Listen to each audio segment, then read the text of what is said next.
Vibe blowing up the J, got the loud jumping at the bay. Everything I'm on slack. Everything I do is got the Benz jumping at the bay. Vibe blowing at my J, got the loud jumping at the bay. Everything I'm on slack.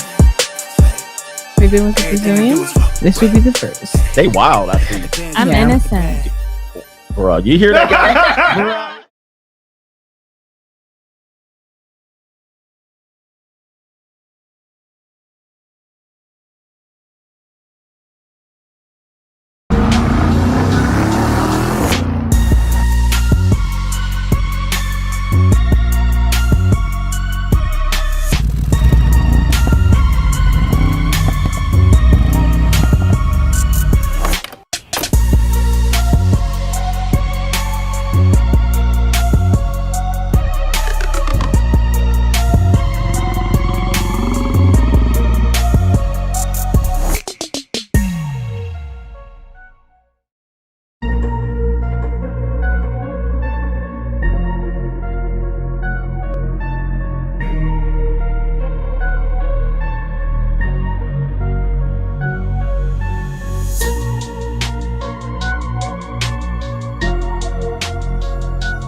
What's going on, everybody? It is Coach Greg Adams back in here with another YouTube live stream.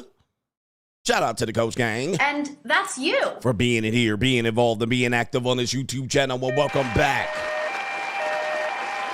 to the Wake Up Show. Part of the Free Agent Lifestyle podcast here on the Free Agent Lifestyle channel. You in here with the Bruce Wayne in this ish. New world order. The king of kings, the king of content, and the speaker of truth. Yours truly, the Notorious One. A.K.A. Mr. Coachellini, better known as the prognosticator, Coach Stradamus. And you're in the Desert Storm bunker with none other than EWF. That is every woman's fantasy. And I'm the whole one-man fucking show. I'm the CEO, Niggero, of Fixes Binds, LLC.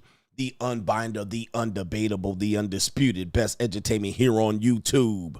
You can call me Senor Gregorio Graybeard. The ladies love to call me Mr. Third Leg Your Greg. third leg was just phenomenal. Also, the man with no trabajo. I am the Mitch Slapper extraordinaire. Acknowledge The anointed one. I'm also the founding father of the After Pill, the Morpheus of the Mating Matrix, the Chocolatey Confucius, the Black Moses, the Deliverer, also known as the man that walks in the spirit of Elijah. I'm the man with more nicknames than anyone in the game, but in case you forget those names, just call me CGA, C God Allah, and I'll be the 14-time demonetized champion of YouTube. Ninja, I'm piling up championship belts over here. YouTube put me on demonetization notice. All right, but we got the 14-time demonetized champion here with you today. Dating apps are trash. This isn't a main event, and we have a woman that says she was love bombed and ghosted by a man that claims, or that she claims, was going to marry her. She met him on a dating app, and then all of a sudden, he skedaddled after going on a trip to Dubai. And we're going to try to figure out and decode why exactly he might have love bombed and ghosted her. But as you guys know, I tell you, dating apps are for losers. Yes, if you're looking for serious love and relationships on a dating app, you're an absolute loser. You're a loser. Okay, now if you're looking for a little bit of fun, you want to pique your curiosity, you want to play a game, maybe you want to get some old snatch. All right, maybe, just maybe. But if you're still on dating apps in 2024, going into 2025, and you're still on a dating app looking for love, and you ninjas, you red pill ragers, you're getting triggered by all of the overweight women that you're swiping right on.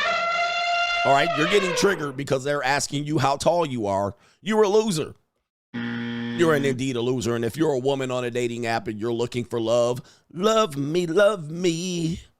Say that you love me. Fool me, fool me.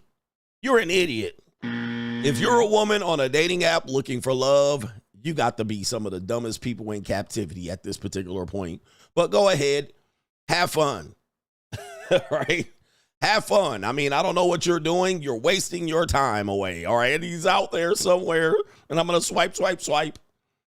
All right, but anyway, we got that coming up today in the main event. Also, we got Doom and Gloom CGA, Trump appointees in trouble. We got one Trump appointee out here buying punani. When I start selling pussy, I don't want to hear it. Yes, Trump appointees. We have two Trump appointees, two controversial Trump appointees out here getting caught either taking some cookie or paying for some cookie. Either way, they were paying for it. Both of them paid significant amounts of thousands of dollars for some punani. Trump on the ropes already, right? Based on an investigation here. All right, so we got that. I believe that's in Crime and Law CGA. Is that in Crime and Law CGA? Yes, we got that in Crime and Law CGA. Yeah, they're on the ropes there. Okay, no Doom and Gloom CGA. But we got Straggle and Sniggle Theater. It should be a fun show. It should be a fun show, but do me a favor to contribute to today's show. Hit the like button and to further support this show. To contribute to today's show, $ the Notorious CGA on the Cash App, Venmo, Coach Greg Adams TV, and PayPal. It's paypal.me/Coach Greg Adams, and that is near the top of the description box on the Free Agent Lifestyle channel, and you can super chat by clicking the link on the top of the live chat. New world order. On the Free Agent Lifestyle channel. It's Thursday, ladies and gentlemen. You know what time it is. It is time for some Linglings. But before we do that, check this out on the dating app scene here. I don't know if this is true, but for the people on dating apps, you guys know the miserable, downright dastardly statistics related to dating apps. It is basically a loser proposition, and it is like playing a game of a slot machine.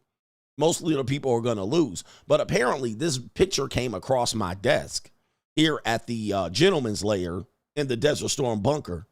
And this apparently they're trying to say that they have a gentleman here named Mario, age 25.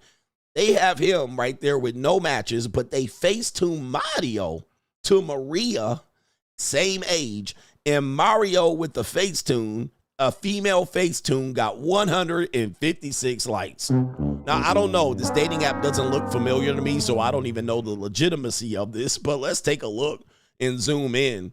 This is how, listen, if you get any match as a guy, you winning, right? You are winning, all right? And even if they slump buster, booger wolves, knock knee, cockeyed, you still winning just by getting a swipe. I mean, just getting a woman to respond to you and meet with you, agree to meeting, you're in the top 15%. Then to get some punani from a dating app, from a slump buster, you still winning. You in the top 15 to 20% of men. All right, but Mario over here on this dating app, it looks like Tinder. I'm not sure though. No matches, but female Facetune Mario, gender switch Mario, 200 matches in 1 hour. Yeah, that brother's starving. Yes, sir. 200 matches in 1 hour.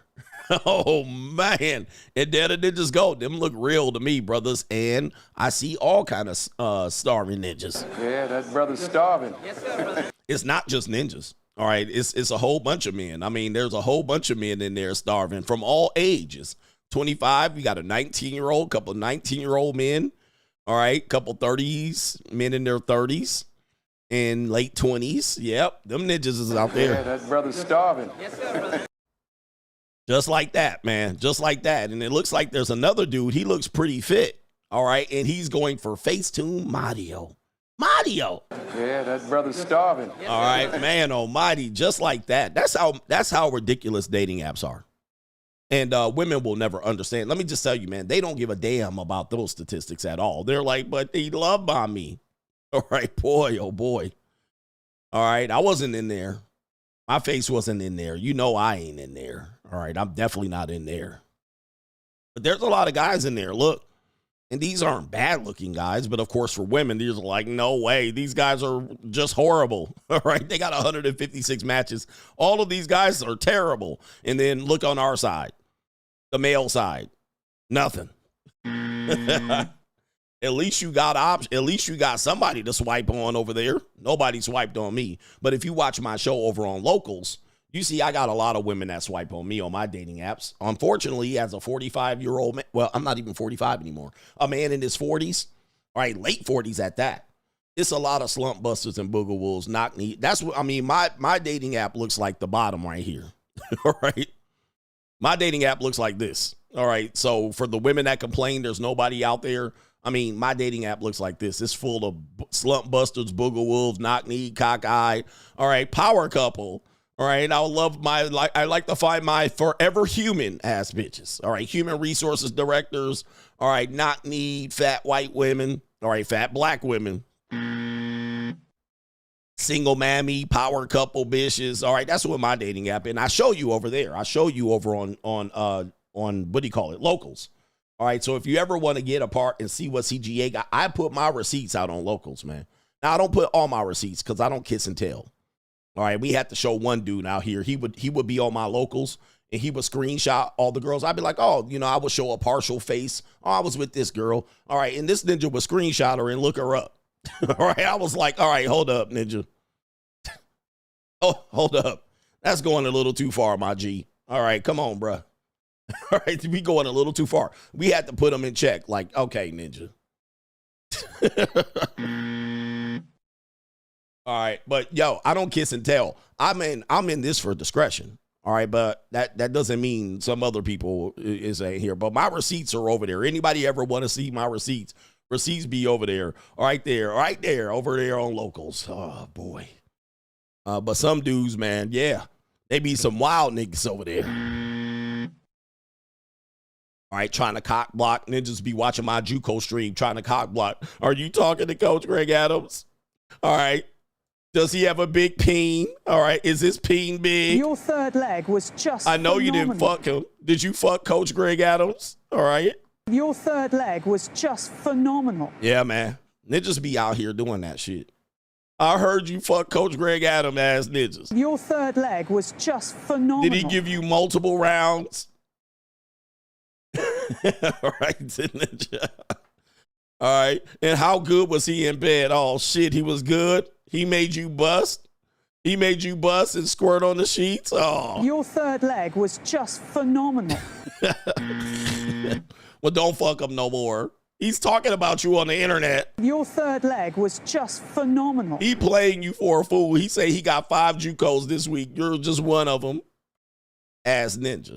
All right, these ninjas be crazy out here, brothers. But hey, yeah. You know what I'm saying? There's some ninjas out here that do that, bro. And it be content creators that you know. All right, anyway, let's get to the earlier contributors to the day show. How about we do that? All right. All right, yo, I had to stop showing even partial pictures. Ninjas be screenshotting and looking them up and contacting them and shit. Hey, did you fuck him? Did he fuck you in the Duke shoe? Is he a nasty boy? Did he eat that cat? Did you eat that cat? He ate that cat too? How much did he pay you? He paid you good? Him got money? And it be content creators, trust me, them ninjas be out here with fake Twitter names and all that shit. They watch my show from the ghost profile. You know who his name is, you know. All right, anyway. But I do show my Bumble and Tinder just so you can see that it ain't a situation that I can't get no girls. It ain't that ain't the situation at all. All right, there's plenty of slump busters and knock knees and old bitches and young starving strags. There's plenty of them on Tinder and Bumble and Hinge. I just ain't got no time to be out there. I'm looking for someone who can be my forever mate. All right. I don't got no time to go on no goofy ass dates. All right. We got NGN lighting up the scoreboard early. NGN had this to say. I've taken a few Uber rides and heard women talking about their husband doesn't know that their kids aren't their husbands.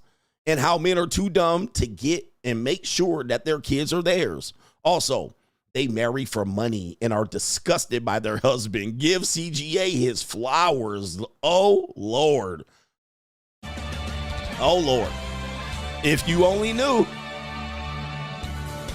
If you only knew, Ninja. It's bad out there.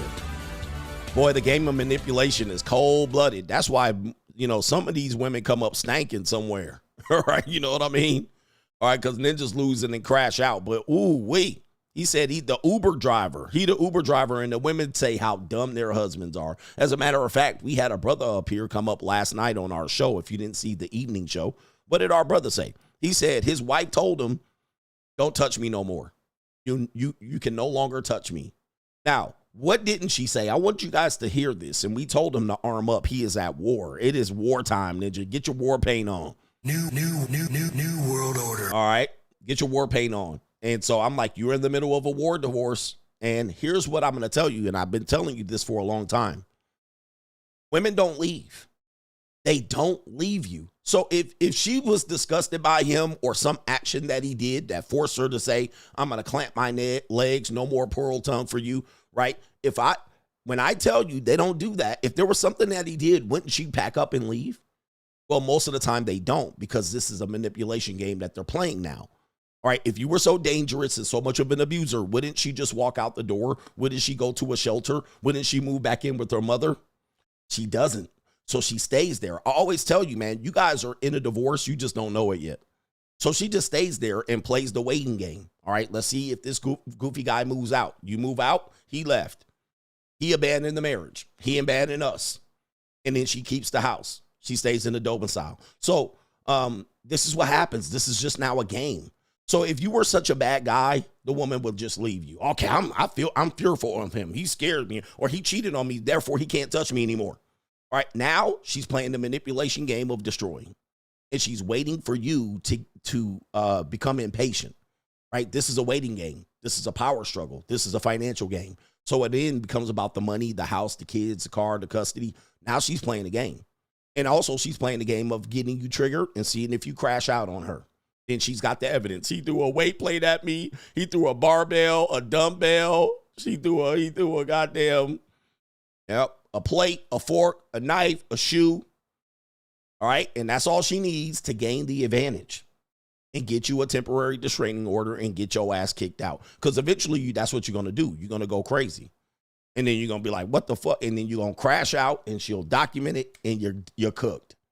Now, you don't see your kids and you're paying $2,000 a month in child support and you kicked out of the house. These are the things that I'm preparing you for. So we had an example last night of that happening. And I said, it's game time now. It's game time. This shit is now. You're going to see manipulation to the nth. And this is a woman that you slept with. Put babies in. All right, this ain't no game, ninja. This ain't no game.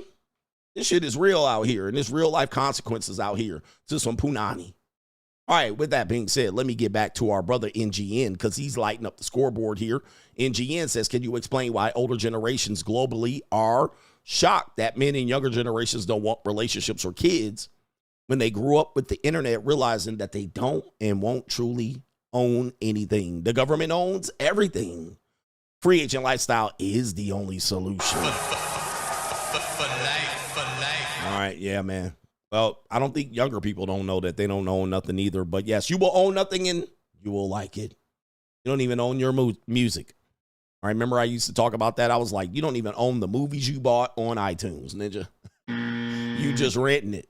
Now, cancel your iTunes subscription, or what they call it, Apple Music. They used to call it iTunes back in the day. All right, cancel your app. Don't pay your Apple Music subscription. Watch all your shit go away. Right? You were borrowing that music. Once the world and corporations figured out that they could just rent shit to you, it's been game on, bro. It's been game on. You got Apple movies, and you be like, I'm gonna pull this down and I'm gonna stream this and I'm gonna have this and I bought that. All right, don't pay your $11.99, $15.99 Apple Music bill. Gone. You got no more access to the movies. Right? So y'all will own nothing and like it. And we're already here. That was supposedly conspiracy theory, but it's not conspiracy theory anymore. We're living it. Yep, we're living it. You're renting everything, even punani out here.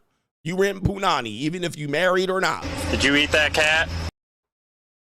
Same thing as, gaming, video games. Netflix, you got all these movies right here on Netflix. Don't pay your Netflix bill. You got no movies. All right. Same thing with real estate. All the houses you got, you renting that from the government.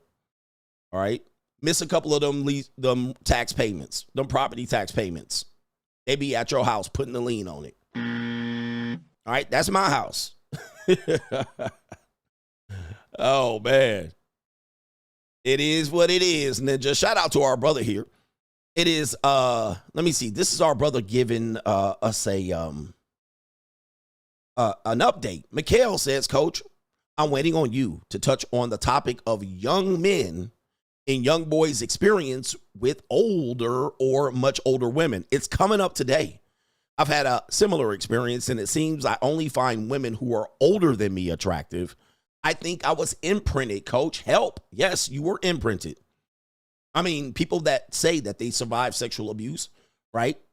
They end up dating the very type of people that they were abused by. So young men are groomed when they're younger. In fact, I have a story that I hopefully am able to share, but I do have a story of a young man. Well, these couples are old now. You're going to see them older, and it's not going to look as predatory. But we're going to roll it back, and through the lens of the Back to the Future lens, I'm going to go back and look and hear the age, and you're going to see that a lot of you guys have been survivors of imprinting by older women, meaning that an older woman flirted with you, right? She might have flirted with you, or she might have made herself, she might have teased you. She might have said, you so handsome, oh, you my man. Like this happens to a lot of young boys in church, right? Give me some sugar, all right? This is my little boyfriend. All right. And then all of a sudden, you know, you got hormones raging and you thinking of some saggy titty auntie with a mustache. And you're like, how did I get here? You know? But this type of grooming goes on, and literally sexual abuse of young men goes on. And it's been going on simply, I mean, as far as time. But of course, the slave plantation was the same thing. All right. That happened there too. But I don't want to bring that up. But a lot of us have been groomed by a certain type of woman. And that woman has been kind of the women that we targeted. I remember one time this, a friend of mine's mom, I remember I was at her house and she was they were all from Chicago. She was a big black woman. All right. She was a light-skinned black woman though, but she was a big, large, you know how most black women are. She was large, right? She wasn't, I mean, I guess she would be fat, but she was just like, I know black men like women like this. She was plump. Big rack and all of that. And I remember her saying one time, this is that type of grooming that we are talking about here. I remember her saying one time, she looked at me and I'm pretty sure she was like, he gonna be a handsome young guy. She probably used to say that all the time and I missed it. But when she said, you're gonna like big women when you grow up. All right. That's what she was saying. And she was saying it in a seductive way. She was like, you're gonna like big women when you grow up, like type thing. And I'm like 17, right? And I'm sitting there like, oh, shit. I was like, what's happening here? The dad was sitting there. My homeboy was sitting there. And I was like, what's going on here? You know, is this type of, are you suggesting this? What are we doing here? Type shit. All right. Anyway, so that is an example of, let me just say this because we'll flip it. Let's just say my daughter's 17-year-old friend was at the house. And I was looking at her like, you're going to like old men when you grow up. You're going to like bald old men when you grow up, baby. I can see it in your eyes. All right, baby, you're going to like old men when you grow up. Like, how would that sound? That would be creepy, right? We would immediately like predator, stranger danger, right? Aggressor, groomer. We would immediately charge him with grooming. But, yep, she put a spell on me. And of course, I was banging out biggies. But, you know, Punani's Punani at this point. All right. So anyway, we still going on the earlier contributors to today's show. All right. What are we doing here? NGN says, since that I've been divorced and have 2 kids, do you think the ex-wife and their family cares about potential causing their kids drama towards their future potential interactions and relationships? This is a long ass what? By trying to cause them to have negative opinions of their father and men in general. Oh, that's already damage. Already done. That's already done, bro. All right. That ship is sailed. All right. They have already committed that damage already. Parental alienation starts early. All right. By the time their kids are teenagers and It's already done. Damage is done on that one. All right, so they already caused that. And he says, another no government name, E, says, thank you for all that you do, coach. Found you this year after my ex monkey branch from me to a friend of mine, 32 years old, no kids, full monk mode, gym mode, and gym, work, home, and every day trying to find other ways to make money. Let's get it. All right. Welcome to the show. We're all victims of these things. All right. We're all victims of these things. So welcome. I'm glad you found me this year, man. You're one of the people that got us over 100,000 subscribers. TWP says, what up, coach? We lost another good brother to the family court mafia. He has 3 kids and got hit with $950 a month. I gave the brother some encouraging words and sent him your way. Hopefully, he will set up a coaching call soon, man. Hey, every day we lose a brother, man. Every day we lose one. Every day, man. Hey, and these stories are not covered on the news. And when these things happen to men, they're not covered on the news. It just happens underground. You get got. Most men don't know what to do, where to turn, and no one's coming to help them. And I'm one of the last places to do that. And that's why I'm the 14-time demonetized champion of YouTube. We got one more, and then we're going to get into some Lings in the building. $950 a month is no joke. Going to some peace leave that he previously leased. And now he's paying it till the kids turn 18. 3, the hard way is in the building. He said, I know it's not Gordita Tuesday, but I'm presiding over a female that has O cups, but slim relative to her boobs. That means she still has a gut. And I'm not ashamed of it. About to tear it up. He says, also, I like the intro of you in the Benz showing your house. Reminds me of Grand Theft Auto. By the way, it's not my house. That is my ghost house. If I put my real house on here, y'all ninjas will be at my door. In fact, there was one dude trying to find my address. That's Ninja. All right, but y'all would be pulling up. I'm pretty sure ninjas done pulled up to that house. All right, but by the way, man, all right, she's got large boobies compared to her gut. But yeah, if you got O-size cups, she definitely got a big stomach too, but go ahead and get into it. And I know you're going to love it. With that being said, let's get into some Lings. Who's ready, man? It is Takeout Thursday, and it is time to put some Lings on the clock. Let's get the sound going right here and enjoy from the land of the rising sun. CGA's favorite day. What kind of fuck you give me? Hey, we got Takeout Thursday. Let's go. Hello. I cook, I suck, I shut the fuck up. And we gonna have 2 rounds. I'm gonna tell you, man, we gonna have 2 rounds of this. I like to get dominated. Yeah, let's go. Choked, whooped, spanked, told what to do. I need a man to take charge and let me just, be goofy. You talking about O cups, I'm talking about A cups out here. I cook, I suck, I shut the fuck up. Hey, oh my goodness gracious. What in the world is this? Hello, I want to be that stick. I want to be that stick, baby. Oh my god. Oh, there's a big one back there doing it. Oh my goodness gracious. What kind of fuck you give me? Yes, indeed. Oh my goodness, with the onesie on. Oh my goodness. Whoa, what is this? Oh, the humanity. Goodness gracious. Okay. Oh my Lord. Okay. Oh my goodness. Oh, what? Jesus. What the hell? Oh my God. No. Oh my goodness. Oh my goodness. Yeah, that brother's starving. Hello. Let's get it. We going 2 rounds, gentlemen. Oh my Lord. Hello.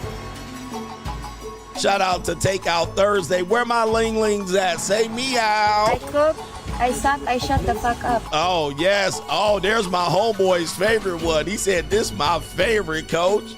Yeah, that brother's starving. Oh, my goodness. My brother is out there. Yes. Oh, my goodness. Look at this. Lord have mercy. We must stay focused, brothers. We must stay focused. All right. That's round 1. All right. Woo-wee. All right, how was that for a round one? That was enough to get you guys to get the likes over 400. We've been talking for 10 minutes. Yes, and the likes are at 482. They haven't budged. So do me a favor. Give me the likes. Don't pass or scroll. Get the like button up, man. Look, we need to be at 700 likes right now. All right, we need to be at 700 likes. Did you guys see what's going on here? According to this right here, let me go ahead and show you because we got a round two. Apparently, the Filipina chicks are out here giving you some information as to how to get over there and date them. Tired of dating American women. If you're having a hard time dating American women, then come to the Philippines. Unlike most American women, Filipinas are actually feminine. We're skinny, we enjoy cooking and cleaning, we're agreeable and submissive. We treat our men like kings, and the best part is that it's actually easy to get a date with a beautiful Filipina. So get on a plane. It's a 14-hour direct flight to the Philippines from Los Angeles. Sure, it is a long flight, but it will be worth it. Because the saying is true, it's more fun in the Philippines. If you're planning on coming to the Philippines, then be sure to download my free Philippines cheat sheet with 97 tips, tricks and secrets for traveling to the Philippines. Just click the link in the bio and be sure to follow me for good luck in the Philippines. Oh. I cook, I suck, I shut the fuck up. Oh my. I like to get dominated. All right, shout out to her right there. And they all come in small size. That's what I like them. I like in small size. You know, they're either small, short, or a small, petite. That's how I like them. You know what I mean? You know, I like them.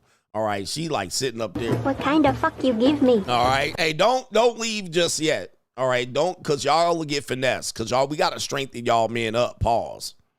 We got to strengthen y'all up because y'all some simps right now. Y'all will go out there and blow all your money. All right, yeah, fun size. I like them in fun size. You guys know me. Oh, but guess what? I hear it's round two. Ladies and gentlemen, Dr. Umar, it's round two. Lord have mercy. We must stay focused, brothers. We must stay focused. Man, they getting plumper and plumper over there. All right. Okay, the Korean kind over there. The Filipinas come in plump size too. Yes, they do. Yes, they do. Round two. Oh, the humanity. Yes, indeed. Aren't they fun? Ladies, aren't they fun? Shout out to the Ling Lings on Takeout Thursday. New world order. The Ling Lings come in fun size. They so fun. All right. Oh, even Kamala Harris's Ling Lings are fun. You know they Asian too. All right. Yes, they are Asian too. You can get them in Takeout curry style. All right. Not the curry takeout. Kamala Harris back in her homeland with her sisters. Get it, girl. Oh, my goodness. Oh, what is this? Hello. What do we got? I like to get dominated. Oh, my goodness. Oh. They come in dark skin, too. With the dark booty meat. Oh, not the dark booty meat. Okay. All right. Yes, indeed. Let's go. I cook, I suck, I shut the fuck up. Let's go. We got them. American Ling Lings, too, out there. That's definitely a former military brat Ling Ling right there. Let's go. The American Ling Lings, too. Let's go. We got it. We got it. Yeah, that brother's starving. Oh, we got him in all fun sizes over here. Oh, my goodness. All right, look it. Okay. Oh, Jesus. Okay. Lord have mercy. Yes, indeed. Let's go. The special Takeout Thursday. All right, here they go. Oh, the Black Widow Ling Ling. Okay, yeah, she tough with it. Yes, indeed. Oh, yes. All right, there she is right there. That was great. I like to get dominated. I like to choked, whooped, spanked, told what to do. I need a man to take charge and let me just, be goofy. All right, I got you, baby. I got you. Daddy got you right here. Get him, daddy. All right, we got you. Let you be goofy. When they turn in their 30s, they change, man. So you might have to get rid of them. They don't want to be goofy no more. They don't want to be goofy. All right. Anyway, We got a great show for you lined up. I do have a lot of contributors to catch up to, but that was a great kickoff. That was a great kickoff to today's show. Don't we enjoy it? I know you guys enjoy it. All right, let's see if we can sign up over here on the Cash App. What a takeout. You're welcome, gentlemen. All right, and shout out to our brother John Down says, I went to Popeyes and asked for you. They said, who the hell is CGA? Now, well, they don't know me as CGA. I use a code name for my work employment. Angry little dude with the 304 says, my girl asked me or Coach Gang. I said, bye, ya bish. All right, you got to go. You bitch. Coach Gang out here. Monte says, all I watch is you, Fresh and Fit, and Tommy. I love y'all. Shout out to Fresh and Fit and Tommy, the legend, Sotomayor. Corey says, good morning, Coach. We back in the building. Shout out to you. Thank you for your daily contributions to the show. It's really helpful surviving this, this YouTube demonetization program. They seem to have me on the list. Right? They have me on the list. Somebody needs to find the list and why I'm on it. Let's see here. Shout out to Mr. Inquisitive says, I know you are up preparing for your show. He says, you got to push play on this clip. All right, this was a while ago, so I didn't see it until right now. So you know what I'll do is I might see it for today's show, tonight's show, the Tonight Show with CGA. All right, let me see what it is here just so I can see it. All right. I've seen that clip before, but yeah, thank you for sharing it. No biggies. We got some other brothers that have contributed to today's show via the PayPal model. And bear with me. I'm trying to see what's going on. Oh, we have an update from Steven. Steven. Okay. Oh my goodness. All right, Steven's got 1, 2, 3, 4 updates, so bear with me. We'll give you a co-sponsorship. Shout out to Steven. I'm ready. All right, Steven says, Coach, you are right. I was imprinted. He says, because my cheeks are big, I had older black women always kissing and slobbering on my cheeks. It's funny. My ex-wife is 5 years older than me, and she loved my cheeks also, and did the exact same thing for me. So you were groomed. You were groomed indeed. And he says, update, my daughter is gone. The next step is family court if my daughter keeps missing school. She has been getting escorted to school by her truancy officer, and she is making light of the situation. She states that I have she has a personal chauffeur. I sent the school the birth certificate, the court order, and my driver's license. She's only 12 years old. And if it goes to family court, hopefully I can get custody of her. Do you want custody of her, though? That's the question. They're in Wyoming. You're in Virginia. My ex-wife, rather her go into the system than me having custody of her. I said I would come and get her, and she changed her mind, okay, saying she'll reach out to her lawyer if you came to get her. She hates me more than she loves the kid. I was hoping to get her and redirect her path. She's only 12 years old. She is in danger of failing the 7th grade, which she won't. They'll pass her along. There's no child left behind, and could care less based on what the principal told me. Wow. Pray for me. Pray for our brother right there. I'm ready. All right. Pay for my brother out there. This is, by the way, just so in case you're new here, this has been an ongoing saga. Just so you guys know. This has been an ongoing saga. Steven has been in this situation for well over a year or so. He's been super chatting me updates. So it might sound like new news to you, but this is old news. This is a story that we've been following for quite a long time. So thank you for updating us on your saga. This initially started where she lived near him, but she wasn't.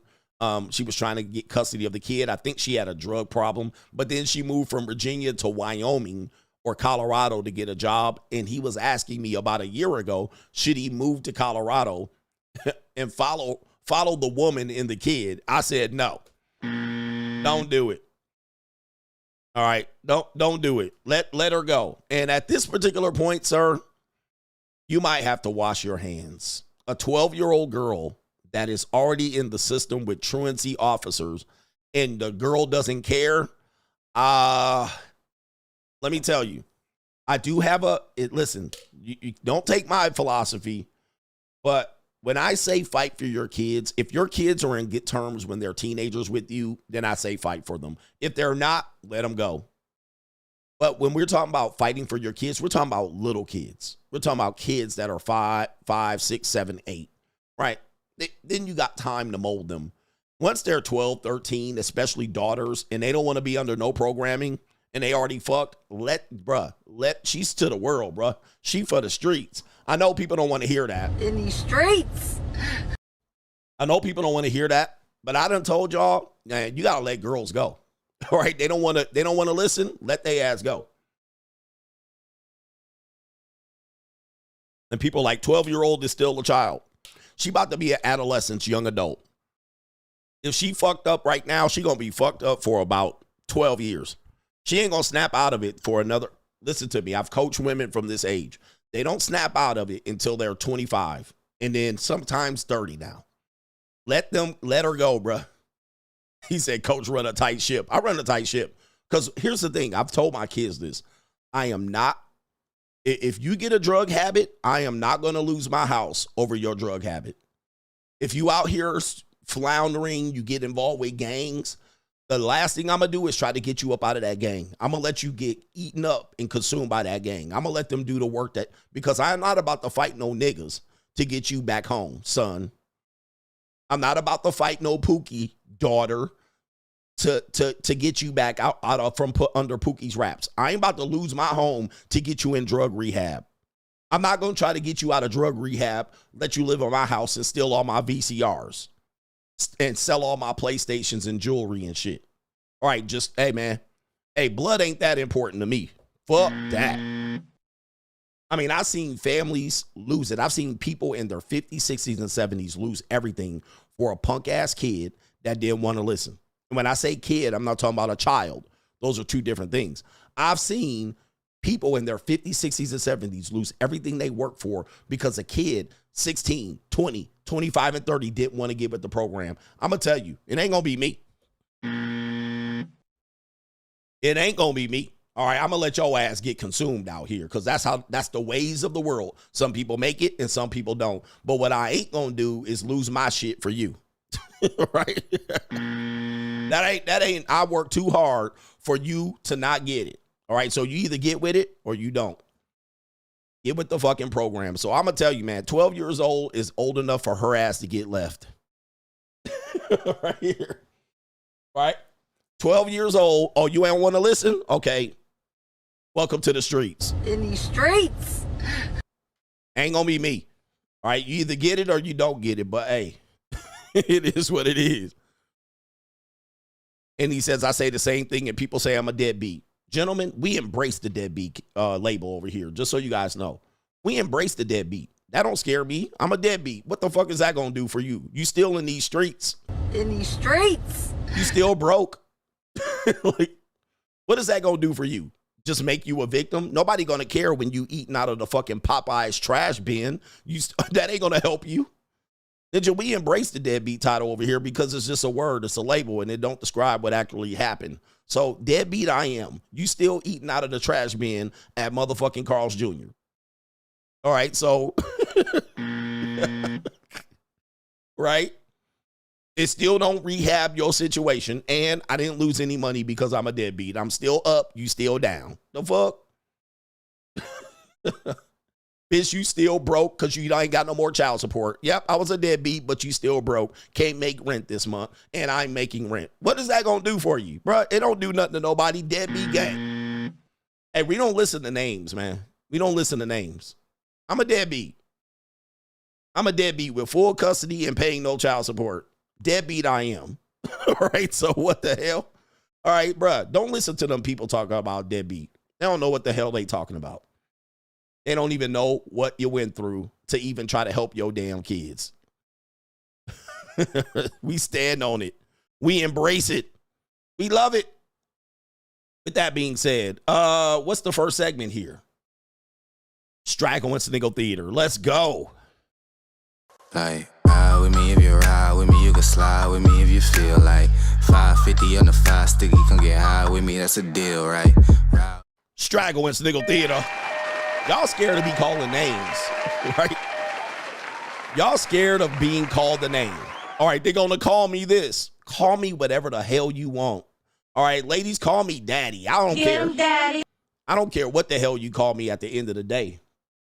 All right, but at the end of the day, it's going to be you calling the Amalams. All right, you come around here fucking with me. What the hell you talking about? As long as you don't come up here and get in my face, you can call me whatever the hell you want. As long as it makes you feel better. Right, but it don't mean a damn thing at the end of the day. Guys, gentlemen, strengthen up. Names don't mean nothing out here. Most of these people are losers. Let them call you something. Anyway, Straggle and Sniggle Theater. You know what I tell you about alpha males? All these fake ass alphas on the internet. By the way, I always have to say I'm not an alpha male. All right, I'm a masculine man. People don't like this masculinity because it's toxic. It's toxic masculinity.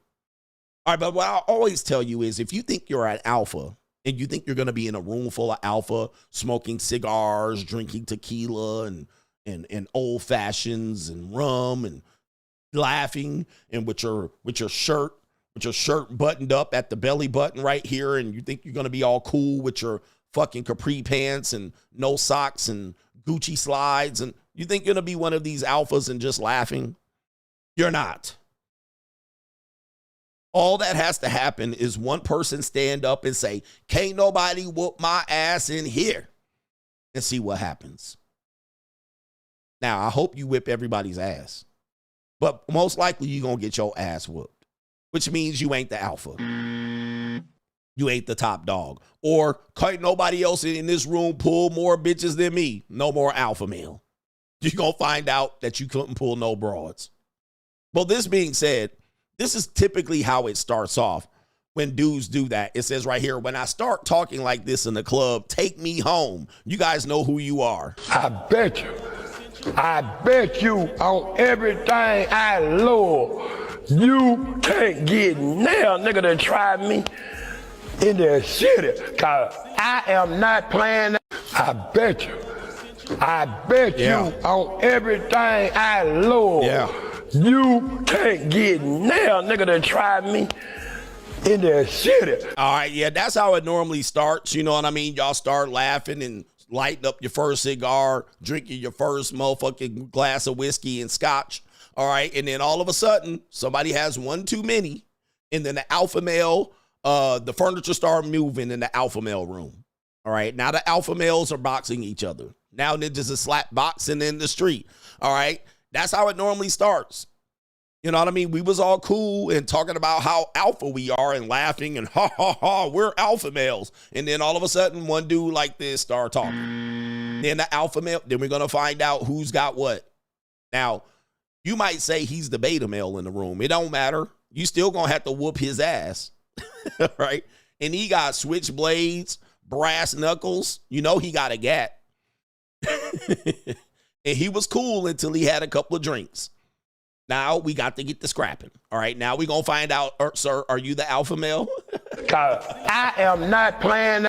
I bet you on everything I love. You can't get now, nigga, to try me in the city. Oh, no. Yeah, man. And he was cool until the drink started flowing, until that liquid courage started hitting, until he started tooting in the bathroom. And he was like, why he tripping? He started tooting in the bathroom. And now he came out, and then he talking like that. And yeah, the burner coming out. All of a sudden, skitty pop, pop, and a boom, boom, brr, boom. Skeet up. Pop, pop, cot, cot, cot. And what city is he talking about? Presumably Memphis. That is Memphis all over it. And this ninja been like this for 65 years, bro. Since the 3rd grade. All right. And where's your teeth, sir? You lost your teeth. All right. Straggle and Sniggle Theater here. This woman has a question here, and maybe you have an answer, or maybe I do. Okay, so definitely not. What happened? Not on my dermatologist bingo card to talk about getting filler in those lips. But here we are, because Allure recently published quite an insightful piece about women who are getting hyaluronic acid fillers, so the same fillers that we inject into people's faces, injected into their external genitalia to make that tissue more supple and puffy. And honestly, my first instinct on reading this headline was like, you put what where? But I kind of get it also. As a dermatologist, I see a lot of vulvas because they are part of a skin cancer screening, and they really do change as you get older, and a lot of them do decrease in volume. Now, I have never looked at that decreased volume as problematic or unsightly in any way, but if you are constantly bombarded by social media images or porn images of puffier vulva, you might start to think like, what's wrong with my bits? I've always been in this weird place as a cosmetic dermatologist because I feel like women should be able to exist exactly as they are and not feel like they need to enhance or change any cosmetic part of them. But I also recognize that we live in a society where women are treated better if they are more attractive, and that goes from like face down to everything. So I guess if you are genuinely self-conscious about the volume of your lower lips and it's inhibiting your well-being or your ability to be intimate with a partner, then I think it's worth discussing with a gynecologist or a urologist, someone who specializes in that area and that anatomy. But overall, I don't love that this is happening. What do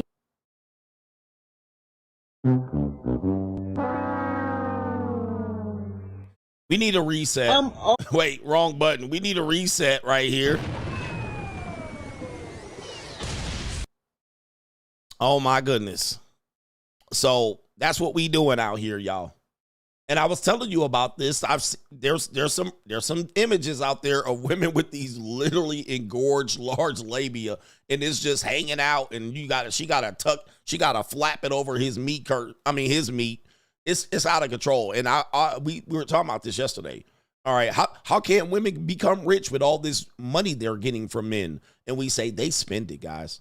They spend that money. I mean, they will find a flaw and they will try to correct it.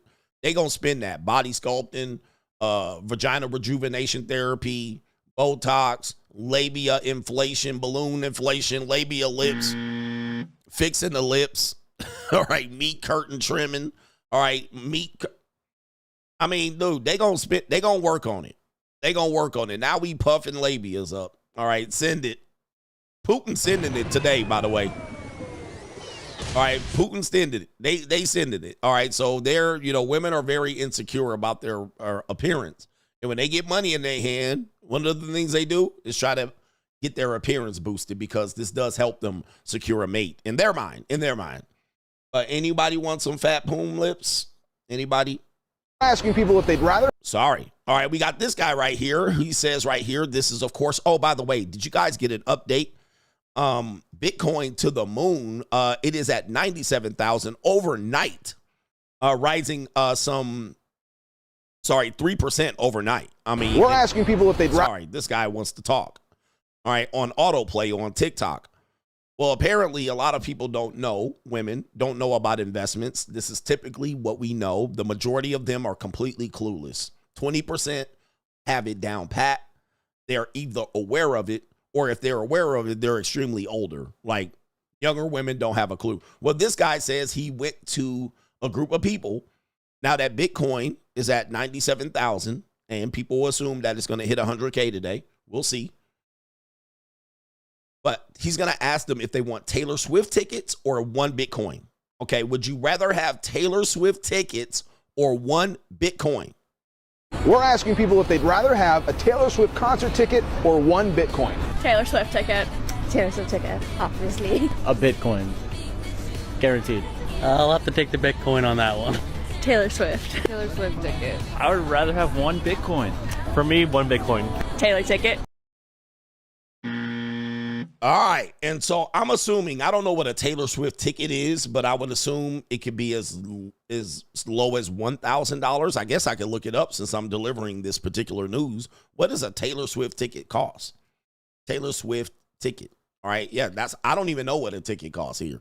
She's performing in Vancouver right now. All right. So let's go to the tickets. Let's see what the tickets are looking like. Vancouver. Yeah, pretty much. Let's see here. Just so you guys can see here, this is what the tickets are costing right there, just so we know. I guess I'm supposed to know this. All right, because I need to know what 1 Bitcoin is. I honestly know that. So she's performing in Vancouver tonight, just in case you guys want to go.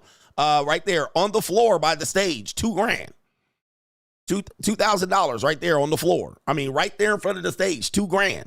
All right, just so you can see the difference here. And why is it $1,000 way up here? I guess that's right in the middle. Okay, right. Well, the lowest point is 1,000, 1,500, and then the high point right there is $2,000. All right, just so you know what you're listening to. Definitely Taylor. All right, just so you know what you're listening to. We have, let's just make it a monetary value. Let's take away the fact that these women would have the experience of their lives, okay? All right. We got $97,000 in what you would assume as cash value if you just simply said cash value with the potential for growth, and a Taylor Swift ticket. They're comparing $2,000 to $97,000. All right, and take a look what we got here. Ooh-wee, gentlemen. Gentlemen, like, this is what we're doing, guys. I mean, this is where we are in the world. And then these women are going to wonder why they broke at the end of the day. But let's play and see what the usual suspects are saying. Taylor Swift ticket, obviously. A Bitcoin. Guaranteed. I'll have to take the Bitcoin on that one. Taylor Swift. Taylor Swift ticket. I would rather have 1 Bitcoin. For me, 1 Bitcoin. Taylor ticket. Definitely Taylor. Bitcoin.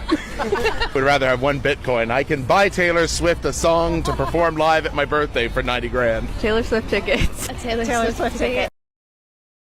So even the daughters, the mom, they're just completely, listen, people are going to be like, it's the experience, coach. All right, but the majority of women, like 90% of women, are saying Taylor, and it gets worse because there's even more women out here that I'll let you see it here. But even the mom and the daughter, they even are lost on it. They don't care. All right. But that's because they have a safety net. They always can get married. They always can find a simp. You, on the other hand, realize that you have to either be a provider or you need to provide for yourself. All right. No woman's going to take care of you. So it's obvious what you will pay attention to and find value in. The women find value in Taylor Swift. The men find value in providing. Either at least just for themselves, not just for women, but for themselves. Yeah. 1 Bitcoin. I already have a ticket, so I'll take the Bitcoin. All right. So, of course, the Ling, all right, from way downtown, you would not, why is it not showing the whole thing there? Of course, this Ling right here, you could tell. I mean, plain Jane Ling. This is going to be like, what? All right. Are you crazy? I'll take the Bitcoin. So we have one voice of reason. We also had another white lady voice of reason. Okay. So we got 97% of the other people are idiots. Coin. Taylor Swift tickets. Taylor Swift ticket. It depends on where it is. If it's floor seats, but if not, the Bitcoin. All right, still. Oh my goodness. A Taylor Swift ticket. What city is this? Is this Canada? Oh my goodness. This has got to be Canada. Coin. That's hard. I think. Yeah, this is Canada. Think of Bitcoin though. Taylor Swift ticket. I don't know. Choose Taylor, honey. Taylor Swift. All right, so look at the peer pressure here. This is the one I remembered the most. So we got the one young lady, probably's never heard of Bitcoin. All right, so it doesn't mean anything to her. All she knows is Minecraft and Taylor Swift. That's all that goes on in her head. But even the adult women forced her into the Bitcoin. Okay, I'm sorry. Even the adult women forced her into the Taylor Swift tickets. I want you to listen. This is peer pressure now, and we see a young woman who could be educated and given the opportunity. She's probably about 12 years old, all right, or 10, all right, and guess what? Even the mother said, honey, take the Taylor Swift tickets. Listen up closely. I don't know. Choose Taylor, honey. Taylor Swift ticket. And then she said it with confidence. Oh, I don't know. Okay, the ladies tell me Taylor. Okay, Taylor Swift, obviously. Taylor Swift ticket. I don't know. Choose Taylor, honey. Taylor Swift ticket. Taylor Swift ticket. There's ticket. In U.S. dollars, it's around $90,000. Wow, that's crazy. I did not know that. But still, I would still choose Taylor over. Oh, no. Hey, man, hey, gentlemen, this is what I tell you, man. We in trouble. Listen, you're in trouble. You're in trouble because these are your future wives. These are plain Janes. These aren't strags. Coach, you only talk about the whores and strags. Here's some regular normies in Toronto, Ontario, Canada. And she still chose the Taylor Swift tickets. All right, even with the information presented in front of her. Even with you gave her the info. All right, let me educate you. Okay, yeah, really? Okay, Taylor Swift still. All right. Oh no. Gentlemen, look at her. Don't mean nothing. In US dollars, it's around $90,000. Wow, that's crazy. I did not know that. But still, I would still choose Taylor over $90,000.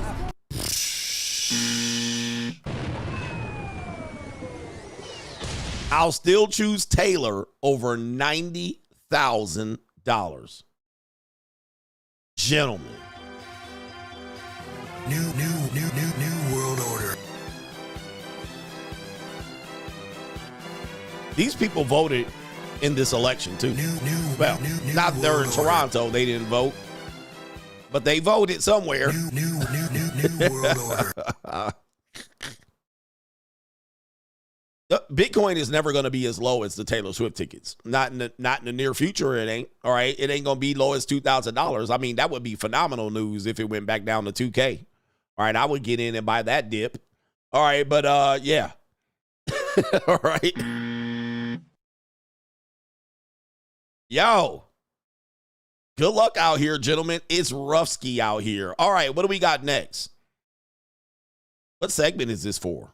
All right, let me see here. Give me a second here. What my order of segments here? Oh, man. Boy, we still going on Straggle and Sniggle? All right, I might have to move this around a little bit. All right, Straggle and Sniggle Theater, we have... Okay, it's only 2 more clips. No, it's 3 more. All right, Straggle and Sniggle Theater, cold approach, guys. Pay attention. Go outside. The internet is fake. Outside is real. All right, so we got a cold approach guy, Mr. Riz Glass guy, approaching some white women. Where the white women at? Or is he? Let's take a look at this video. Excuse me, I don't mean to interrupt. You were back there, right, in the mall? Huh? We're 13 years old. You did me a favor, thank you. 13. Oh, man. Again, with this cold approach, again, this is why, again, I don't advise cold approach as a strategy.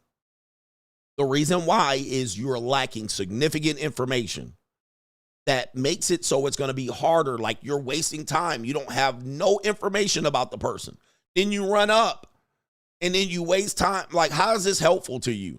All right, so what you just heard is they ran up on these girls here. Now, let me just say, from this position, they look young, all right?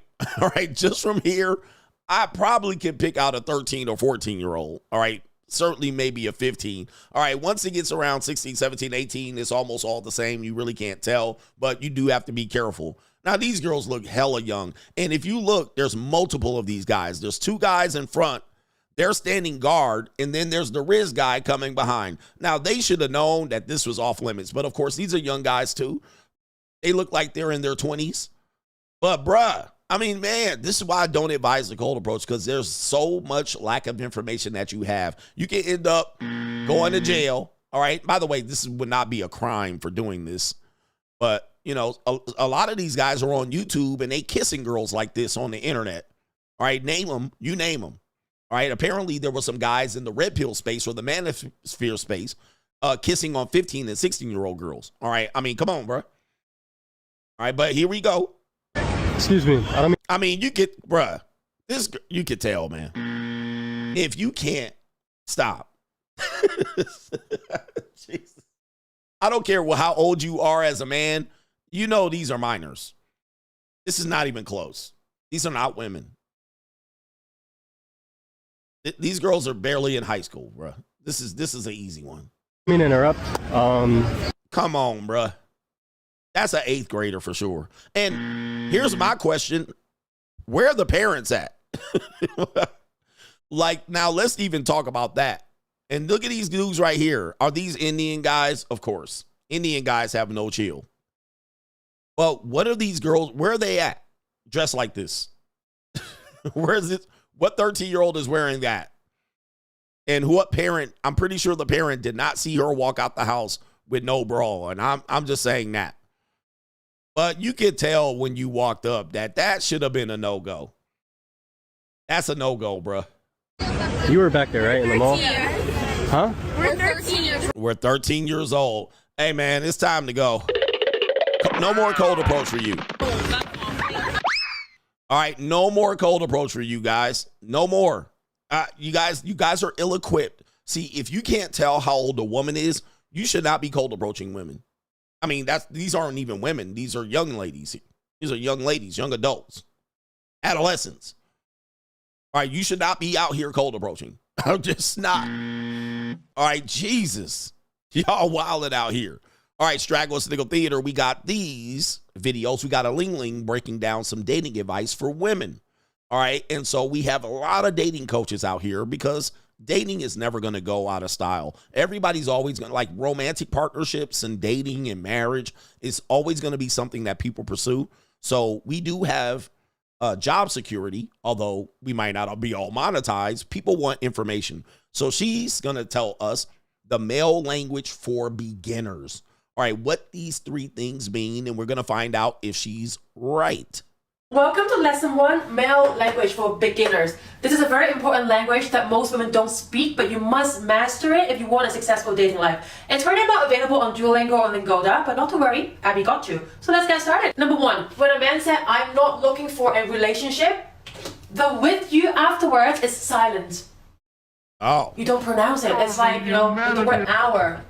You don't pronounce the H. So when he said he's not ready for marriage, he's not ready to come in, the with you afterwards, you don't pronounce it, okay? Oh, my goodness. Ling. Shout out to her, man. Lings will always bring the reality here.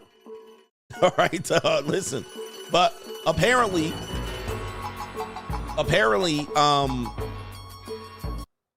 the women didn't know this. Look at this. The comments right here. This video can save you from years of a situationship. This one right here, 100 million. Accurate. Please teach more girlies. All right. Here we go right here. All right. But accurate as F. All right. So apparently these women don't know this information here. This is Captain Obvious. Guys, is this true? All right. Here we go. We got number 2 here. Okay. Number 2, I don't want to put a label on it. When he said that, it means that you are just good enough to hang around with. Yeah. So he's not going to get rid of you just yet, but he's going to use you as a placeholder. Oh, no. Hey, yo, chill! While he keeps searching for his dream girl. Well, you got it somewhat right, Ling, right there. I don't want to put a label on it. Yeah, with you. I'm not putting you as a placeholder to find my dream girl. I'm just getting it for free. All right? I don't need to put a placeholder on it. I'm getting everything that I need to without paying any money or a significant amount of money. All right. So right now, this is good. We good where we are. I'm just hitting them guts and you going home. We don't have anything more than this. I'm getting everything. Why buy the cow if I'm getting the milk for free? All right. So she's right. Mostly you're not a placeholder until I find the dream girl. I see what you mean there, Ling. But yeah, we don't need to put a label. We don't need to go official. I'm getting what I want. All right. I don't need to buy. All right, I'm just leasing, renting, or getting it for free. So that's pretty good right there. Number 3. Number 3, when he said, I've been busy or I've been focused, that's why I haven't been texting you back, the with or on another girl afterwards is also silent. Oh, no. You it. And you're going to make sure you get the preposition right. Busy with another girl or focused on another girl. Oh. Because grammar is very important. Oh, Ling. All right. I think she got that right, too. Let's give Ling a round of applause here. I'll give it to her. All right, she's pretty good for a woman. For a woman, she's pretty good. I've been focused. Well, I've been focused on other stuff, but there are other girls too. There are other girls. So you're in my rotation. So I've been busy. I have been busy fucking other girls. You know, yes. So I've been busy with other girls. Yeah, you can give them that there. That's true too. It's just silent. Yeah, okay, I'll give it to you, Ling. Let's give her a round of applause, man. She deserves it. She deserves it. Teach the ladies. And somebody said women do the exact same thing. Of course they do. So these apply to women too. So men, just so you guys know, if a woman says she's been busy, it means she's been busy with another guy. All right, that's true too. Okay. All right, they may not use the number 2 placeholder method here, but yeah, if a woman says she was busy, oh, trust me, some other guy or multiple other guys were getting them guts. All right. She wasn't busy twiddling her thumb. She wasn't busy doing work and catching up on assignments. No, she was busy giving them guts up with another man. This is automatic. This is automatic. This is not even a joke. Right? So shout out to Ling here. At least she's trying to tell the women that the men do the same thing too. Because women believe that you just waiting on them like this. Oh, okay, I'll wait to see you again.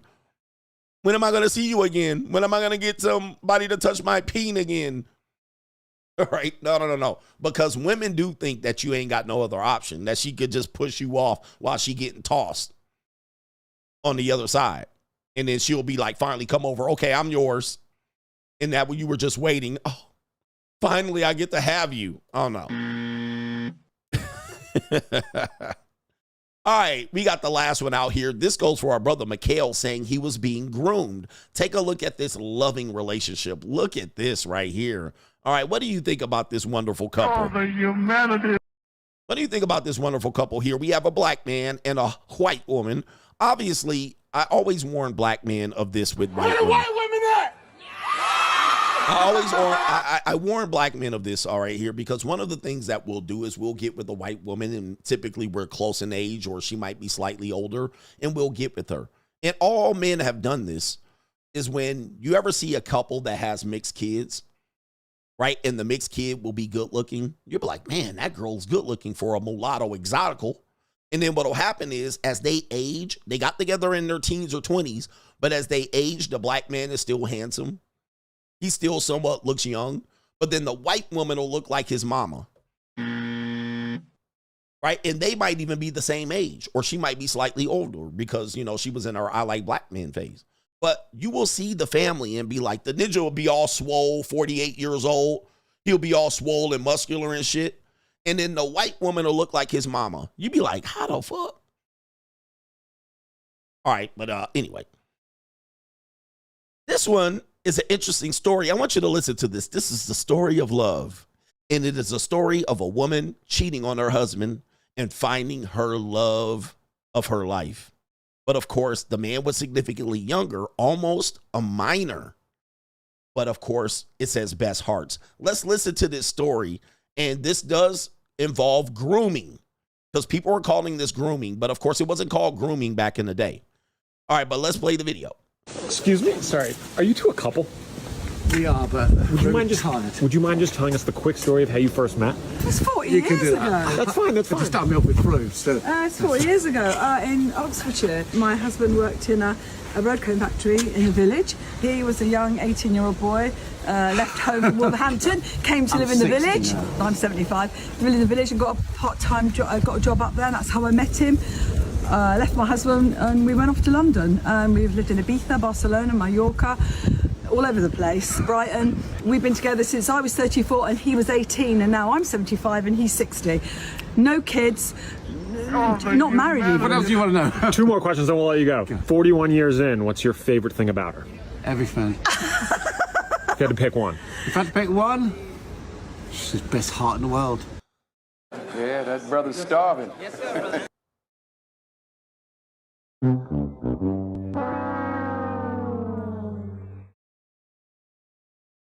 You big dummy. Wait a minute. Who are you?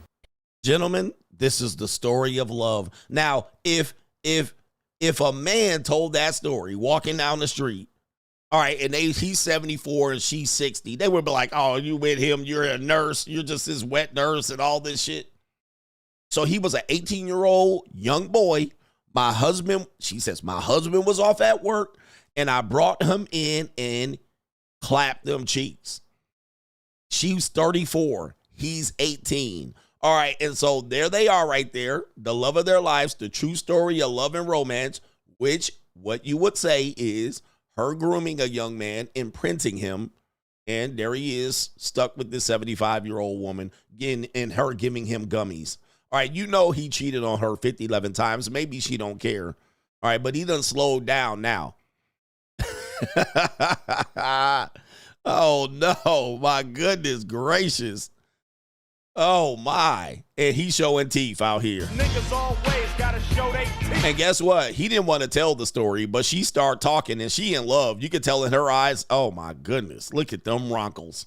All right, look at that ronkly face. Oh, and not the bangs.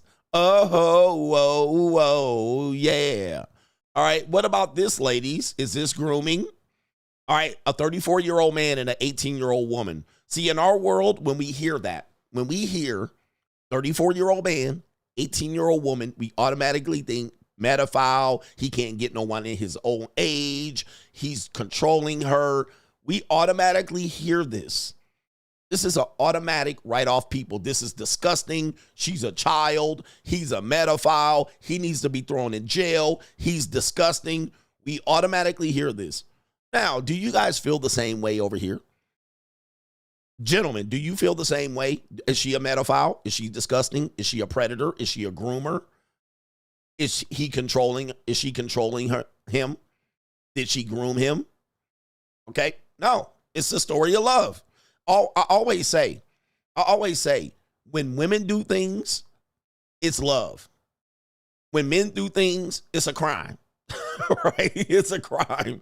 Even though there's love, he got over on her. He used her, manipulated her. Well, they ended up married, coach, so it was love. All right, so the most of our society believes that what she's doing would be predatory if she were a man and he were a woman. But of course, he wanted no parts of this show. All right, he was like, I don't want to talk about it. Excuse me? Sorry. Are you two a couple?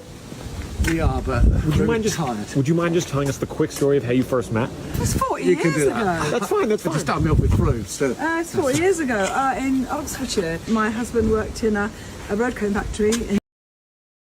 Look at him.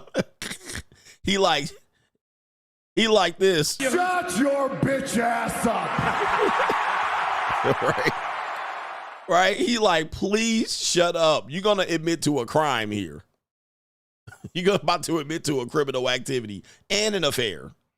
Oh, it was easy. My husband was at work providing for us and our family, and I invited this 18-year-old boy from the plantation. He was picking sugar cane, and he came up and clapped my cheeks to death, and I fell in love. Oh, it was love, though. We fell in love. We've been together 40 years. What's the problem?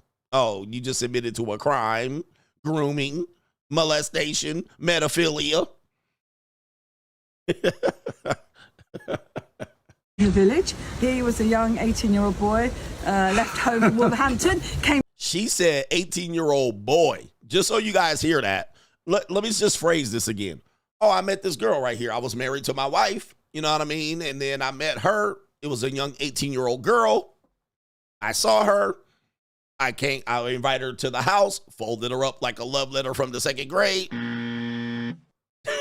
Right? This whole conversation would sound like a crime. And even he laughing it off. Oh, he was from the village. He didn't know no better. He was ignorant. I came in, cleaned him up. To live in the village. I'm 75. Live in the village and got a part-time job. I got a job up there. That's how I met him. Left my husband and we went off to London. That's all. I just left my husband. He paid me alimony, child support. And I left off with this younger man. Eat, pray, love. Sisterhood of the Traveling Pants. I found the love of my life, and I've been together. We just moved off to London. That's all. We are in love. We've lived in Ibiza, Barcelona, Mallorca, all over the place, Brighton. The reason why she lived all over the place is she was moving her kids away from her husband. Yes, her first husband. She was moving her kids around the world, and that ninja was trying to chase them, and she was moving them around. Been together since I was 34 and he was 18, and now I'm 75 and he's 60. No kids, not married even. What else do you want to know? Two more questions. He didn't even have to marry her. Why? He probably was paying alimony. So she didn't have to marry this guy. He didn't have to marry her because the other guy probably paying her some sort of lifetime alimony or whatnot. And he didn't knock her up. Obviously, she was 34. This is pre the miracles of modern science, where women are now getting knocked up at 40 and 30. All right, they didn't have that back then. Questions, then we'll let you go. 41 years in, what's your favorite thing about her? No, somebody said she doesn't have kids. No, they don't have kids. They don't have kids. That couple doesn't have kids. She didn't say she doesn't have any kids. She says, we've been together 40 years, no kids. They don't have kids, but she probably had kids with the first guy. All right. So listen closely. She said they don't have kids. That doesn't mean she doesn't have kids. All right. She might have had kids with the first husband. Everything. If you had to pick one. If I had to pick one, she's the best heart in the world. What's your favorite thing about him? There isn't one, is there? I like everything about him because I don't know anybody like him. He's very different. Yeah, he's reliable and he gives me an exciting life. Oh my goodness. Did you eat that cat? He takes off. He's not one of these sit at home, do nothing type. Do you know what I mean? Yeah. Oh, he's a Rolling Stone. Rests. Final question. What advice would you give to a new couple that just met that wants to make it 41 years together? Don't try to change. Don't change each other and don't always be together. You know what I mean? That's fatal. You have to have your own lives away as well and go off and do what you want as well. What are your names? Spencer and Anita. Excuse. It's true love, y'all. It's true love. And I love true love. That's Straggle and Sniggle Theater. Like, ride with me if you ride with me, you can slide with me if you feel like 550 on the 5 sticky, come get high with me, that's a deal, right? All right, man, that was a funny Straggle and Sniggle Theater. Let me get to some contributions and the important part of the show because these create the conversation. We're having a conversation with each other. This show isn't just review of videos. It is a conversation between men and all of that stuff and some women in here. Shout out to No Government Name. He says, all I do is watch your show.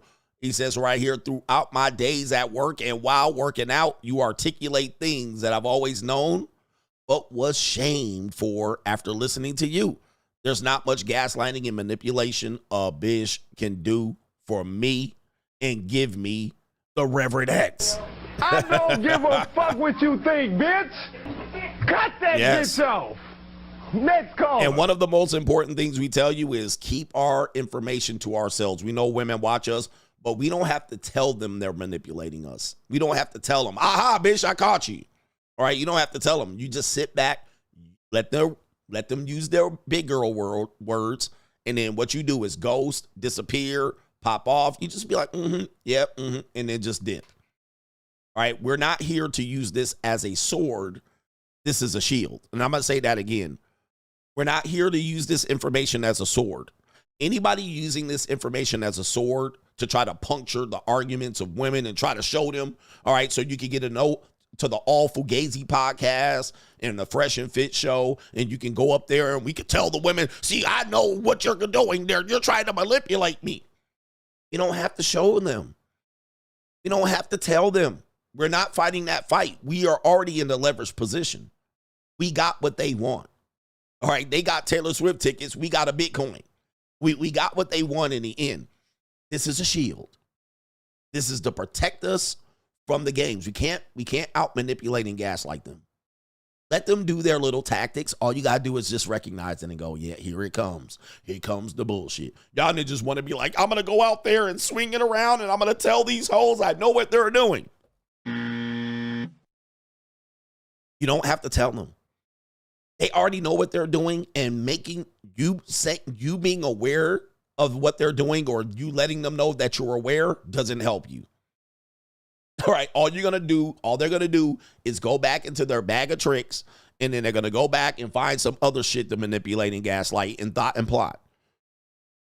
Right here. This is not a sword. This is a shield.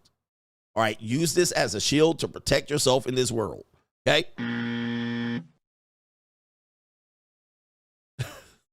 They just be out here emotional. And what you're trying to do is, there's a book by Esther Vilar that CGA showed me, and she said you're trying to make me a slave. Ass ninja. You guys are idiots. What you're doing is you can't. Shout out to Coach EO. Coach EO has a series called Kill the Simp. All right, Killing the Simp. Shout out to Coach EO. You can't kill your simp. You don't know how to kill the simp. You know how to do it. You're really masquerading as a red pill guy, but you're really a simp. A lot of these podcasters are the same way. They really simps, right? And they're masquerading as masculine guys, but they really simps.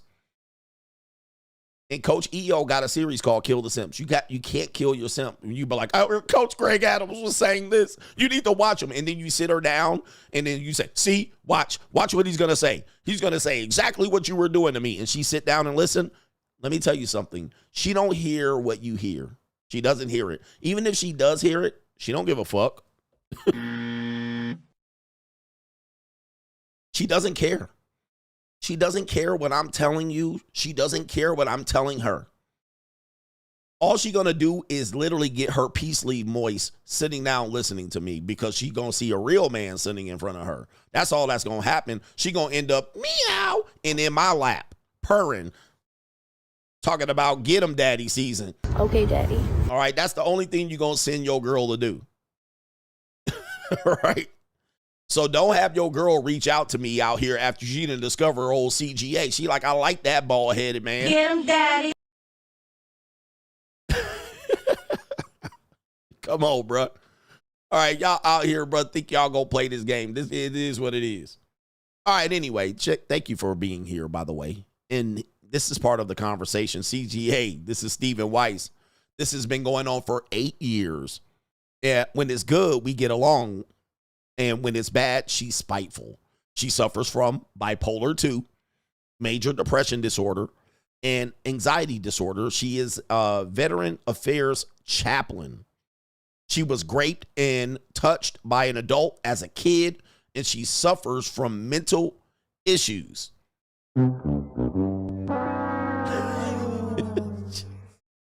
We've been divorced for 4 years, separated for 4 before that.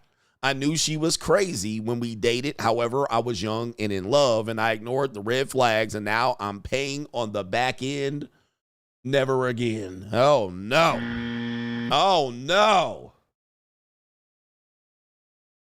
We warn you guys. We warn you guys.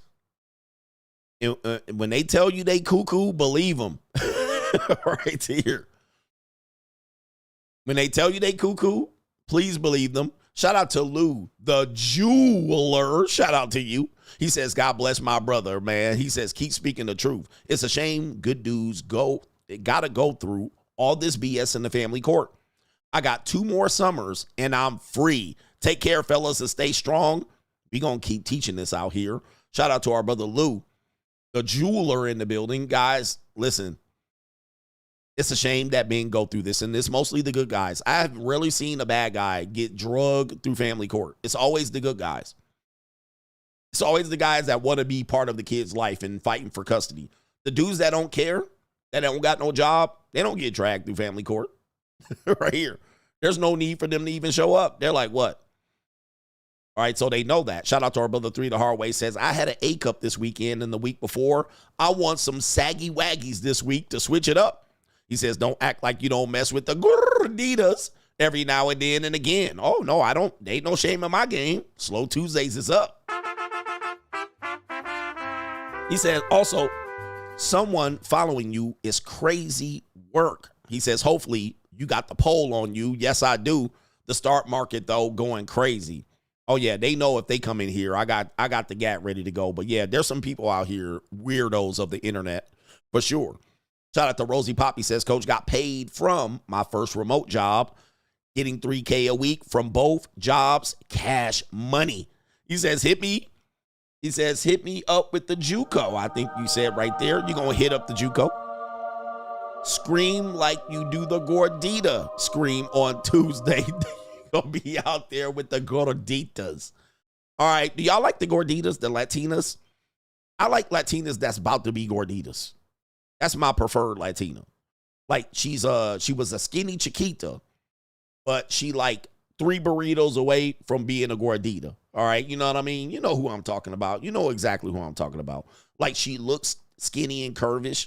Like she looks like she's in shape and curvy until you take her clothes off and you're like, damn, you 3 bean burritos away. All right. For real. You know what I'm telling you? You know what I'm telling you. You know the women I'm talking about. Like she 5'1", 5'2", and she like 25 years old, and she still got it because the clothes fitting just right. And you like, oh man, she probably in good shape. and them clothes come off, she looked like a block of cheese. And I'm like, oh, damn. I was like, you about 1 bad month away from being a full gordita. And once she get that gordita, once she hit full gordita torta, it's a wrap. She ain't never coming back. That's it. Yeah, she ain't never coming back. It's over, bruh. That's her final form. All right. That's her final form. That's it. All right, let me see if I can find that picture of y'all saying Selena Gomez. Let me see here. Yeah, where's she at right here? Let me see if I can get the video of here, the Selena Gomez in the Spurs jersey right here. Let's see here. Let's see here. Where is it at? Where's my, okay, here it is right here. Yeah, Selena Gomez style right there. This is it right here. We're going to take it all right here. Here we go right here. That's what I'm talking about. This right here. You know what I mean? She like right on the cusp, right? She good, and you don't see it quite yet. And you like, ooh, wee. All right. You like, ooh, wee. She going to be a hottie forever. And then about 5 minutes later, she like this right here. Yep. You know what I mean? It's gone. She lost it. You know what I mean? She got comfortable and shit. And then it's over, bruh. That's the final form right there. And there's no coming back from this. Yeah, Selena from San Antonio, we should have told you from the beginning. Hey, Selena from San Antonio, that should have let you know she had some gordita in her. All right. But you know what I mean? Like, it started off good. You know what I mean? You was like, ooh, she fine as hell. Yep. All right. And then all of a sudden, it just, gotcha, bitch. Couple dinner date. Nah, no, man. I know she's sick. Hey, Selena, by the way, come see your boy. Come see your boy. I'm still smashing Selena, though. I'm still smashing Selena. All right. Hey, Selena Gomez, you should know if you watching my show. Selena, I still got it for you, baby. I still got it for you. Selena, I'm still hitting. All right. That's my girl right there. Selena, my girl. I'm a simp for Selena. All right. There it is right there. But I'm always imagine you like this. All right. Not like this. It's okay, Ninja. Listen, Ninja's blaming it on lupus. Let me tell you something, Ninja. Did you see her mom? Her mom looked the exact same way. They got lupus, and she still got the DNA. Ninja, this don't have nothing to do with lupus. She was going to be like this regardless. All right. Ninja saying lupus. Ninja saying lupus. Bruh, this is San Antonio, Texas, Ninja, and El Paso. That's what they do, Ninja, lupus or not. Lupus or not, that's what they look like. Ninja, tell me I ain't lying. Come on, bruh. I know Mexicans, man. I know my Mexican women, bruh. I don't care what she could have a ruptured thyroid. She's still gonna look like that. Ninja, that she wasn't gonna not look like that. Okay. Nope. All right. Anyway, she only what 5'2"? Bruh, that's her DNA. That's her genetics. All right, that don't have nothing to do with the lupus, bruh. All right, it don't really. She from Texas. That was what's going to happen. Bruh, go to Texas and let me know, bruh. How old is this woman? 30? This was going to happen to her regardless. She didn't have a choice. Right? That's classic West Texas. San Antonio, El Paso, Laredo, Amarillo, wherever I can't even think of the other one. That's Texas, bro. She didn't have a chance. So stop it with the complaint. She had this and that caused her to be. No, she's Mexican. All right. That's what she is. Anyway. All right. Anyway, the genetics do not favor them. So it is what's going to happen regardless. But by the way, Selena, baby, where you at?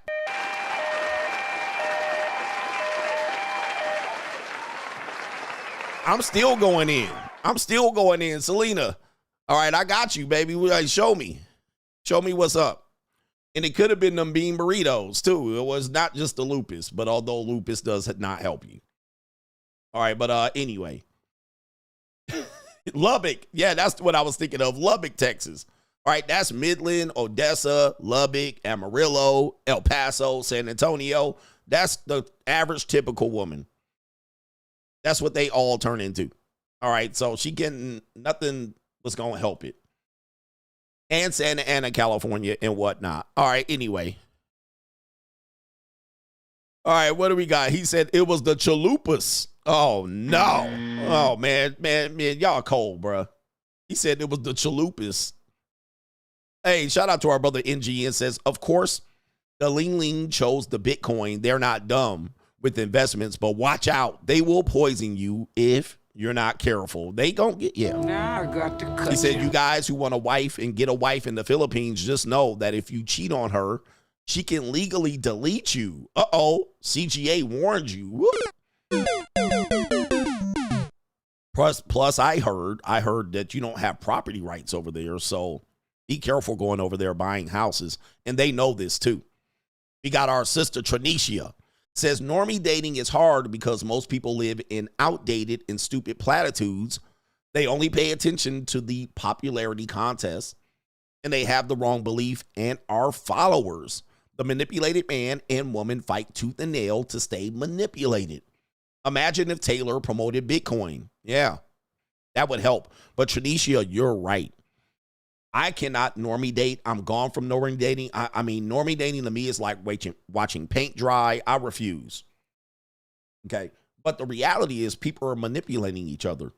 Men and women are manipulating each other. You guys know the trick here.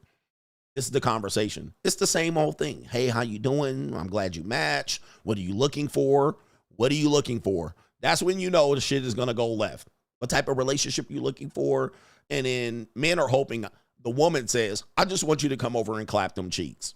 Most of the time she doesn't because she doesn't want to sound like a whore. So most men are going to hear, well, I'm just looking for something long-term, preferably looking for something that leads to a relationship. And then she says or asks, what about you?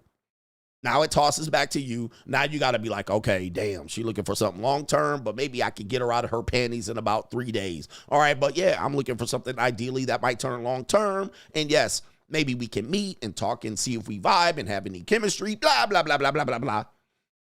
Now, the older you are, the foolish this is.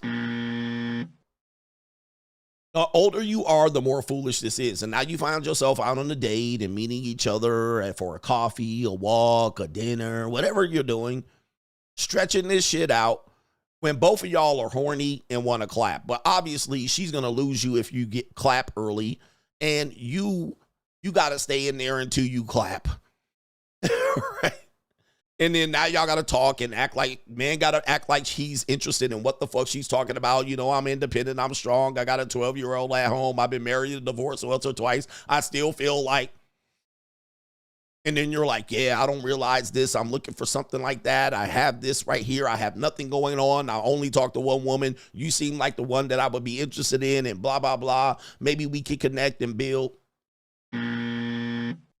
Both of y'all acting like you guys aren't talking to anybody else. Ooh, these people on the dating apps are creepy, she says. I can't deal with these guys on dating apps. They're losers. They're creepy. They only want one thing. They're all trying to fuck on the first night. And then you're like, I'm not that type of guy. I ain't trying to just hit on the first night. I'm trying to make something out of this potentially. And if nothing happens, this ain't no big deal. I'm a little bit, hands off with it. And if something happens, something happens. If it doesn't, it doesn't. But, sex is sex. So, this is about blah, blah, blah, blah, blah. Just drag it on. And I'm like, bro, you could have got your meat fixed long time ago. Or you could have saved conversation. You could have saved time. You could have saved money because you done paid what I paid already. You done paid what I paid already. If you're over 25 and you're doing this, you're an idiot. At this point, if you think it's going to be any different, and then what's going to happen is he going to get them cheeks. He going to hit 1, 2, 3 times and dip. Then what's going to happen? He might be interested in hitting some more. Then she going to have a rotation of men, 1, 2, 3, 4, 5 dudes, and then dip. She going to ghost before he hit the first, second time. I mean, She gonna ghost because she's gonna know it's time for her to give up the panties, and then she's gonna know that, and then she's gonna all of a sudden disappear for a few weeks. Then she's gonna be with another dude. Oh, I've been so busy getting my cheeks clapped by another dude.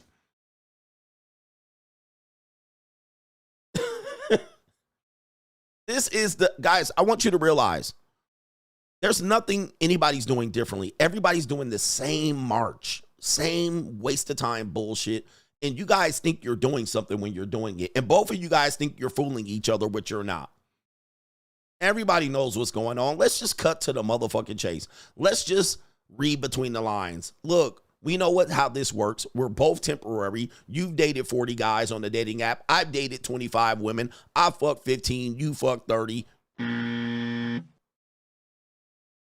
You're trying to get me to get a long-term relationship out of me when nobody of any of the guys you've dealt with, nobody's giving you one. Why do you think you're going to get one now? Me, I'm trying to get a quick nut. You're there. You're convenient. Give me that nut. Let's just move on. But nah, y'all got to go out there and manipulate and lie to each other and waste time and money and interest and hang out and time. It's just absolutely a farce. It's dumb. And I don't know why you guys continue to do it. I'm trying to convince y'all ninjas there's a whole nother way. You don't have to do it this way. But you guys make yourself feel better and think you're not a trick and she's not a hoe. Let me just break it down. You're a trick, she's a hoe. And you're trying to make yourself feel better about tricking and hoeing so you don't have to go directly to hoe and trick. But she's a hoe, you're a trick. You guys, she has a history of being a 304. You have a history of being a soft trick, all right, a time trick. And that's what you guys are doing, trying to disguise it. Most of the time, wasting your time, coming up empty. You come up with a dry dick, she come up with no money at the end of it, no relationship. And y'all do this 30, 40, 50 times. Like, what are y'all doing? Why do y'all do this? And then get feelings, frustration. Wow, why are these guys doing this? And these girls. You're just trying to make yourself feel better for her selling pussy to you. And then you tricking off of her pussy. That's all you're doing. That's all you're doing. You just cutting out the bullshit. So, I mean, you're just adding bullshit to make yourself feel good about tricking and hoeing. That's it. But that's what y'all been doing. Y'all been doing it for the past since the 2012 and 2013, tricking and hoeing. That's what y'all been doing, disguising it as dating. Right? And anybody that want to deny me or bet against this or talk against this, please step on up, ninja. This is not dating at all. This is just pimping, tricking, and hoeing to the infinite degree. And all you're doing is adding dating to it. I'm going to call this dating. Right? It ain't dating at all. Shout out to Kirby. Tip for the best day of the week. Shout out to you, which is Takeout Thursday. Shout out to P.I. Double says, don't front, coach. You love JUCOs with the poofy labias. But I don't eat that cat with the JUCOs, though. Did you eat that cat? I don't eat the cat. All right, shout out to Eric Scott. Shout out to you, man. Great Scott. And H Everyday says, bean burrito, not lupus. Laughing my ass off. The box. He says right here, box Chevy Mexicana. Yes, indeed. And these are definitely the West Coast Mexican Latinas. The East Coast ones are a little bit different. Okay. The East girls are a little bit different. But do you guys understand what I'm telling you? And anybody denying what I'm telling you? He said they don't know the ism, coach. They identify as civilian. Yeah, I mean, and that's a great way to put it. You guys are civilian hoes and civilian tricks. That's all it is. And you can't deny me on it. You're just tricking as a civilian. I mean, come on, guys. You're playing it. And by the way, dating stem from prostitution. You guys are committing acts of prostitution anyway. All you do is go to a restaurant beforehand and have false conversation about yourselves. Let's just say this, and I'm going to tell the ladies. Ladies, I wish y'all would stop lying about the amount of guys you guys are sleeping. I mean, listen, you can tell me. I don't care. I don't judge. That don't mean I ain't going to clap your cheeks, but there's a lot of hopeless romantic men out here. Ladies should be honest about the amount of guys they're talking to simultaneously and having sex with. and have a rotation. It would make the game fair because then men would be honest to you. But they always call the men the liars because they end up finding out the man that they thought had no other option, that they were giving a chance, that they were trying to make a beta simp, has more options than she anticipated. So as she's talking to you, she is certainly talking to other men. She's having sex with other men. She's talking to other men. She's in relationships and friendships and beta male orbiters and all of that. And then she will act like she's just, oh, I've been busy with work and I've been going to school and I had these things going on. She will make excuses as to why you can't get to her. Oh, I can't see you that day. I got something going on. I got this. I got a concert. I got a business arrangement. I got this. She will make excuses and be like, I've been so busy. I think I could get to you. But she giving them cheeks up to somebody else that night. Right? You know what I mean? Like what? She's doing a rotation of guys. I don't care what woman we're talking about, a 304, a regular girl. She's by the way, dating means filling your dates. So that's all dating means. It doesn't mean meeting a mate. We turned it into that in our recent time. Dating just means she's filling her dates. She's got multiple dates being filled. A sex date, a takeout date, a dinner date, an introduction date that leads to sex. And then she will come out here and be like, oh, think she's stringing these guys along and that they don't know anything about it. They're clueless. Men are clueless that she's doing this. She's got her ex-boyfriend, her ex-husband. They all got access to her. All right. And the future guys, the guys on the dating app, if you met her on a dating app, she has multiple guys. Okay. Pookie, Ray, Chad, and then Sugar Daddy. And the telltale sign for this is you hear from her all afternoon, all morning. Here come Friday, Saturday night. It's a fucking ghost town. Your text messages dry up. Dried up. She was texting you all morning, all afternoon. 6:00 p.m. comes up on Thursday night, Friday night, and Saturday night. You don't hear hide nor hair from this woman. Gentlemen, she getting them cheeks clapped, dusted off, dates, right? You already know what's going on. Ladies, vice versa. Here comes 6:00, and it's just, but Monday, Tuesday, Wednesday, Thursday afternoon, she was texting you high, going back and forth. 6:00 Thursday night come up, gone. You don't hear from this bitch till Sunday night, Monday morning. Oh, hey, how's it going? Right? Somebody been at the house all week dusting that punani off. Oh, how are you? And now she wants to re-engage with you on Monday morning. Here she comes. Here come the bullshit again. Oh, yeah, weekend was long. I had some studying to do. I was typing the term paper. All day you were? All day? You was just sitting up all day typing the term paper, looking at Netflix. Come on, man. This shit is goofy. Oh, I mixed all your text messages. I didn't know what happened. My phone was acting up. Come on, man. Ninja, she was getting glazed. She was getting glazed or tricked on or taken on a date. Come on. Are we not going to admit this? Or when people don't admit this, this is why dating is hard. This is why you normies have frustration with dating. Because nobody will admit this. This is not true. I don't know what type of girls you're talking to. Stop.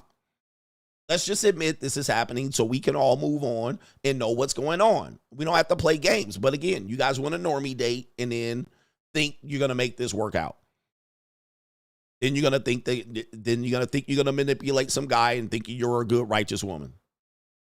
And man, vice versa. So look, this is the honest conversation that I have. That's why I get right to the point. I ain't playing no games. It is what it is. All right, I get right to it. And I don't want to hear a woman, well, I'm not like that. Man, I don't care, bro. Like, I don't care. I ain't rolling the dice to bet against you. Ain't like 99% of all women out here doing this and playing this game.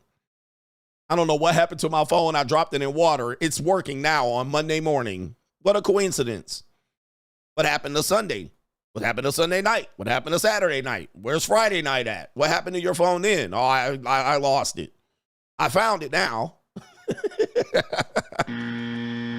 All right, I found it. Just on Monday morning. Oh, I found it. It's working right now on Monday morning. Oh, okay. Good to see you. I'm glad you had a good weekend. Am I lying? If you think I'm lying, let me know in the chat. If you think, guys, this is what normie people do, and they act like this, they can't be straight up and honest. They can't just be like, hey, you do you, I do me. Don't worry about it. But you guys do this all to each other all the time, and you call it dating. This is not dating. This is tricking and hoeing.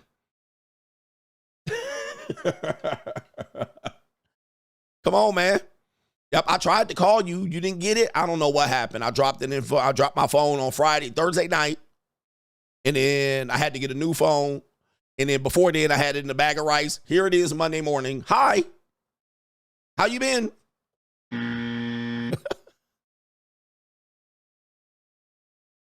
Come on, man. Ain't nobody calling me a liar right here because I don't lie. I'm the speaker of truth. Look, let me touch back on this. I know I got some PayPals. Shout out to Maryland guy says, that's it. I'm going to the Philippines next year. Get on out there, brothers. Filipino women are crazy. Okay. All right. Filipino women are great, but watch out for them. They're something else. All right. Enjoy them. All right. Crime and Law CGA. We got it going on. Crime and Law CGA right here. All right. Play the sound. All right. Crime and Law CGA here. It says right here, this guy right here, Pookie. North Carolina rapper impregnates 2 prison guards, an officer, and a nurse while behind bars, and he claimed he is the victim right here. Oh, the humanity. Right here. Okay. What do we got here? It's a Durham prosecutors revealed that accused deleter, his name is Darius Tyson, admitted to being the highest ranking blood gang member in North Carolina and used this influence to arrange sex inside the Durham County Jail. A former Durham County detention sergeant, Jay Robertson, and a contracted nurse, Laren, it says Laren, I'm not sure what that name is, both work in the jail. And they were charged with engaging in sexual relations with an inmate, which is a felony. Assistant District Attorney Mary Jude stated that Tyson impregnated both women, while Tyson's attorney, Daniel Meyer, argues that his client is a victim. After the allegations, Tyson, who is also a rapper, was moved to the Durham County Detention Center to Central Prison in Raleigh, where he remains in custody. Now, you have to ask, what's going on here? So this ninja is getting more punani behind bars than many men are getting, outside in the world. So remember, go outside, touch grass. This ninja ain't seen grass in I don't know how many years. And he getting ass, all right? He ain't been outside. Of course, if this was a woman that got impregnated by 2 male guards, she certainly would be perceived as the victim. But I think he was enjoying what he was doing. And he was busting up in these guts.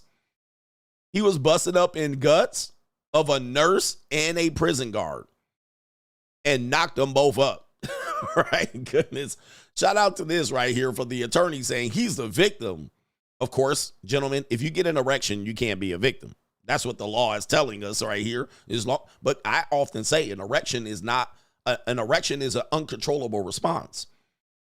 Right? Just so we know here, I think women are predators because a guy oftentimes is weak and vulnerable to sex. Men know this. Women know this. Just because you got an erection doesn't mean you volunteered. Right? That means you were groomed. You were propositioned to the experience. All right. You dropped your clothes and my shit went. Zzz. I didn't get to control that. That's what it automatically does in the presence of booty and ass and titties. So yeah, he's a victim. He's a true victim. Right. Here we go right here. And she made it available. He can't control it. He became a wild animal at that particular point. It was beyond his control. All right, so we need to make him the victim, the portrait of the victim there. And, of course, him not pulling out is certainly very natural. Pulling out is not natural. All right, so that's why they're pregnant. Yep. He had no control over his erection. All right, we don't have any control, ladies, over it. So if you get naked, I don't care who we are as a man, it's going to be reporting for duty. It's, hey, all bets are off. You can't be parading around here. They like to parade around the gym, parade all there masquerading around and expect me to be under control. I'm like, this has nothing to do with me, all right, and more to do with you than it has to do with me. I ain't got no control over it. You got more control over this than I do. He's a victim. All right, get the courts on it, man. Let me defend the guy.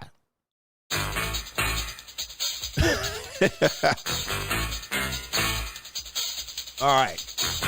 Crime and Law CGA, what city is this right here? Apparently, we know what city it is. It is in, we know the state. It is Louisiana. Apparently, somewhere in Louisiana, a father has sent his young boy, it says baby, out here to steal Amazon packages while no one was home. But, of course, people have Ring cameras, so stealing the package is not going to help. Hey. Yeah. Huh? Now get the bag. Yeah, get it. Okay. Come on. Is that a dad? It says a dad. The voice is deep, but as it walked off, it looked like a large woman. But of course, this is Louisiana, so it could have been a large male. But he said, get that pack. How did he see that package? It's literally hidden behind this large flower pot. All right, so I don't even know how he saw the package back there, but Get it. Yeah. Damn. Now get the bag. Yeah. I mean, that's a large male. It looks like a woman from here. All right, it looks like a woman. All right, just looking at it. I know the voice is deep, but that shirt looks like a woman. It's either a tank top or a spaghetti strap type, one of these fitted shirts. I think that's a woman. All right. Yeah, that is some breasts here, but it could be a male in Louisiana. But that is definitely, I think that's a woman. Yeah, get it. Come on. Yeah, look at her walking off right there. That is a woman for sure. Straight Jack. All right, it says dad, but that is definitely a lady. Well, it's not a lady, it's a woman. Yep, that is a woman. Yep, that's a woman. Back out. That is not a man. That's not it. But they blame the dad on the dad right there. Here we go. And I think she says auntie, so it might not even be his mom, but it definitely was a woman. And sent him to steal the package and then walked off and then left them hanging. Unbelievable. Shout out to everybody in Louisiana. All right, Crime and Law CGA. Trump's appointees are on the ropes this morning. Apparently, people have been digging into their files. Let's start with the one guy, Pete Hegseth, who was the person that was a Fox News analyst promoted to the Secretary of Defense. People thought that, certainly the liberals and the Democrats, CNN and MSNBC, thought that was absolutely ridiculous. But it says now he's got a history of doing something against a woman. And now the Me Too movement is affecting the Trump appointee. It says police report details sexual assault allegations against Pete Hegseth. And it says Trump's Pentagon pick accused of a 2017 sexual assault after a Republican women's convention in California. All right, it says a woman told the Popo, so she reported it at the time. Just so we know, and we have to always report that. She did report it at the time. And it says right here, and he says these are bogus charges. Slow down. We're gonna find out if it's bogus. We still have to report it. It says a woman told the Popo that she was SA'd in 2017 by Pete Hegseth after he took her phone, blocked the door to a California hotel room, and refused to let her leave. This is according to a detailed investigative report made public on Wednesday. Hegseth is the Fox News personality and Donald Trump's nominee for the Department of Defense's secretary. She told police at the time that the encounter had been consensual and denied doing anything wrong. All right. So he said, hey, I ain't do Nathan. News of the allegation surfaced last week when local officials released a brief statement confirming that a woman had accused Hegseth of sexual assault in October 2017 after he had spoken at a Republican women's event in Monterey, California. His lawyer did not immediately respond to a request. He said that Hegseth paid the woman in 2023 to head off the threat of a baseless lawsuit. So let's stop right there on Crime and Law CGA.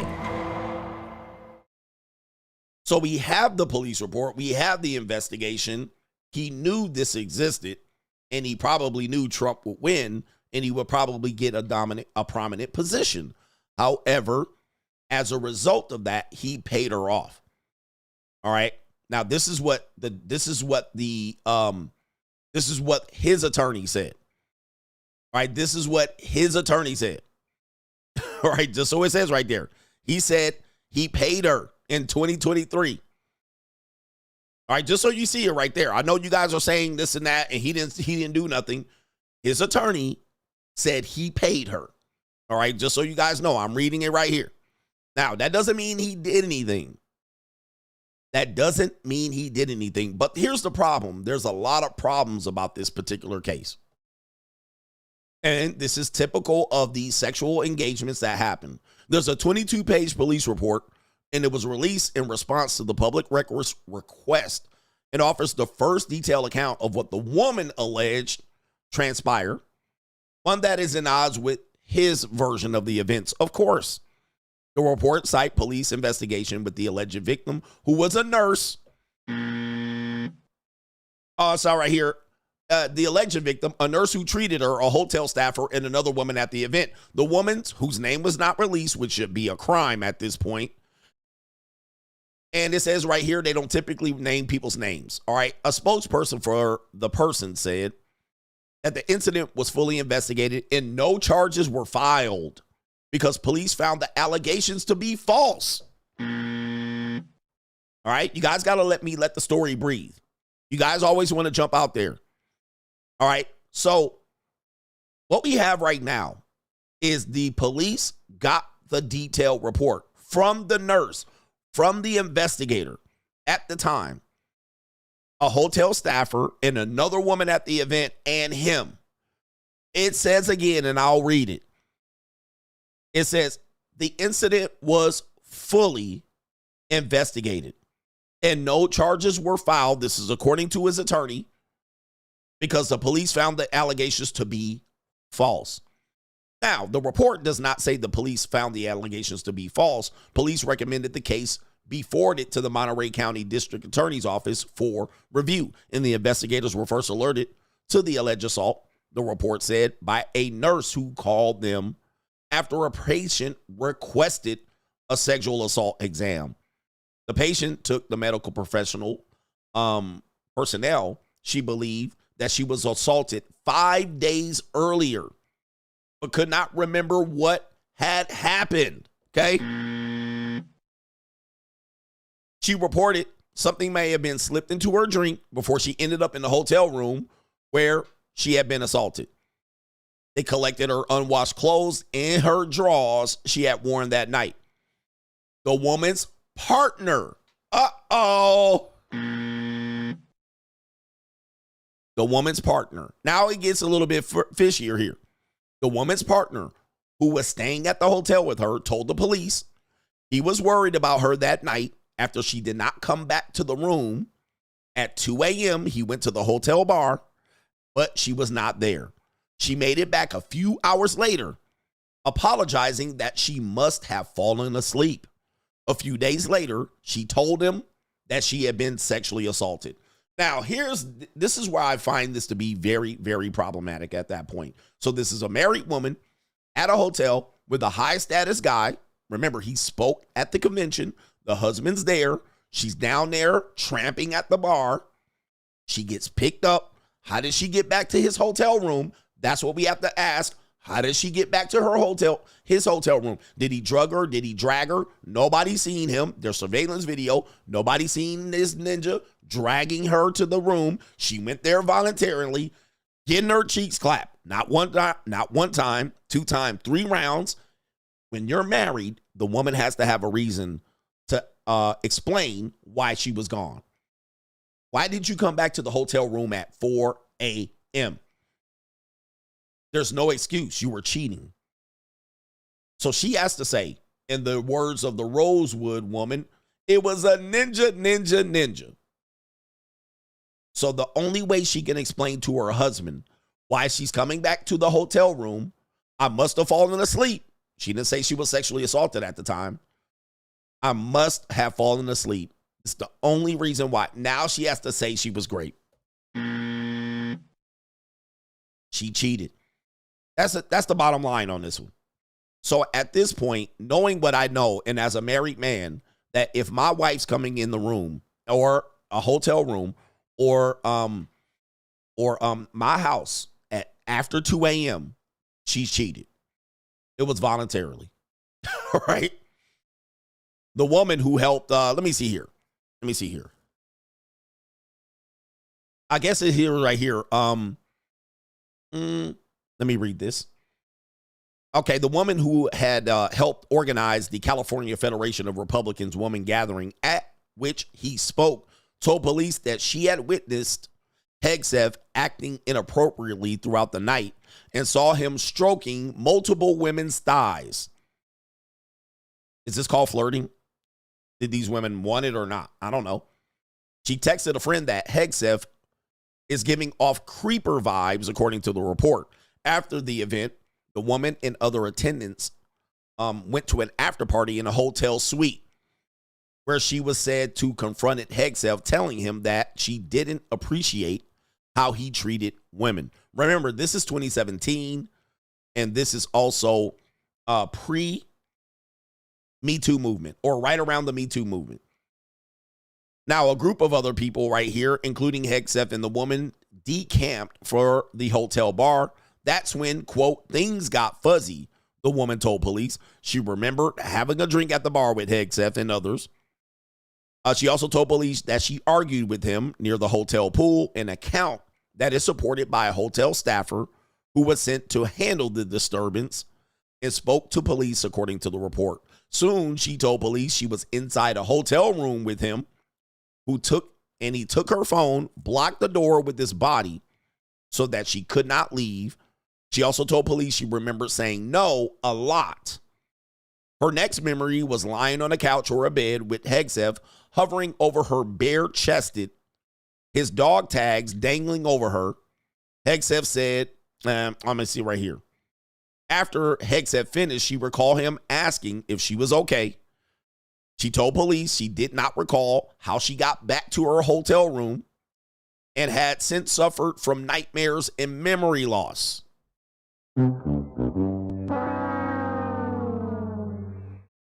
Man. All right. Whew, Jesus. All right. Now, the problem is this is he said, she said, and you have the number one problem. This is the number one problem. Anytime alcohol is involved, whether voluntarily or someone I just can't imagine he's spiking women's drinks, but hey, stranger things have happened. The minute you involve alcohol, you can literally toss it out. You have to toss it out. In fact, most of these assaults that happen on college campuses involve alcohol or drugs. And this is why they never go to the prosecutor. This is why nothing ever happens. Because once you put alcohol and drugs in it, she was voluntarily drinking at one point, she probably admits. Now, he's supposed to be spiking people's drinks, right? I just don't believe that. I don't believe that men are doing that. Now, again, that doesn't mean he couldn't do it. I just don't believe men are going around spiking women's drinks. I mean, are we in Colombia? But it's easy for women to say things got foggy. That's what happens when you drink poison, right? You're drinking alcohol, which is a poison. And then if it mixes with your Xanax pills or any other drugs that you're doing, because we know that's going around, you almost have to toss it out. But what do we do with this information? I mean, because this sounds like a drunken night of sex. That's all it does. I mean, I can't say that it sounds like an assault. You saying I blacked out, it got fuzzy. I mean, that could have been you been drunk too much. I mean, I don't know. I remember saying no, but you don't remember nothing else. I don't remember anything else. I don't remember how I got to his room. I don't remember how I got to my room. I don't remember. All I remember was I said no a lot. How do you remember that? You don't remember nothing else but that. I mean, you don't remember the sex. You don't. How do you know you were assaulted sexually? How do you know that? There's just too much here. And I want people to understand this is why we get these things here that this woman can come out anonymously. And then he's out here running for the top position. This has never been brought up until now. And now we got another Carolyn Blasey Ford situation out here with a false allegation. Hey, do you remember doing all that cocaine or a coca? You don't remember that. This to me is just, I just can't believe stuff like that when I hear it. I'm like, there's got to be some, but the problem is you can't get much more details. She could just lean on, I don't remember, but I did say no. He could just lean on, I ain't do it. She came voluntarily. And then you got other people saying he was sexually harassing other women. Look, was he sexually harassing other women or were they flirting? Like, when people flirt, they do shit like this, especially at parties. You know, the Republicans are known to be having orgies and doing wife swapping and wild shit like that. So it just is an odd timing that this is coming out. And then now they're painting this picture of him being just a creepy guy. He was creepy. Creepy. And looking at the guy, pause, he's not a bad looking guy. So come on. I mean, and yes, are there some creepy men like there out there? I'm pretty sure. But them Republicans are known to do wild shit and have wild parties. So, especially when they're out home. So we got wife swapping and all kind of shit. And when she came back to the room, she never said she was assaulted, but it was 5 days later. Oh, man. And crime and law goes on. Matt Gaetz. Or is it Matt Gaetz? Matt Gaetz. I don't know what his name is, but you know him. He out here swinging hard out here against the liberal agenda. Let me just go ahead and pull up some of his old videos. I posted on my Twitter. This guy right here, he's bringing back toxic masculinity. This is him, the new attorney general appointee. Like, why is it that the women with the least likelihood of getting pregnant are the ones most worried about having abortions? Nobody wants to impregnate you if you look like a thumb. Is it safe to say that based off of your comments, you're suggesting that these women at these abortion rallies are ugly and overweight? Yes. What do you say to people who think that those comments are offensive? Be offended. We need that toxic masculinity back. Oh, no, he just dropped out? He just dropped out? Oh, breaking news. Oh, Lord, he just dropped out. Lord have mercy. So let's see why he just dropped out. Damn. All right, he just dropped out. Did he? Oh, y'all. Oh, he withdrew. Pause. Oh, man. So he just dropped out, and we're going to show you why he just dropped out on Crime and Law CGA right here. Damn. And they got him pegged pretty good. Pause. All right, he dropped out. So, yep. So this is definitely the liberal playbook attack here. Let's show you why he just dropped out. Thank you for the update. Apparently, they have found details of him being at the JUCO. All right, so they went and gentlemen, take notes here. They went and found his JUCO activity.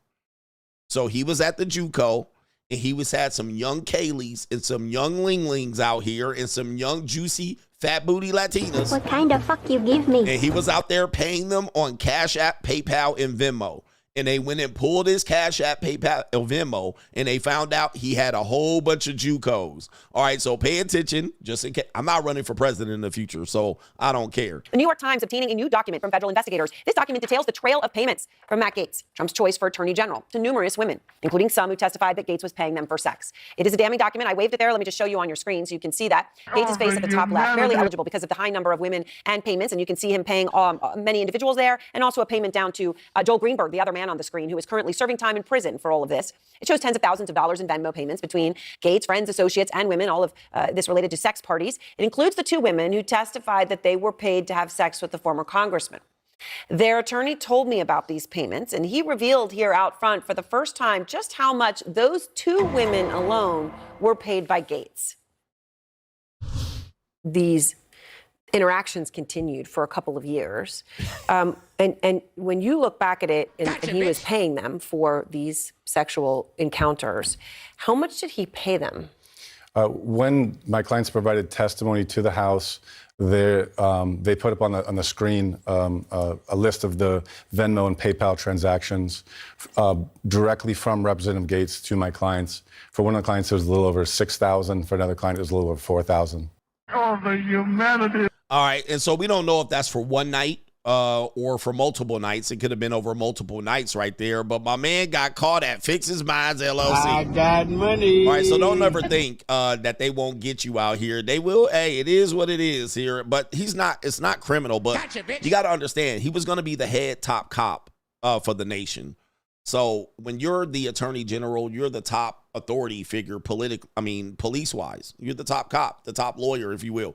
All right, you can't be out here caught like this. So that's why he withdrew from consideration, because you can't be out here having JUCO fun and being somebody that is going to uphold the law. All right, there it is right there. So he got it, but he's now lost his position right here, just dropping out 40 minutes ago. All right, crime and law CGA fast. Them Democrats work quickly, man. All right, he was just helping fix a couple of binds. So a little over $10,000 to your clients from him directly. That's correct. That's just to those two women. As you can see, obviously, there are many more. Yet Republicans do not want this or other details related to the Gaetz probe to ever see the light of day. Some Republicans, I just want to be clear here, many of them do, but I'm specifically referring to the Republicans on the House Ethics Committee tonight handing President-elect Trump and his pick for Attorney General, Matt Gaetz, a victory. And I will say, at least for now, they voted for now to block the release of what is said to be this damaging report, because this is from it, which says, among other things, Gaetz was that the report was looking into sexual misconduct, including sex with a minor, as well as illicit drug use and other things. Now, this is a blow to a number of Republican senators. They wanted the report before they actually vote on Gaetz's nomination. Now, let me tell you something here. If you were on the JUCO stream, last week, okay, last Sunday, didn't I just tell you about a scenario just like this? All right, so people think this is not, now they got his situation. His goose is cooked.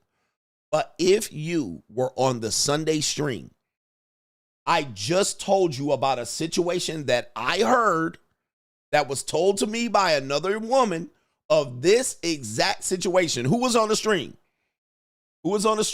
And dudes, y'all be swearing I'm lying to y'all. Y'all was swearing that I'm lying, y'all. Remember that? I was like, oh, I talked to this one lady and she said blah, blah, blah. I'm not going to say it on this. I'm not going to say it over here. All right, because y'all niggas can't get this info for free. But I just told you that somebody had told me about a situation just like this. All right, remember that. All right, so if you were there, you heard me say it. And this, now we got evidence of this. And let me just say this. All of these people are doing it. All of them are doing it. So this is the part I'm knowing, is that all of these people that are in this particular group of people, Republican or Democrat, they're all doing it. So that's the only part of it. But again, you remember when I told you that? I was like, this person told me that blah, blah, blah, blah, blah. I'm not going to say it live on here. All right, you got to find that at the JUCO. But this right here, now it makes sense, doesn't it? Now it makes sense. Let's go back to what he said he paid. All right, because now it makes sense. Because people be like, Coach, they lying, don't believe them. Let's go back and listen to this real quick. Because if you were on the stream, this is going to make sense. And when you look back at it, and he was paying them for these sexual encounters, how much did he pay them? When my clients provided testimony to the House, they put up on the screen a list of the Venmo and PayPal transactions directly from Representative Gaetz to my clients. For one of the clients, it was a little over $6,000. For another client, it was a little over $4,000. Remember, listen, if you were on that stream, that's the exact number we heard. That was the exact number that we heard. Yo, and so when people be like, man, they lying, don't believe these women, they be out here tripping. All right, that was the exact number. That first number was the exact, those, by the way, those were the both two numbers that we heard. Both of those numbers were the exact number that was told to me. All right, and then I told it to you. Those were the exact two numbers. Holy shit. New world order. Holy shit. No, it's not per meeting. No, it's not per meeting. Those were the two exact numbers that I told you, and that was on Sunday before this news broke. Yo. Oh my goodness gracious. All right, so look, we ahead of the game. New world order. All right, but by the way, just so we know here on Crime and Law CGA, the thing is, straight jacket. He's not the only one doing this. All right, we know that there's Democrats and Republicans doing this. It's just that his position, he's getting put in there. They're trying to disrupt the appointee. They did. They were successful. They all do it, so they all know what to look for. They all know what to look for. And this is what you guys got to know. It wasn't just him. They all know that they do this, and so this was an easy way to bump him out. And, of course, if you're in these positions, you can't be sloppy. Like, I'm not in that position. All right, I'm not in that position. All right, so I can be sloppy as you, I suppose. But he's not afforded that opportunity because he's in a political position. And he's also an attorney, and he's also top cop. So he can't get caught out here doing that. That's why he had to step down. All right, wowzers. All right, yo, that's crazy. Shit comes full circle, man. I tell you, man, that's Crime and Law CGA. All right, those were the two exact numbers that were told to me that I told you on Sunday. I wish I could play it here, but you guys got to get over to the JUCO live streams, the locals live streams. I'm giving y'all information about the monetized dating marketplace, the activities out here happening, the normie dating marketplace. I'm telling y'all what's happening in real time. Unbelievable, man. Let me get back to these PayPals because you guys are supporting. Shout out to Maryland guy. He says, I'm going to the Philippines. And when you go, fly in from Los Angeles. It's much cheaper. All right. The Los Angeles is a direct flight. All right. What do we got here? Kaylin has something to say. Good to see you. And somebody said all men pay. Yep. And he paid with his job. His political future is cooked. Shout out to Kaylin. What's up, coach? The interviewer should have asked those women would Taylor Swift pay them back for buying a ticket to the show. I highly doubt that this would be the case, even though Taylor is a billionaire. I don't think so either.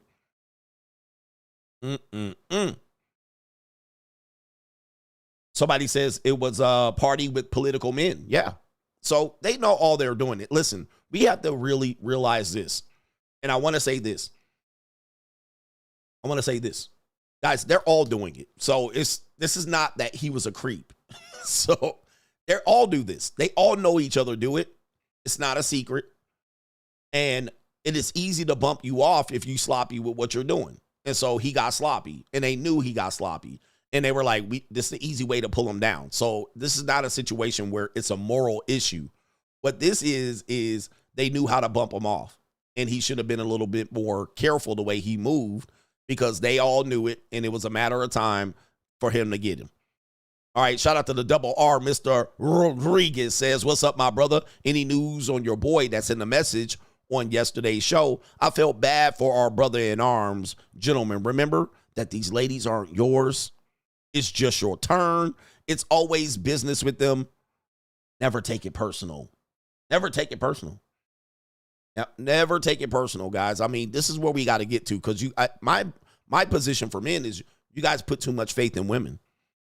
I don't know how to tell you how you can do it and how you not, but women manipulate you. But we learned from Esther Vilar. Even she figured this out. They manipulate you. They get you to put your guard down, and then you get got. And you put all this faith in them, but I believed in you. You said I would be the only one forever. And you said you can never see yourself with another man. There are zero women like this. None. None. Now, listen to me, ladies. You could become that woman. You could become that woman. Just for instance, according to this woman right here. Where's she at? Right here. This woman right here. So this is an example of she wasn't that woman. Now, according to her story, she became that woman when she had to divorce her previous husband. So to her husband, she's not that woman. She's that woman now. She became that woman after divorcing her husband. And it could have, that was at 34 years old. So at 34 years old, she became that woman. But before that, she was never that woman. So to somebody, she's not that girl. She's not trustworthy. She's a liar, a cheater. But according to this romance story, she's wonderful. They got a 41-year-old marriage. But that's just to one guy. And ain't no telling what she's done to her, to him in them 41 years. There's no telling. So that my point stands. So a woman eventually might become that or want to become that. What did she do before that? She was never that woman to anyone.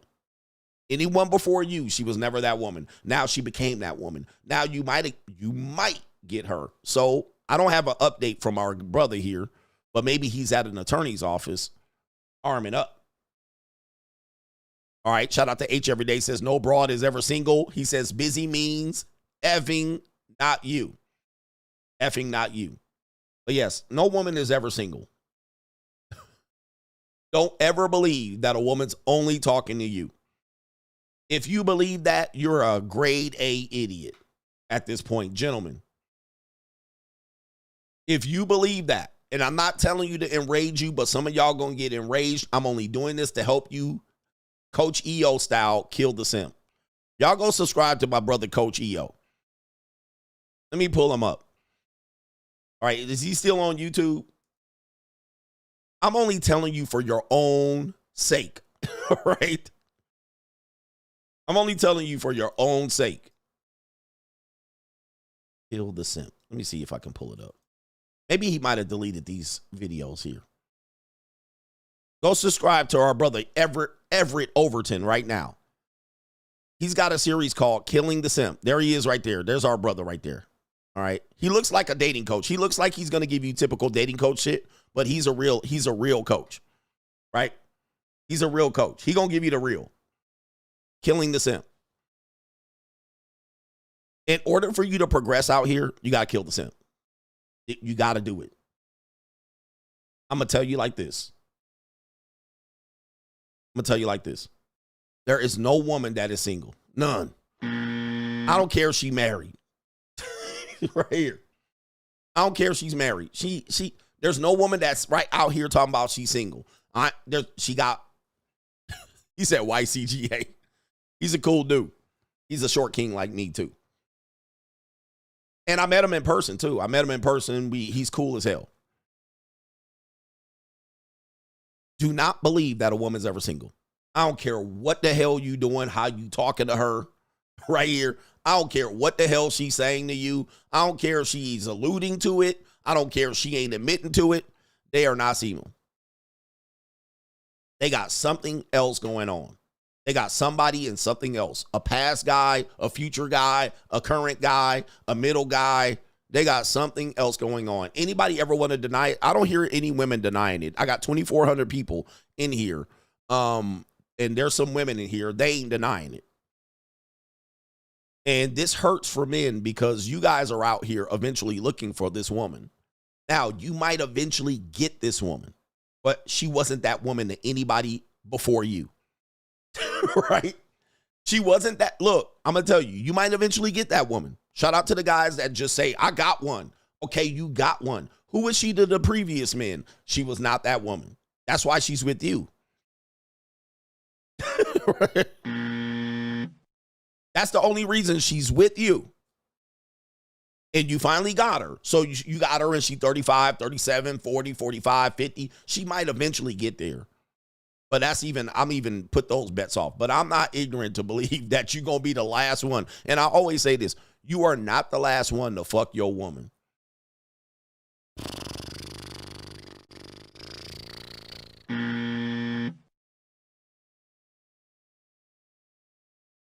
I don't care. Hey, why my camera doing that? Are you listening to me, gentlemen?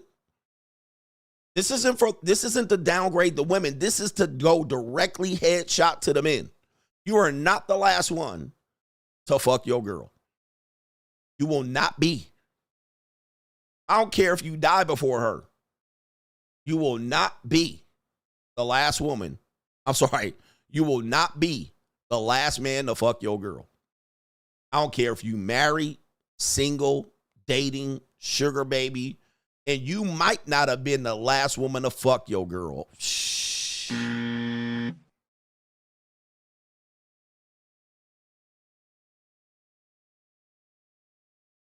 And you might not have been the last woman that fucked your girl. And that's this week.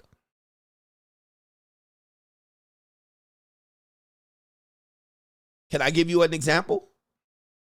Can I give you? Mitches is going crazy. Watch this. Let me give you an example. You think I'm tripping? I just read a story about this guy. The woman that's accusing him came back to the hotel room. She was married. Her husband was in the hotel room. Was he the last woman that night that fucked his girl?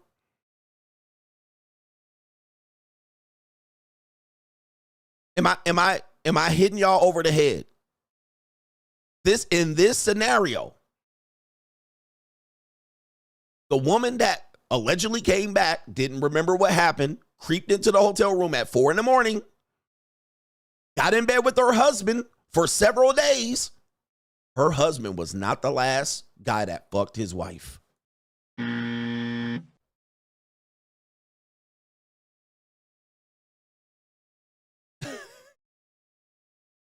So when you think I'm reaching and you think I'm doing,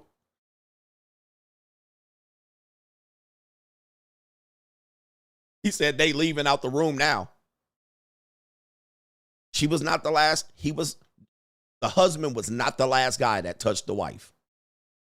There's men living with women right now. She ready to divorce him. There's a brother that texted us, messaged us yesterday. Listen, there was a guy that messaged us yesterday who said his wife told him, "You are no longer allowed to touch me."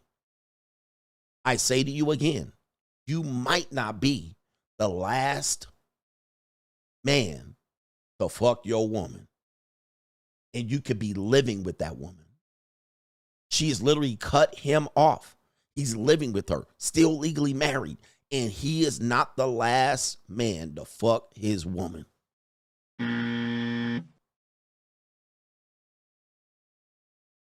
200 people left up out of here when I gave you that. Because y'all can't handle it. This is the realities of life. Some of y'all gonna get that work. You're gonna find out. When I played that guy yesterday, he was a track con. He said, I was with my wife 20 years, 18 years married, 2 years before that we met each other, 20 years, divorced. I then dare say, if I told him 5 years before he got divorced, and I said, you're not the last man that will touch that woman, he would say, not me. 5 years later, that's the case. Reality happens. Look at these men triggered. They're triggered.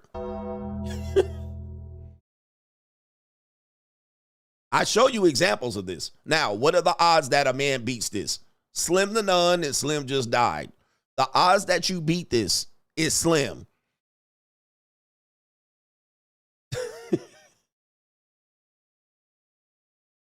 Don't think. And then that's married women. What about the single women out here? You had, let's just say you was with a woman three weeks ago.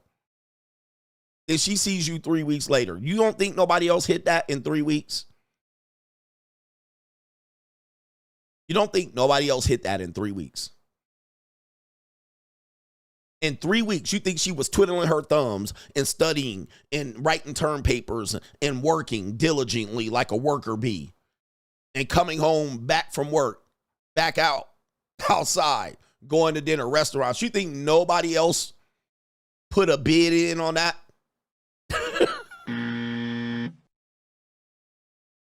You think nobody else put a bid in on that in 3 weeks? Nobody texted her. Nobody hit her up. Nobody was from the past. Nobody from the future. And you ain't seen this woman in 3 cotton picking weeks. You think nobody else slid in there for 15 minutes and wiggled around between her guts? You think nobody hit that? What's the likelihood? Right? These men, look at y'all. Y'all quiet now. Why did y'all get so quiet? These ninjas quiet. Dude, I don't care if she a Christian. I don't care if she go to church. I don't care, bro. I don't care. What is the listen? Let's just say there's women out here that have done it. What is the percentage? You put the percentages up. Right here. Put the percentages up that this likely to happen. Right? Put it up there. What? 5, 10, 50? Throw it up there. Let me know.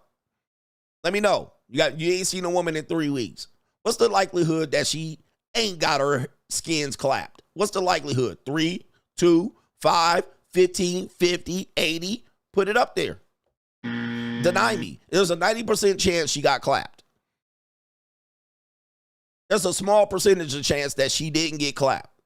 Right? It's like a 3-5% chance she did not get hit. All right, anyway. Look at these ninjas sitting up here thinking right now. Man, don't let me tell you, bro. Hey, where's Coach EO? We need to get Coach EO up here, man. We need to get Coach EO up here, man, and tell y'all it's time that this show isn't to degrade women. This show is to wake men up. Coach EO said, killing the simp. Y'all need to kill y'all need to kill the simp, man. Y'all can't do it. Y'all can't do it. All right, look. We got some more supporters, man. Shout out to our brother Anthony B. Says, hey, CGA, I just watched the interview you did with the Saint the Sinner. I am surprised his antagonist and wait a minute. I am surprised how antagonistic some of the super chatters were towards you about surrogacy and marriage. And he says, I noticed the only criticism people have on you is that you don't believe in the hope strategy. Should we start calling it the cope strategy? Yeah, well, his audience tends to be younger men. All right. And I dare say simply inexperienced. His audience is typically men under 40. I would say his demographics are men that are, I would say, close to 18 to 35. All right, which just makes sense. My audience typically is like 28 to 45, 28 to 50. His is 18 to 35. So his message typically will be accepted by men in that age group, limited experience, right? None of them probably have ever been married. Many of them probably have never cohabitated. Some of them have. And so they still have hope, right? They still leaning on hope. I hope I can have something to build with. That's what they lean on. And so they don't have a life experience. So his job is to coach them through this life experience. And so he's giving them lessons where he could build with a woman and they could get a woman to work for them diligently, maybe pimp a couple of these women. That's kind of what his message is. So that's his audience primarily. And then we have a mixed audience where some of us filter over and listen to both of them, right, that have this experience and not. And then I typically have men that have been through it and a whole bunch of Mitches, right, and some young guys that are still got hope. So they're still got, all they got is hope. I hope I get a woman that can be rich and pay for all my shit. Like that type of guy. That guy's not watching me. That guy's watching him. Where he'd be like, y'all can get a rich girl. And all the girls you deal with can be rich. And you can live off of them and they'll buy you Lamborghinis and shit. Like, you know, like shit that possibility died for us a long time ago. That possibility is completely died of us finding rich women that we're going to live off of her. But in their world, it exists. So when I come in here, I'm jaded, I'm bitter, I'm hurt, and I got, messed over in the courts. They think they're immune from it. Oh, that'll never happen to me. Two different audiences. right? Where the guy gets hopeful where he can just get like, you know, these guys over there, they might still think they can get the down Bizarrian lifestyle, or they'll get the gigolo lifestyle, or they're going to be a gigolo all their lives. They're going to be a gigolo until they're 50. That's what is. He's got a lot of those guys. So when they hear me, they're completely flabbergasted. You got a 19, 20-year-old guy who wants to be a gigolo all his life. And that's how he's going to get pussy. So he would completely look at me as, whoa, why don't you believe you can be a gigolo?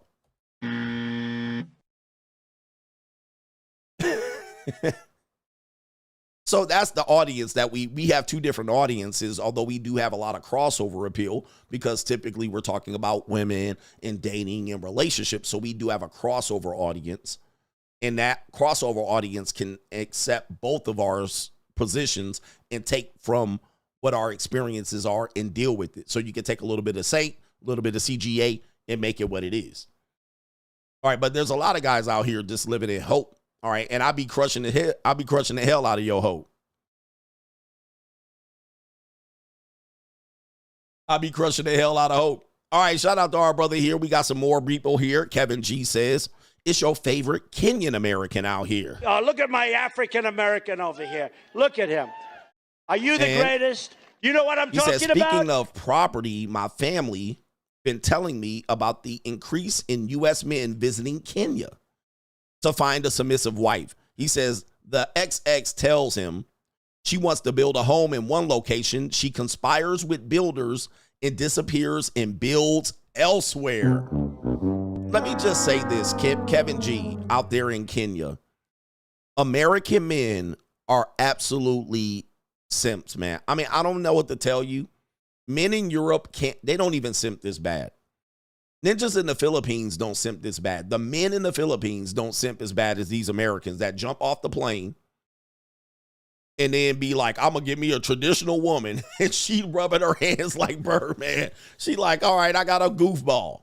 And you completely upgrade this woman's life, change the life of this woman who literally living off $200 of food a month.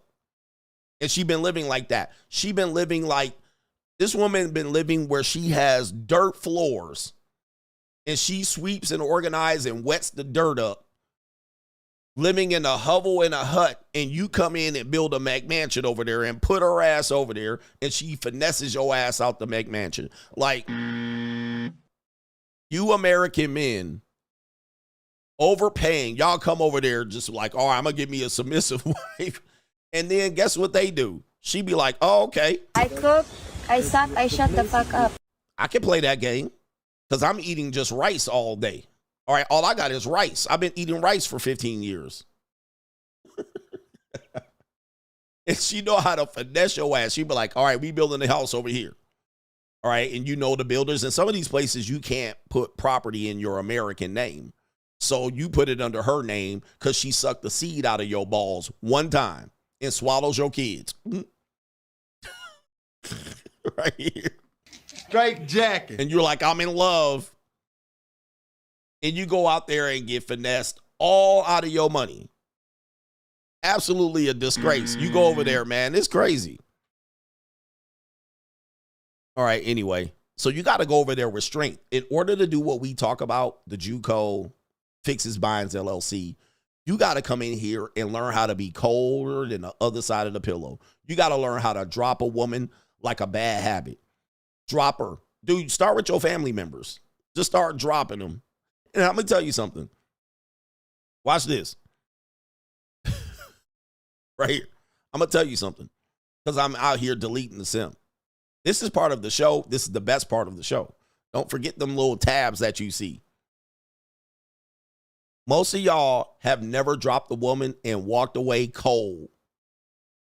But when you drop a woman, like, look, you'll have a woman like this. I'll do anything for you. I'll be the best woman. I'll cook and clean. I'll behave. She'll tell you all this shit. And I'll do this and I'll never turn down sex. And she'll be like, please, pretty, please, please, please.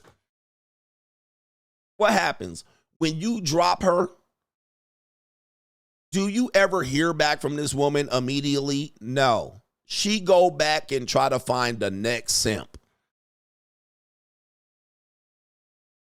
She go find the next sucker. She tried to sucker and snooker you, and then you basically was like, you mushed her like this. You just literally like mush her and be like, that'll be enough. Walk off cold. She literally will stop texting you, stop contacting you. She don't start proving that she'll do it. She'll be like, watch. No. You don't believe me? She don't start pulling out skillets and seasoning meat and scrambling eggs. She don't be like, I'll show you. Watch. She don't start sweeping the floor. She don't start handing back money. Look, I'll give you everything. I'll put everything in your name. I'll show you. She don't. She just talking. And then when you mush her, she retreats and goes and finds another simp. She'll circle back once or twice. Right? She don't start dicing onions and I'll show you. Watch. Sit down. Do nothing. She don't start pouring you wine and liquor and beer. She don't start doing shit for you. She just talking. And the minute you mush that bitch, she retreats. She goes back to her cave like a bat. And she thinks, where's the next goofy? And then she hits the goofy with the I'll do this and I'll do this. Pretty please.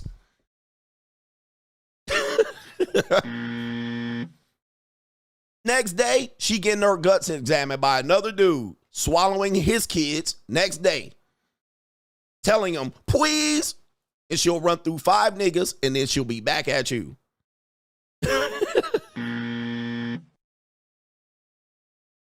Well, am I lying to you? Am I lying to you? I'm telling you the God's honest truth is how to look at this because y'all ninjas is getting played like fools. It's you guys. I'm not putting down the women. Ladies, do what y'all got to do. I always tell a lady, I respect your hustle. I respect your grind. I don't never make the woman feel bad for doing this because that's what she's supposed to be out here doing. If I had her on my program, I would have her out here targeting you simps. But I ain't no pimp like that. I ain't a Mac. So she's supposed to do what she's supposed to do exactly that. She's supposed to convince you with words and less action. That's to invest as little as possible to get the best benefit. So you can hop from country to country to country and think you're going to get a better woman that ain't like the rest of them. They all like this in a sense, whether you hop off in Europe, Asia, Africa, Russia, America, South America, Colombia. It's like that. It's just cheaper on one end. But it don't mean because it's cheaper you're going to get better. The woman can pick your pocket for $20 a pop and just you're going to get the same deal as you would have been out here in America getting picked for $200 a pop. It's the same thing. You just coming out here paying cheaper to get run ragged. That's it, right? So when I tell you, you got to come over here and before you go to the JUCO, you got to put your shield on. Before you go to the Philippines and get your passport, put your shield on. Before you go to Sweden, put your shield on. Before you go to Kenya, put your shield on. Do not go over there and go find it to simp cheaper. I'm going to simp cheaper. You just simping cheaper. That's all you're doing. It's just easier for you because you think it's a good deal to go simp and trick cheaper. But you still getting food and finagle and finessed. Instead of a $4 million house, it's a $20,000 house in the Philippines. And you think you got over because it was just $20K. But she still juiced you for a $20K house. You still got juiced regardless. Put your shield on. Do not come out here thinking that y'all just gonna hope and find a different woman. All right, man, listen, shout out to the ladies out here simping, tricking these simps out here. We need y'all out here. We need y'all out here, ladies. Keep finessing these goofballs. I'm behind you 100%. Keep out here finessing these goofballs. All right, and making them, send them my way after you done with them. Because we need some more of these goofballs to wake up. Look at they leaving. Look at they leaving. These men don't want it. They want the hope strategy. And tell me, where we at? They leaving. He says they spend more in the poorer countries. Yep, because they don't see it coming. They getting picked $20, $50 at a time. Oh, this is cheap. And so you just throwing 20s and 50s out like crazy. You making it rain 20s and 50s. All right. Well, the American women charge us for $200. They get divorced and divorce rate me for $500,000. Man, by the time you look up in the Philippines, 20 years later, you done got juice for $200,000 too. But it was $20, $40 at a time. Look at these goofballs leaving. Where the ladies at? Where the ladies at? Am I hitting y'all with this real unadulterated truth out here? Y'all in y'all feelings. Shout out to Senor Fresco says, I need to see the picture of those women that prisoner impregnated. How much you willing to bet the women were straggles? 100%. But a lot of these prison guard women, they're gang members too. They gang affiliated. Blue Baggin says, Matt Gaetz is all about the booger sugar in the JUCO activities. I ain't even mad. Hit him with the I got money. He do look like he would be on the coca. All right, he do. Shout out to our brother Ken Rose. Thank you for being here again. And shout out to Dr. Beto Coach. Why didn't Pete Hegseth's accuser get the grape test done right after? Why 4 days later? Because her husband found out. Yep, she had to finally break it down to her husband. She had to finally break it down because he was on her neck, all right, for days. Bitch, why you come back at the hotel room at 4? I didn't do this. I didn't know. I don't know where I was. And it finally came back, and he probably was like, look, we're going to have to figure it out. Shout out to Cisco in the building. And we got our brother MC Hamster says, Coach, I'm with my girl because she's that girl to me. I'm more concerned with being accused by a random than anything. That said, I'm tuned in because I know you tell no lies. I didn't meet my girl at 13. I didn't meet my girl at 13. It's the move for now based on current conditions. One of the things that I say, man, enjoy the woman while she's with you. Enjoy them. One thing that we do, I'm guilty of this, we're all guilty, is we're concerned that when we have the woman that we can possibly lose her, right? We're like, eventually. And so we're playing this walk on eggshell, this tap dance and this monkey dance of making her happy. And I got to do this or else I'm going to lose the bitch. That's the wrong way to play it. And you got to tell yourself every day. What you need to tell yourself is enjoy her while you got her. You can't control what she does. You can't control the rest. So we shouldn't be concerned with losing her. We should get the best we possibly can out of her when she's right there in front of us. But the reality is she ain't going to be there for long. Eventually she going to dip. Eventually she going to clamp her legs. Eventually she going to go off to another right here. Enjoy her while she's there. You're married, enjoy your wife while she's there. When she mad and miserable, tell her to go to another fucking room. Like, you ain't ruining my day. All right. When she's like, you need to go somewhere, bitch. I ain't got no time for this. All right. Or just get up and leave, man. Look, man, I ain't got no time for this miserable shit. Come back. Let me know when you happy. I'll come back. Or go somewhere until you come back with a happy face. I ain't got no time for this shit. Like, stop going through the misery with them and correcting it to try to keep her. Look, you ain't gonna be happy. I'm out of here. Pack your shit up. It's time to go. All right, look. Go to your room. Go back to your apartment. All right, you gonna act stupid. Go back to your apartment. All right, I ain't got no time for this shit. Like, you guys are trying to keep them and hold on to them when in reality, you almost always got the best out of them already. You already got the best out of them. You ain't getting no much better. Like, you ain't going to correct it in the better. Let me just ask you guys. You've been in a relationship. The relationship started going down like this. Did the relationship get better? Did the relationship get better by you correcting it? Or did you overcorrect yourself to accept the new level of the relationship?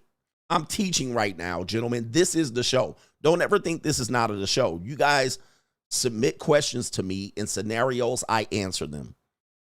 This is called the law of diminishing returns. I'm here to teach you. This is called the law of diminishing returns. Okay? This has to do with economics. This has to do with relationships, friendships, parents. I don't care what it is. Let's put it up on the screen. Write this down. Take notes. You already got the best out of them. This is called the productive phase. Right there. This is the start. Every unit of input, everything you input leads to a gain. So every time I put in $1, I gain $1. Every time I put in $5, I gain $5. Every time I put in $10, I gain $10. Everything I do positively has a positive gain. At some point, you're going to reach the point of diminishing returns, but it's still going to seem like it can get better. So if you did this, it will be better. If you did that. Now, most people reach the point of diminishing returns, and it still gets a little bit better. It still is not that bad yet. You don't realize you reached it. It says, upon the diminishing returns point, it says, the point of diminishing returns, every additional input will give you a slower gain in output. So let me just give you an example. Cheesecake Factory was fine, but now she needs a trip. So that Cheesecake Factory date ain't hitting the same. We always go here. We should try something else. It ain't hitting the same. It was working, but now it's not working anymore. So it's a slower output. You were getting, when you moved in together, you were getting sex every day, even on the time that she bled. 3-4 months down the line, the same thing you're doing, only get sex half time in a month, or maybe 10 days out of the month. It starts to diminish, but it's slower. Then you're going to get to the point of maximum output. This is when it's frustration time. That when you start getting the same or maximum, no matter what input you get, it doesn't seem to hit positively. And it says, if you reach this phase, every additional input, you get negative returns. You get negative returns. Most of us have been in relationships at this point and still tried to correct. And then what happened? You tried to hold her and hug her. You're only holding and hugging me because I asked you to hug me. She might clamp her legs and said, don't touch me. Now you're getting sex 2 times a month. And you still doing the same thing. You paying the same rent, the same half the rent, the same bills, the same mortgage. You taking care of the kids the same. She says, clean up, help me do chores, clean up a little bit more. You start doing more and more and more and more. And guess what? Less and less and less and less. When you understand this, that we're just human beings, we're fallible, we make mistakes, we're imperfect. You guys treat relationships and women and the people that you love like they're not human beings, right? Human beings are fallible. We make mistakes. We're imperfect. So your girlfriend, just because she loves you, doesn't mean she's going to be anything other than that. So as I say, enjoy them while you can. Where is that? In the productive phase. Then when the diminishing return phase, you have to know when it hits. Most people don't know when it hits. You only know when it hits at the point of maximum output. Then you become aware. I become aware way before that. All right. I go, okay, I had sex with this woman 3 times. Is it going to get better than this? No. All right. It's time to go. Kick to the curb. All right. Cut off. That's it. Sometimes it goes longer than that. It go a year, 2, 3, 5 years. Is it getting better than this? Nah, this is about it. This is about it. Time for her to go. I don't care what I do at this point. And most of the time I figure out I'm putting in more than I'm getting back. And she'll even know it and play it as that. She'll start canceling on you and pushing meetings out. Even JUCOs do this.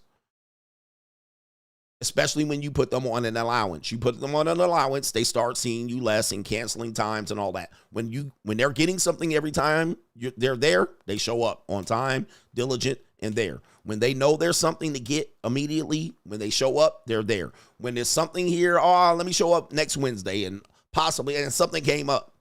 What came up? Another offer, another situation that you prioritize less. Same thing in a marriage. When she's dating you, she shows up, glitter on her titties, she oiled up, Vaseline on the elbows, she put the Vaseline and the lotion between her cracks of her toes and her hands, nails done, hair done, makeup.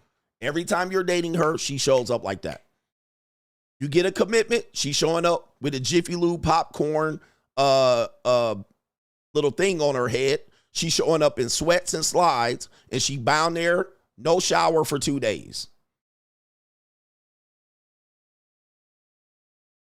That's because you gave her the comfort.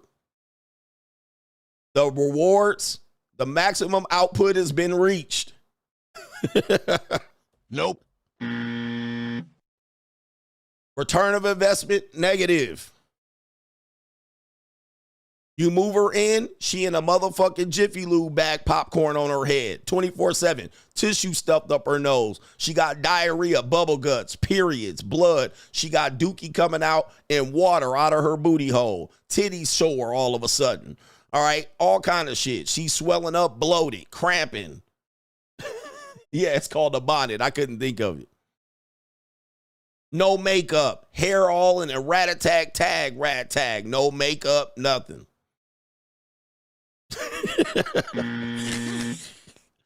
Am I lying, gentlemen? I want people to be my biggest detractors to realize I am not lying. Tell me I'm lying. If you want to be honest with me, if you think I'm lying,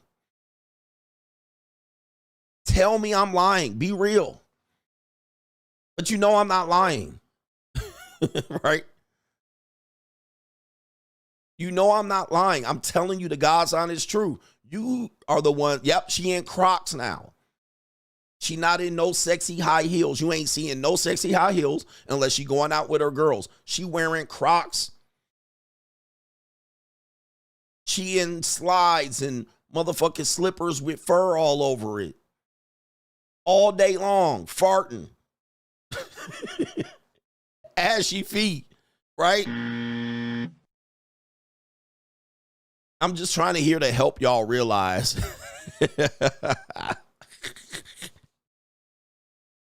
I'm telling y'all the real, it is what it is. Now she got her, she take her eyelashes out. They all over the bedroom and the kitchen sink and shit. She didn't shave her leg every day. When you dating her, leg shaved, ready to go. She got matching panties and drawers, bra and panty to match. You move her in, period panties on. 15 days out of the month.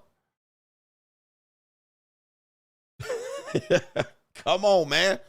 I'm tired of y'all trying to make me out like I'm the only one experiencing this. I can't let y'all get away with it. But if you've had a different experiences, let me know. If you had her showing up, your wife showed up and she was in her little traditional dress and an apron, hair all done, all right, and all that shit, let me know.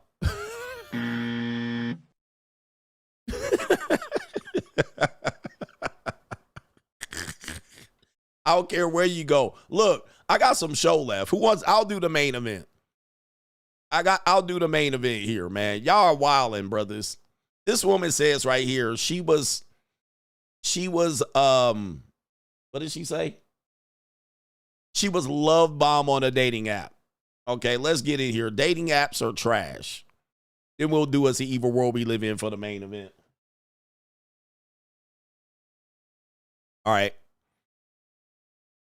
He says, Coach, Coach, do we supposed to check them for their lazy attire? I'll answer that just briefly here. I'll answer that before we do the main event. Look, are we supposed to check them for their attire lazily? This is what you do. This is what you do. Trust me, I've been a victim of this. I'm not a guy that comes in here and say, I got it down perfect. I was married for 9 years, almost 9 years. I was a victim of it. It happens to all of us. This is what you do now. Now that you become a victim of it and you're aware, you give them an instruction and a warning, and then you cut that bitch off. Okay? Now I got to cut you. Now, if you can't do that, you need to get out here and go through the free agent lifestyle training program. But you ain't ready.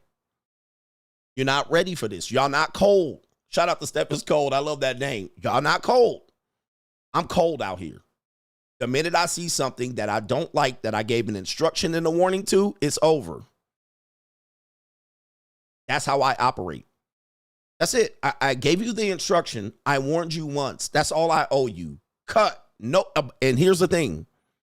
No explanation needed. This is the next thing that you need to do.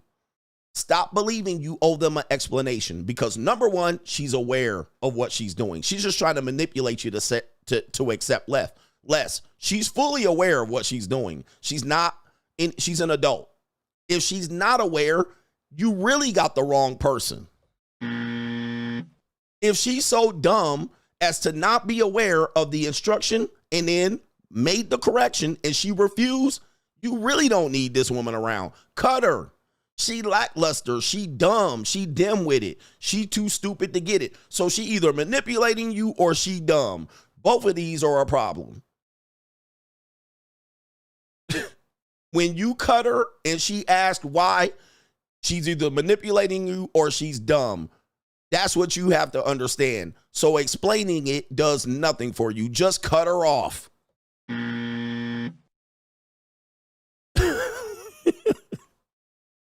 But begging for it, accepting it, unless having her convince you she's going to try better the next time, it ain't going to work, gentlemen. She just kicking the can down the road at that point. So either way is terrible for you. So when you cut her, Ninja, just cut her off because she's either going to manipulate you or she dumb. All right. Neither are helpful for you. Right here.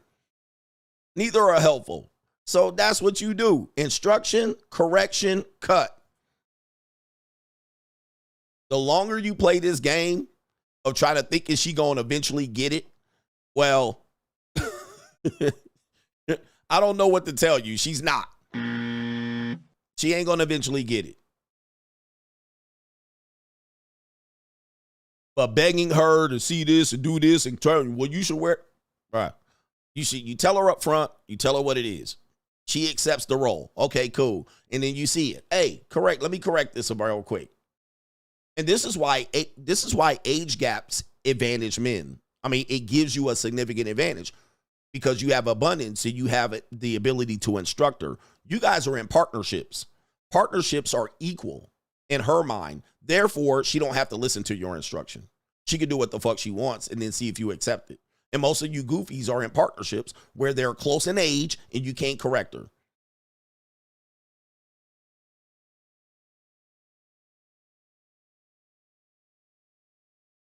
But when you have a leverage abundance and you're not committed, you don't give her the commitment. Let me just keep teaching.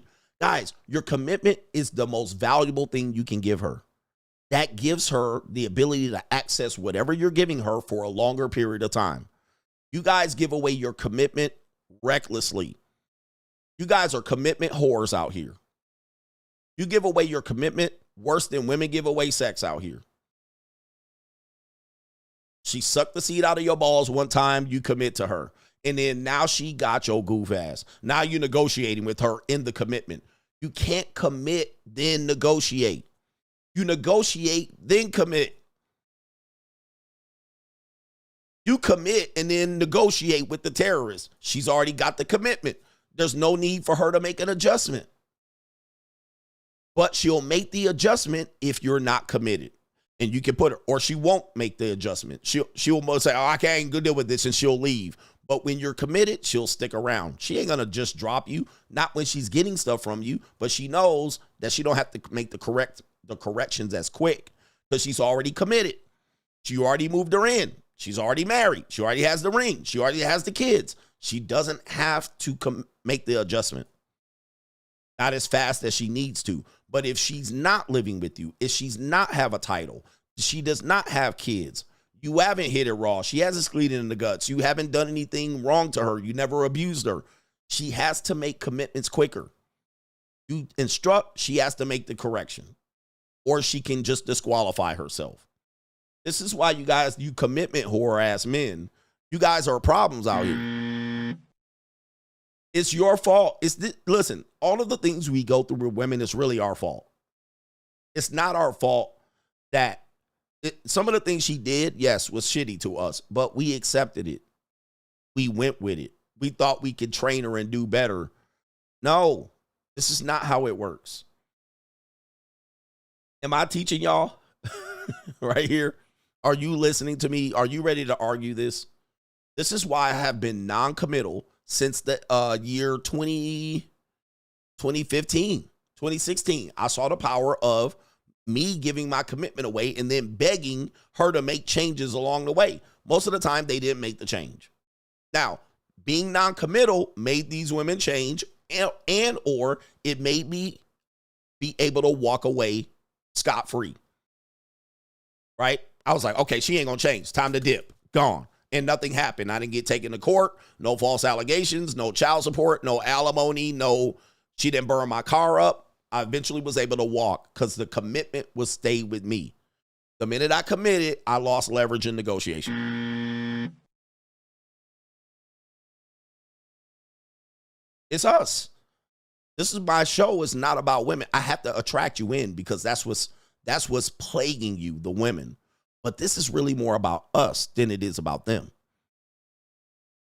This is what they gonna do. They gonna do it to you or they gonna do it to some other goofball. That's what they do. They bounce to other goofballs until they find the weak link. Right? Goofball to goofball to goofball, weak link. Got him. Okay? Gotcha, bitch. You just can't be the weak link. The minute you're not the weak link, you're in power. All right? And you get more girls. Main event. We got some show left too. I'm supposed to be at lunch, but I'm with you. All right, anyway. Here, where are the people disagreeing with me? They quiet as a church mouse, pissing on cotton. It looked like y'all so quiet in the chat. Looks like y'all got scolded today. All right, y'all got scolded. All right, so this woman here is on a dating app. You guys know how ridiculous dating apps are percentage-wise. If you're normie dating on dating apps, I think you got to be one of the biggest fools out here. But hey, a lot of people are dating app normies. All right, here we go on here. This looks like Tinder. We have a guy named Mario, 25, no matches. They literally did what? A face app gender swap made Mario a 25-year-old woman named Maria, and all of a sudden, 156 matches. Right? Just like that. One thing made Mario a woman, Maria, matches. Now, the reality is dating apps percentage-wise is a low bet, low outcome for most men. All right, but that's just the bet. That's just the thing. There's more men than women. It's more suited to get you out of your money and give you hope and all of this shit. It's just a bad game for you to play when you play it seriously. Okay? When you play dating apps seriously, you get hurt out here. You start arguing with, I see men arguing with women on dating apps. I can't think of a bigger loser activity to do than to be arguing with a woman with which what you don't even know.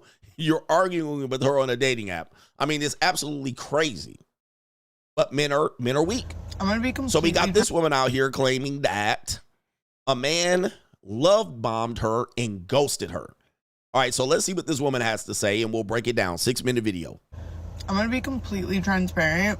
There is no fucking way I'm going back on the dating app. I have had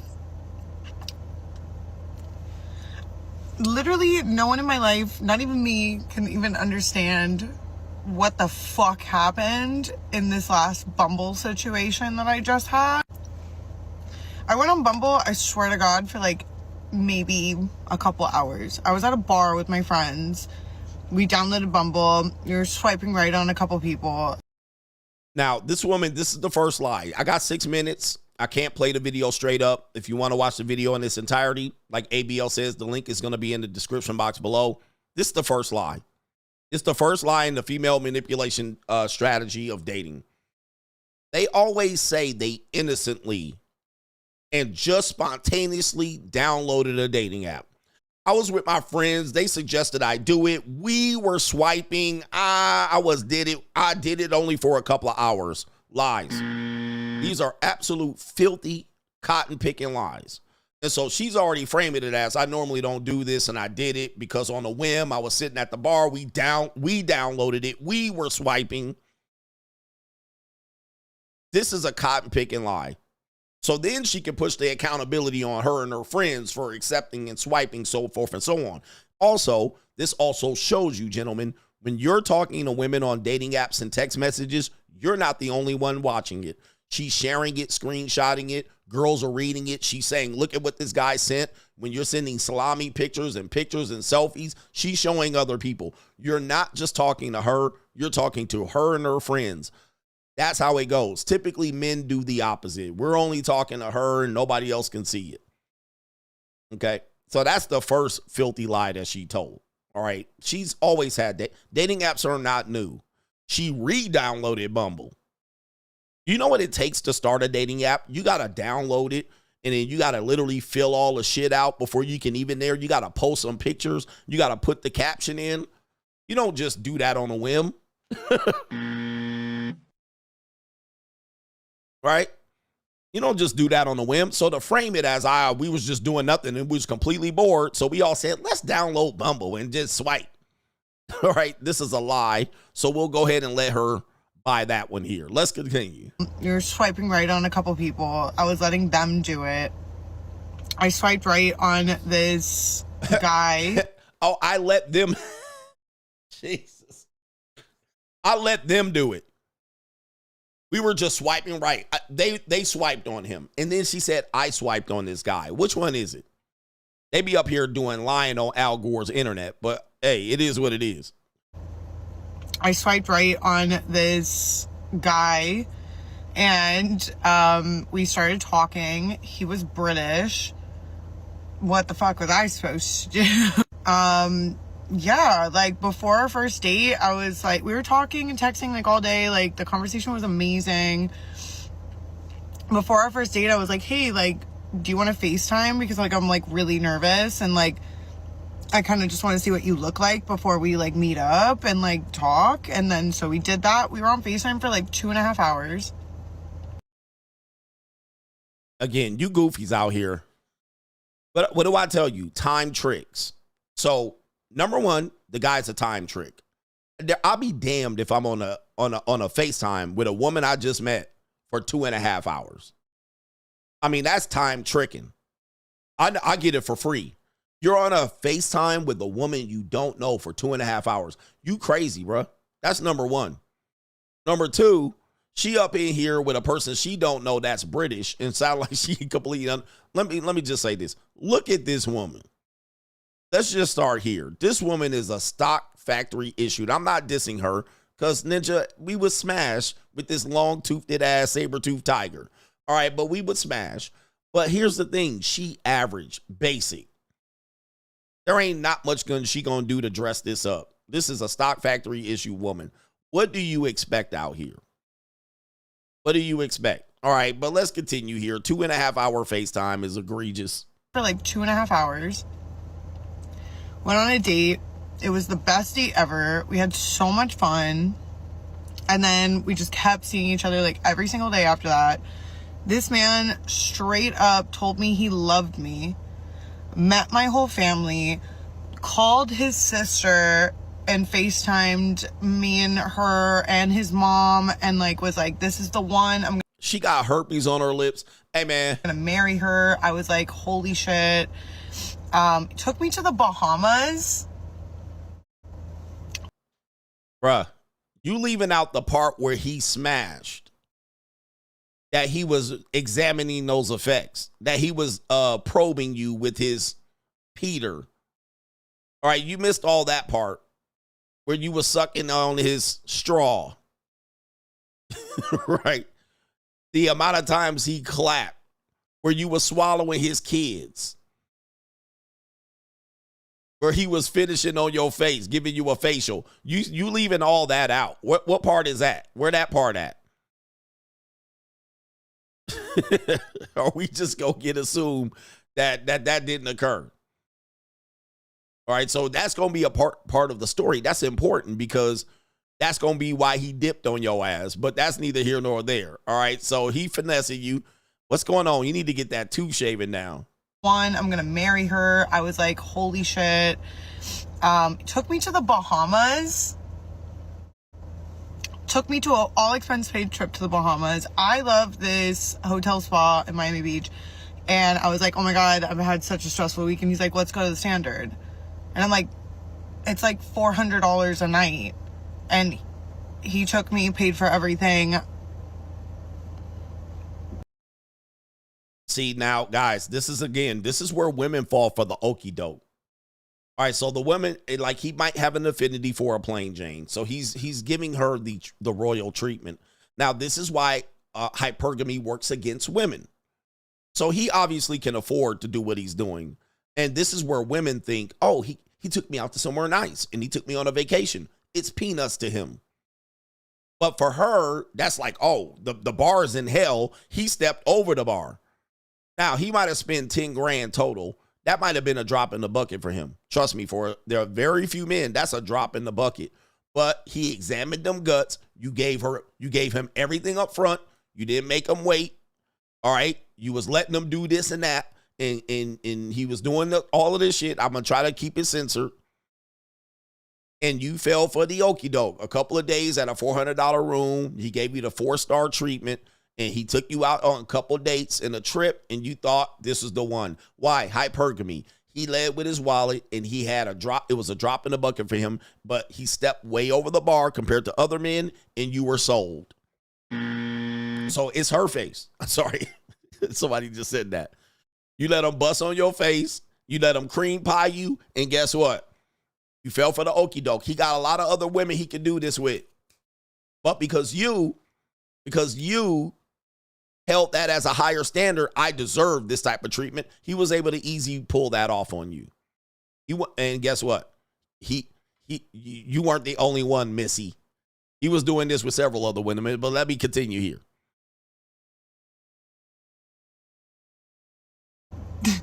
He went to England, talked to me every single day. Like, I felt like I was in England with him. He was like literally FaceTiming me with his dad, telling his dad that he wants to marry me and propose to me, telling all of his friends the same thing. I was like, and then he like has to travel a lot for work. He travels to Vegas. I find. All right. So somebody said he has no taste. Gentlemen, I'm here to tell you, there's not that many attractive women out there. And the attractive women that are out here are mahi-mahi. So he could be paying, $1,000, $1,200 a night plus $400 for the room and plus $10,000 for the airline tickets and the trip. He decided not to play that game. So now he's dealing with normies, regulars. And there ain't that many attractive women that ain't monetized.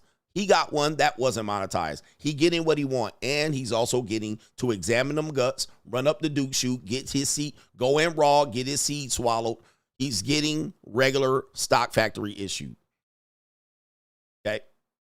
There ain't that many attractive women out here, like highly attractive, that are out here on Bumble, right? Hey, you can pull the door up, the door. There ain't that many attractive women just around Bumble that he can get to pull this out on. It's mostly just regular normie broads out here on Bumble, right? And he was like, look, she let me do all the nasty shit to her. I'm on. Game on. And this is game on, right, bro? But another woman that's highly attractive, he going to have to pay her $1,500, $2,000 a night plus the $400 room plus the trip and the tickets. All right, yo. Let's continue here. I'm just trying to help y'all out. Find out that he changed my name in his phone. I was like, why did you do that?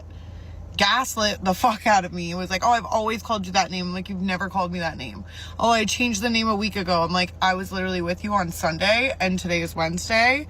And it was not that because I lost my phone in your apartment and I know exactly what my name was. Like, why? Like, what? And then he like has to travel a lot for work. He travels to Vegas. I find out that he changed my name in his phone. That part I have to figure that out. So he travels a lot. Ladies, men who travel are not dedicated men at all. He go in Vegas and Miami and he just hopping on a plane like he Andrew Tate. Right? So in your phone, you were who? I was like, why did you do that? gaslit the fuck out of me. It was like, oh, I've always called you that name. I'm like, you've never called me that name. Oh, I changed the name a week ago. I'm like, I was literally with you on Sunday and today is Wednesday. And it was not that because I lost my phone in your apartment and I know exactly what my name was. Like, why are you... Then he comes back. I'm just trying to move past it. And like, there was a hurricane here in Miami. He had to leave for Dubai like the next day. Not in Dubai. And in Dubai, you can't call on WhatsApp. So we texted for like 10 days. He comes back. And then like, I was like, yo, like, you're acting super weird. Like, why are you being so off? Like, what's going on? Like, I'm telling you, this man was like obsessed with me, like in love with me, wanted to marry me. Next thing you know, he comes back from Dubai and he goes, I don't want a relationship anymore. Now, gentlemen, like, listen. This woman out here clearly is inexperienced. I guarantee you he's older than her. He's older than her, and he looks established. And she falling for the okie doke. She don't know her role. She don't know her role. Why? Because she a normie. Now, if she was on the JUCO, she would know her role. She would know what time it is. All right. And she would have just played it for what it was and enjoyed it and all of that.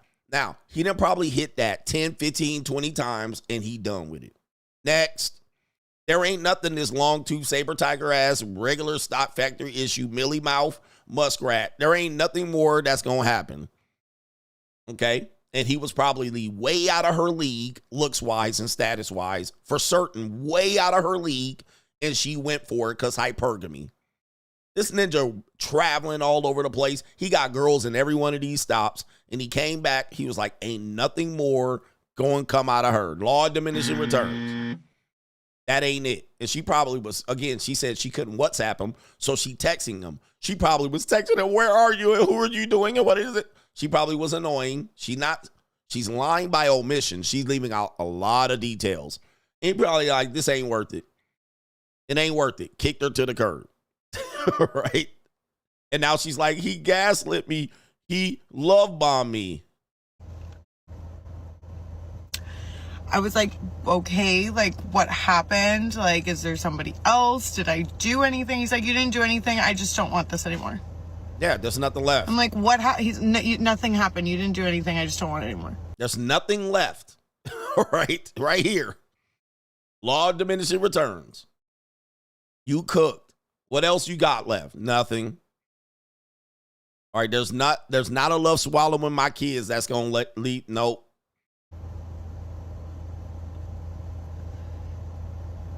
And now I get to tell everybody in my life that no, he is not coming to any of the holidays. And yeah, we never spoke again.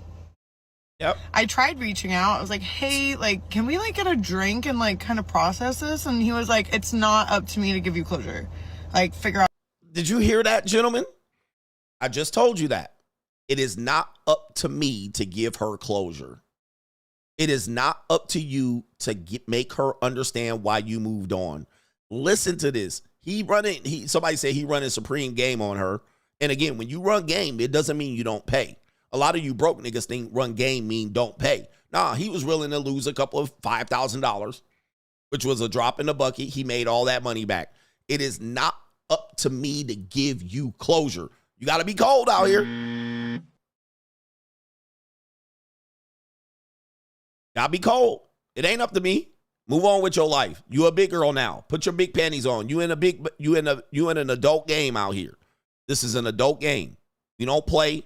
Ninja, we out here piranhas and sharks, and there's predators on the other side.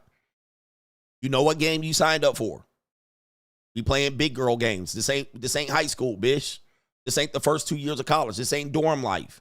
We playing an adult game. Know your role. You should be out here knowing what's going on. You in a fairy tale. Y'all still playing Bumble Fairy Tale. This a big boy game. This a big girl game. Know what it is. Time's up. It's over. Right? It is what it is. All right, yo. But y'all out here playing kiddie games and y'all 40 years old playing a kids game. I tried reaching out. I was like, hey, like, can we like get a drink and like kind of process this? And he was like, it's not up to me to give you closure. Like, figure out your own closure. I don't know what to tell you other than I just don't want this. Facts. Mind you, before all of this, I had a 4-pack of abs. I was doing phenomenal. I got out of a relationship. I like worked on myself. I did like a bunch of self-healing. I had a 4-pack of abs. I was working out every day. I was hanging out with my friends. I was so fucking happy. And like, I felt ready for a relationship. And then now I'm like, I went 15 steps backwards. Now, somebody is saying this, and this is true. This is why I don't mess with normies. This is why it's JUCO and that's it. Because, and there's a lot of normies on the JUCO too, right? There's a lot of, but this is why I don't mess with normies, because they're dangerous. They're dangerous. They're delusional. They dumb. They don't know they roll. They get attached. And now she's like, I did all these things to better myself for him. And now it's skitty pop pop. Now it's crash out. So this is why I'm always like JUCO, because at least you can get right and cut to the chase. Right? Normie chicks tend to be saying shit like this. And now they on the internet. And I did all these things for him. Bitch, you knew him for 3 months, barely. He was out of town most of those months. Now she fat again because they broke up. Right? Now she not healed again and traumatized. Listen. Even this Ling tried to tell y'all where that Ling at. All right, that's from the other part of the show. All right, my bad. Right here. The Ling tried to educate y'all. These aren't red flags she missed. She literally missed on giving. She just put up hope. Oh, I'm going to just go with the hope strategy. And I'm going to make myself better for him. And like And she did nothing else, I suppose. I don't know. I don't know how to process that. Like, what are you supposed to do? Like, not ever trust a man? Like, never trust that this man isn't as feeling like what he's saying? And then like also his actions? Like, it's just like, I'm never going back on a dating website.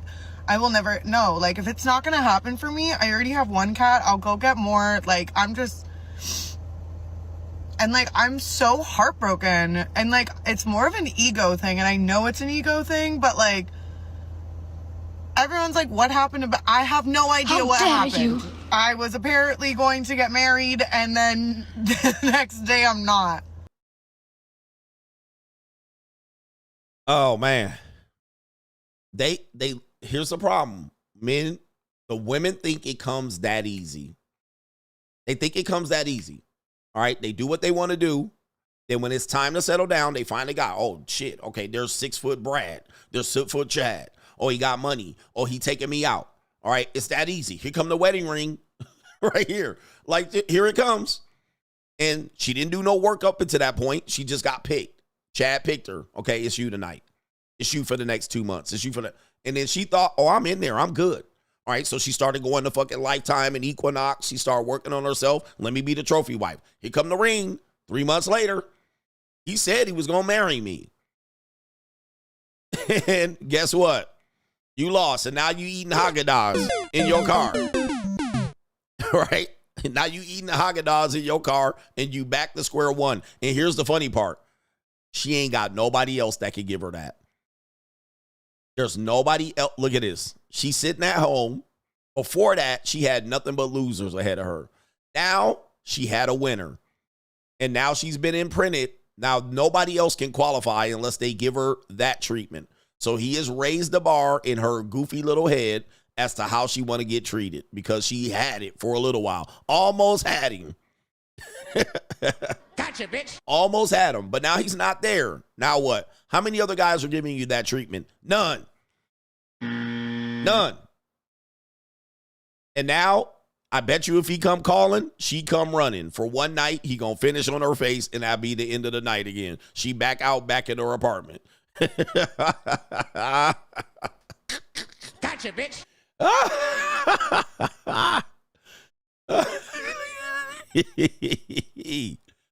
All right, that's what happens.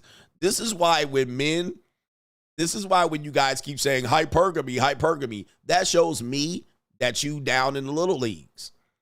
You down in the little leagues. Your job is to get to the big leagues, gentlemen. That's always been a man's job. Get to the big leagues. You still trying to play AA baseball with these women. All right, I'm going to get them to play AA baseball. Nah, man, get to the big leagues. When you get to the big leagues, you got abundance. Look at her. She at the bottom of that Haagen-Dazs pint right there. Oh, no. Now she going to be looking for the Dash U guy. And that's you. All right. She ain't going to work on her six-pack when she with the Dash U guy. And that's you.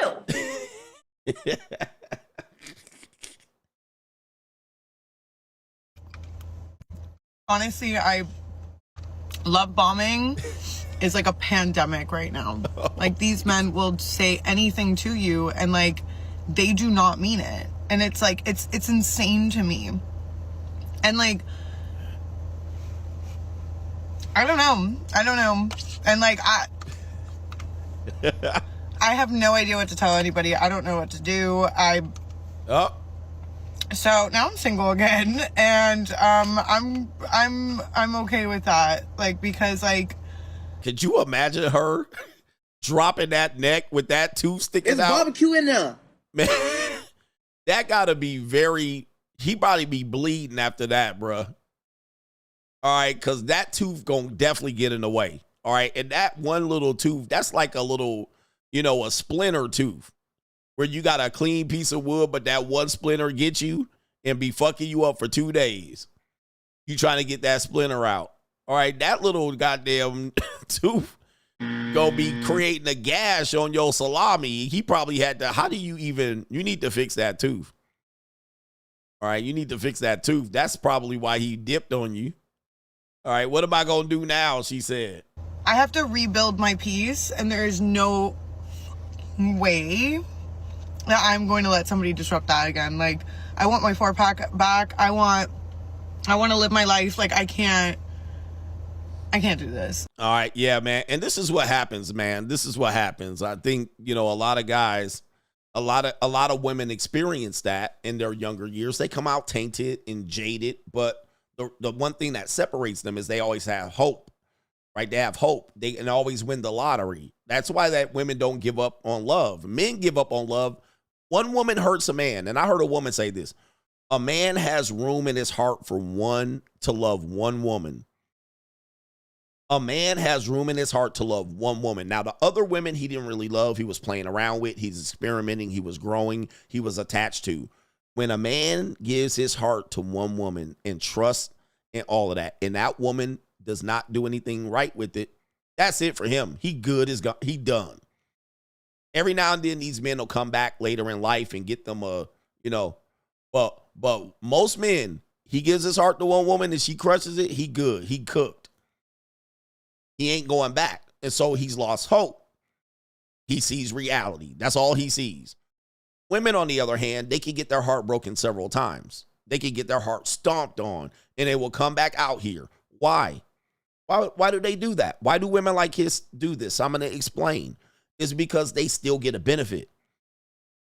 There's still a benefit, especially early on. If a woman has been heartbroken 8 times and I come into her life, I can literally rescue her. I can repair her. I can make her feel better. I also can improve her position, right? I can make her a wife when nobody else can make her one. I'm literally the lottery ticket. Right? I'm the prince on the shiny white horse. You kiss the frog and I turn into a prince. Cinderella, the shoe fits.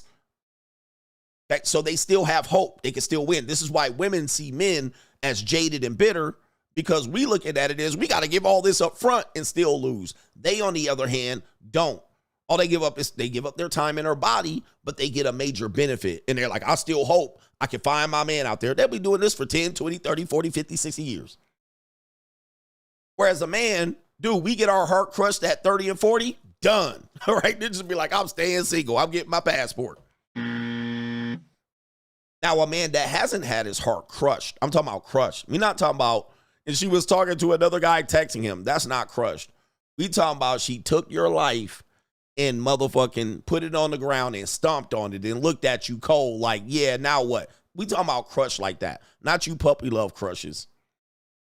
All right, that's not getting crushed. All right, you just learning. We talking about crushed. She took your life, your life's work, your kids, and she motherfucking mushed it on the ground like it was nothing. It meant nothing to her. That's crushed. You like, oh, no, we can't do that to me, yo. And we will forever be single. No, fuck that. No. Or we see somebody get crushed. Yeah, we talking about the Taekwondo instructor piping your wife down and she taking pictures with that nigga on Facebook. That's crushed with your in front of your kids. That's crushed, ninja. Not no little breakup that y'all punk ass niggas been through. That's not them little breakups. All right, that's little breakups. Them ain't heart crushing. Them ain't heart breaking and heart wrenching. You just got your feelings hurt. All right, that's all. But a ninja get crushed out here, he ain't never going back out there. Oh, you never know? No, I know for sure. Ain't nobody. There'll be some one lady that'll make you, there will be none. All right, anyway, you see your girl getting piped, you catch her, crushed. But that's what's happening out here. Let me jump into these. I think maybe I'll save these for the evening show. And I'll just do the super chats. That'll be simple. Because I'm pretty sure I can riff on those. We got some information for the evening show. Appreciate y'all for the support. Appreciate y'all. It is our brother here. This is our brother here. Tyson Reborn. And this is a co-sponsorship. He says, I'm triggered, coach. $100,000 later, my ex-wife told me she thought I could tell she was giving up her cheeks. You thought she could tell she was getting her cheeks clapped. He says, take me out with the buzzer. Young man, listen up.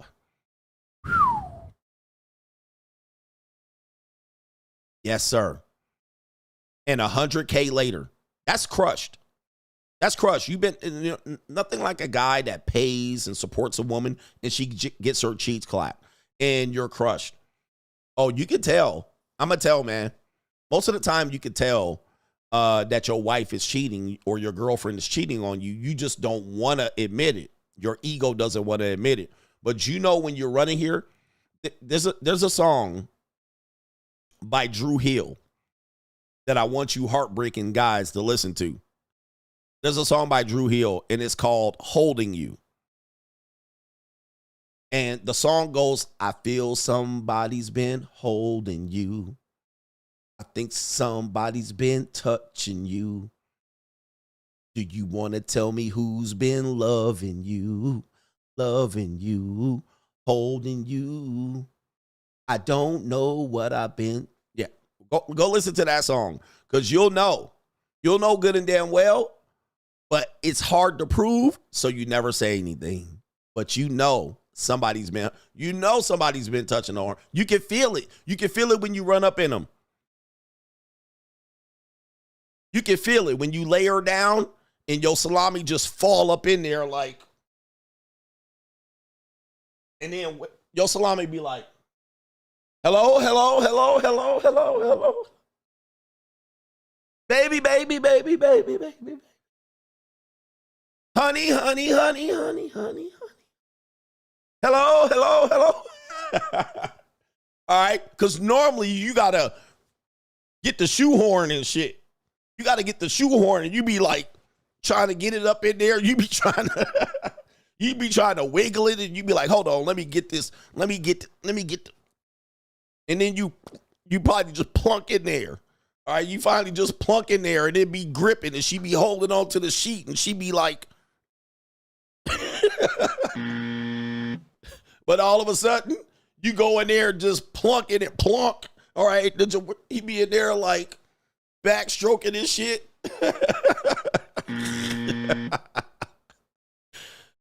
That means somebody hit that not that long ago, bruh. Somebody was up in there. All right, somebody was digging that out. Oh, man, we been there. You be like, dang, it ain't wiggling. She just looking at you like, go ahead. And you digging her biggest stuff. You try to wiggle your hips. Nothing happened. And she just like, yes, keep going. She done been stretched. All right, and you in there plunk. She looking at you like, I hope she don't figure it out. And you in there just trying to finish up.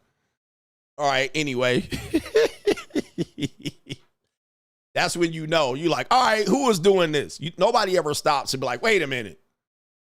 You ain't as tight as you normally are. Nobody ever stops. You just be like, let me finish up.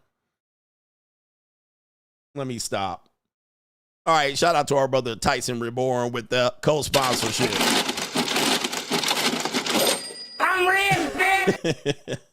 All right, shout out to Heiko Saki says, Coach, as always, on the money, one of the first times you tell a woman no and or drop one and straight up stand on that choice, it is like you leveled up. He says a true way to boss up, for sure. Boss up. And guys, better boss up, nigga. The women that they really love are boss ninjas. They love when you boss up on them. Now, they only going to take so much. They're only going to take so much. They're not going to stay with you forever, but they love when ninjas boss up. Shout out to our brother here. Mr. Nanga, shout out to you, man. I can't pronounce that. K Nanga, shout out to you. Dion Miller says, not my girl, Coach. Appreciate you, man. Jones G says, she sound like she's making a case to sue. And let me tell you, somebody was mentioning his aftercare was not very good. So yes, if a woman has a case to sue you, she will. And or she'll just put it in her back pocket and she'll pull it out when she need it. Pick.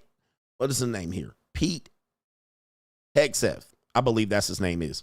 All right. So just put it in her back pocket. Okay. I'll use this when I need it. This is when women come up and all it takes is one woman. So you're famous or you're somebody, you got a job, and then one woman comes out with an allegation, then they all come out with one. Why?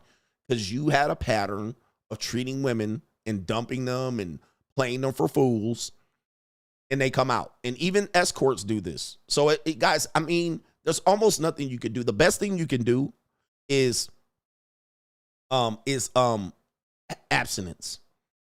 That's the best thing you could do. Abstinence, monk mode, stop messing with these women. I mean, that is number one, because all other things you put into control of her. So this woman is simply, she has no means to sue or extract resources from him. She just hurt and she's mad. She can't do anything about it. And now she's just going to put it in her pocket for later. Now, if she can exercise this later, she will. Let's just say that man is somebody and she finds out and there's a claim, one woman has a claim, she'll come back out there. She'll come back out. Me too. That happened to me too. He got me. He did me dirty. So the best way to avoid this is abstinence, to be honest with you, because sex is a dangerous game. Relationships are a dangerous game because most of them fail, if not all. 99% of all relationships fail. Now, most of them fail and it's a complete dumpster fire. It's like, you know what I mean? It's like a dumpster fire. Where is it at? Look what she did to my car. Look at this bitch did to my car. I can't stand this hoe. I can't stand this bitch. All right, 99% of relationships fail. They all fail, bro. So it is what it is. And I know people don't see this statistically, and they're like, that's not true. There's people that have success in relationships. Yeah, before they had that success, all of their relationships failed. All of them. Before you got your one that worked, all of them previously before that failed. And that's everybody. And don't let that marriage fail. Don't let that relationship fail. I was in a 5-year relationship, a 10-year, a 15, a 12, a 2. Almost all of them fail. It's just a matter of how bad they fail. Some of them fail because man or the woman felt they got screwed over. Some of them fail because So with that being said, if the relationship ended on a bad or a sour note, that gives the woman ammunition to play the victim. All right. And if it's bad and there's a pattern that you have that you've done this to women, they can make it hard for you. They can make it hard. They will come out of the woodwork. Same as the escorts. Women, escorts, JUCO girls, sugar babies. I believe a lot of those Bill Cosby women were escorts or hookers or fun time girls, playmates. They won't mention that. Models. These are all escorts. But, you know, there's something called slut shaming and bringing up people's sexual past that you can't do for some reason. All right, but a lot of them were escorts. I'm willing to bet $100 on it. Some of the women that I saw publicly and knew them, they were models. All right, these women are escorts. They fun time girls and playmates and shit like that. Girls that were party and jock sniffers and celebrity groupies. Same thing. That's all in the same genre. This is a spectrum away.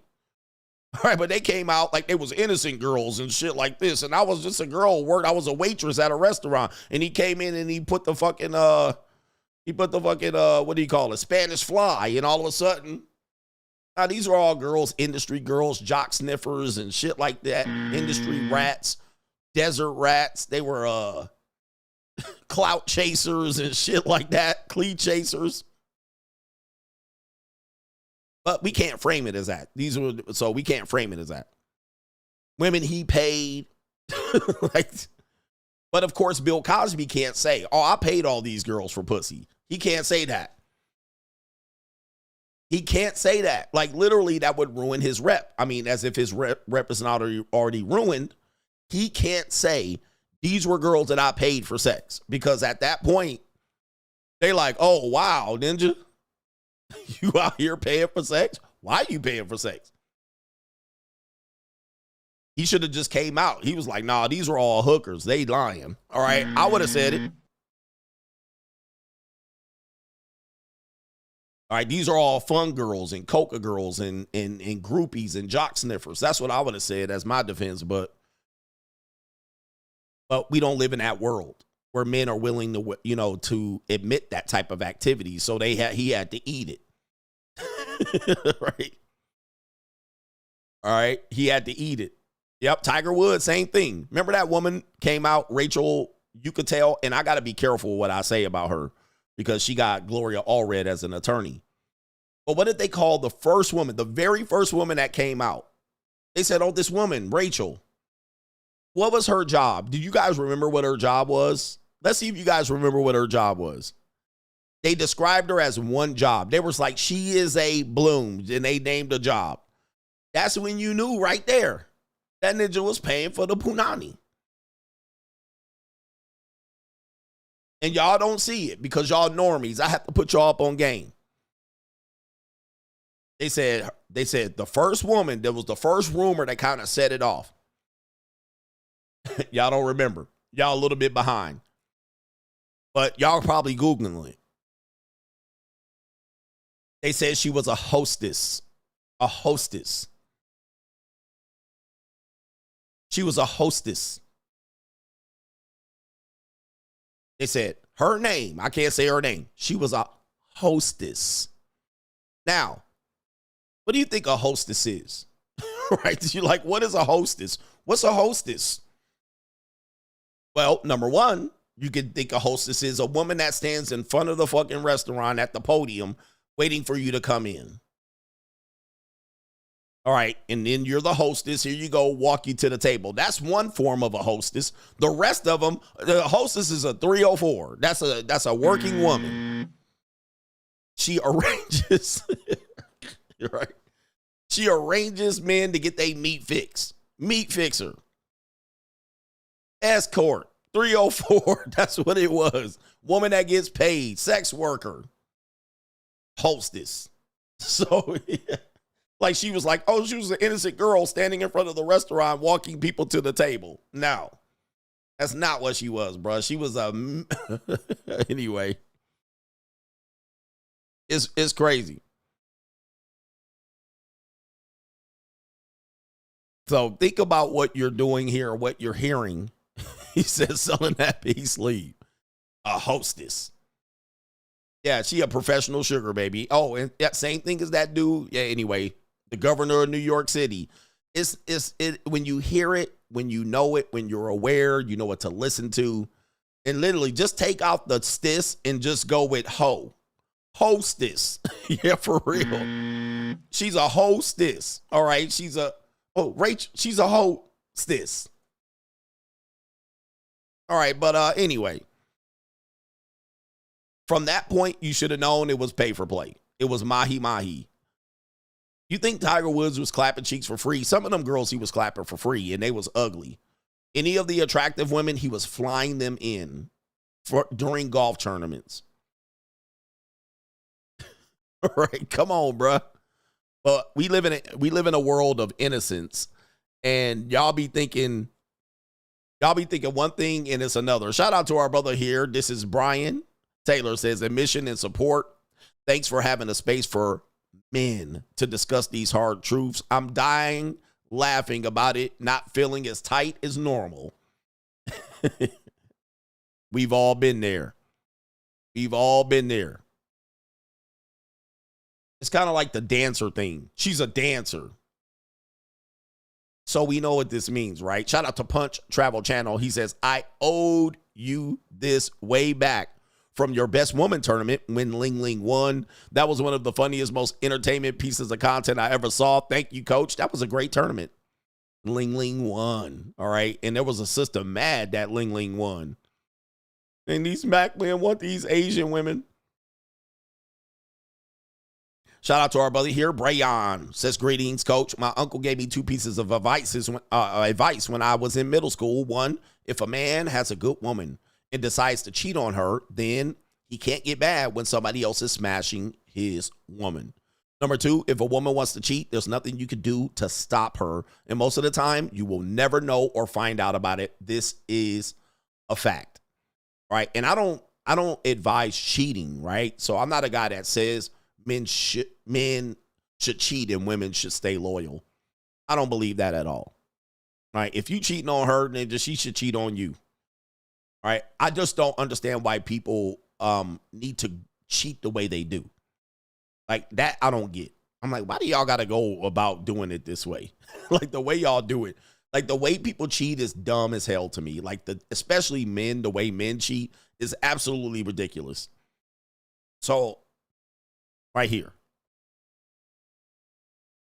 Yeah, the way people cheat and the way people go about it, like this is why I think like when people get their life took the way people cheat, I'll be like, hey, you brought that shit on yourself. Like you be cheating in your own marital bed. The woman be cheating on you and having the kids involved. They cheat on you with your best homeboy. You cheat with some ugly duck and knock her up. Like the way people cheat is just ridiculous. Like I'm like, y'all could, man, look, why don't y'all drive 4 hours, book a motel room, get some woman that ain't connected, drive out the city limits, another area code. Like y'all be cheating with the neighbor, cheating with the football coach at your school, like just cheating with the pastor at the church. Then one of the 2 kids ain't yours. I'm like it don't require all that. I think that's egregious. I draw the line at this type of cheating. I'm like, it doesn't have to be like that. Like we don't have to cheat and disrespect the person. Now, if you was just one day this could happen. You're married. Like people cheat and play games and hide the phone and there's somebody people know, or it's like, oh, that's my gym instructor. Like, let's say, for instance, you was just chilling. You was out of town and some gordita came up and was like, I'll do something with you for a next cool 50 or nothing. She'll go get you a gummy. She got the whole Dunlap disease belly all over her panty line. And you want to take her to the Momo real quick, the snooty fox. You want to take her to the sleeping fuck and go ahead and clap them cheeks, come back, wash the dick, and then drive 4 hours back to your wife. I mean, that's fine. Fair game. Right here, look. I don't have no problem with that because that person, other than no herpes or something like that, right? That to me is whatever. Whatever on that one, right? That is what it is. Come back, kiss your wife on the lips. Hi, honey, I love you. Here's some flowers. Okay, whatever. And if a woman wants to go way across country outside of the Caribbeans and get her cheeks clapped, come back, you don't know nothing any different. Right? She didn't violate your rules. She didn't embarrass you in front of everybody, but maybe a couple of friends, or she did it in quiet, tucked away. Okay, whatever. Nobody going to find out. It's no pregnancy, no herpes, no HIV. All right. I can't control that. It is the egregious in your face, playing in your face, the denial, the closeness of the person, the whole neighborhood, the community, the school, everybody knows. You playing in her face It's her sister, the nanny, the babysitter. It's this type of cheating that's egregious. Like, I don't think it needs to be all that. The Taekwondo instructor, the guy that lives in the outhouse, this type of cheating. Like, I don't agree with that. Like, that is going too far. That's how ninjas come up missing. That's how you come up missing. That's how you come up with your body. That's how you come up with missing fingertips. Right? You know what I mean? Like, that is just uncalled for. I don't think people need to do that. You don't need to do that. If you want to get your co-worker, your work husband, the girl at the accounting, like, this is going too far. Where everybody at the works knows, and then you come to your wife's job and everybody looking at you like, damn, she introduced you to the man. I mean, this is egregious cheating.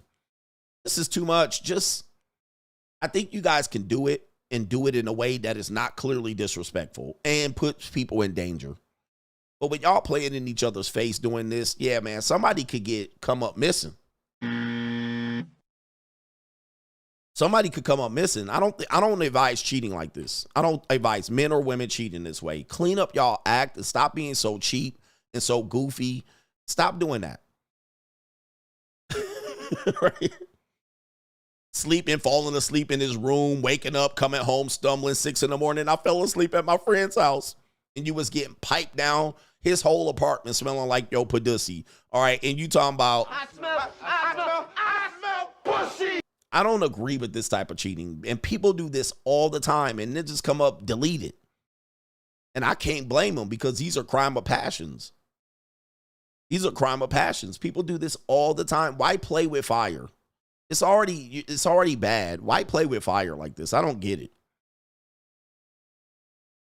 If you want some sex, go get you a sex worker and get a motel room and get them to fix your meat. I mean, that's easy. Come back to your wife. Ain't nonetheless. She's not going to tell on your wife. It ain't going, the whole community don't know. Just go get your meat fixed and that's it. All right. All right. Go across town. Go somewhere where nobody going to know you. Get you $300 cash. Don't use the Cash App. No paper trail. Get you a couple of bras in the room. Go crazy. Yo, shout out to Kayla says, if your woman wants to get F by another guy, give her 2 options. She has to break up with you or wait until you die. Most dudes today aren't even the first dude to F with the chick. Yeah, I don't agree with that. In the history of life, how long have you guys lived life? Have you ever heard one person come to you and say, you know what? I'm fixing to cheat on you. Let's break up.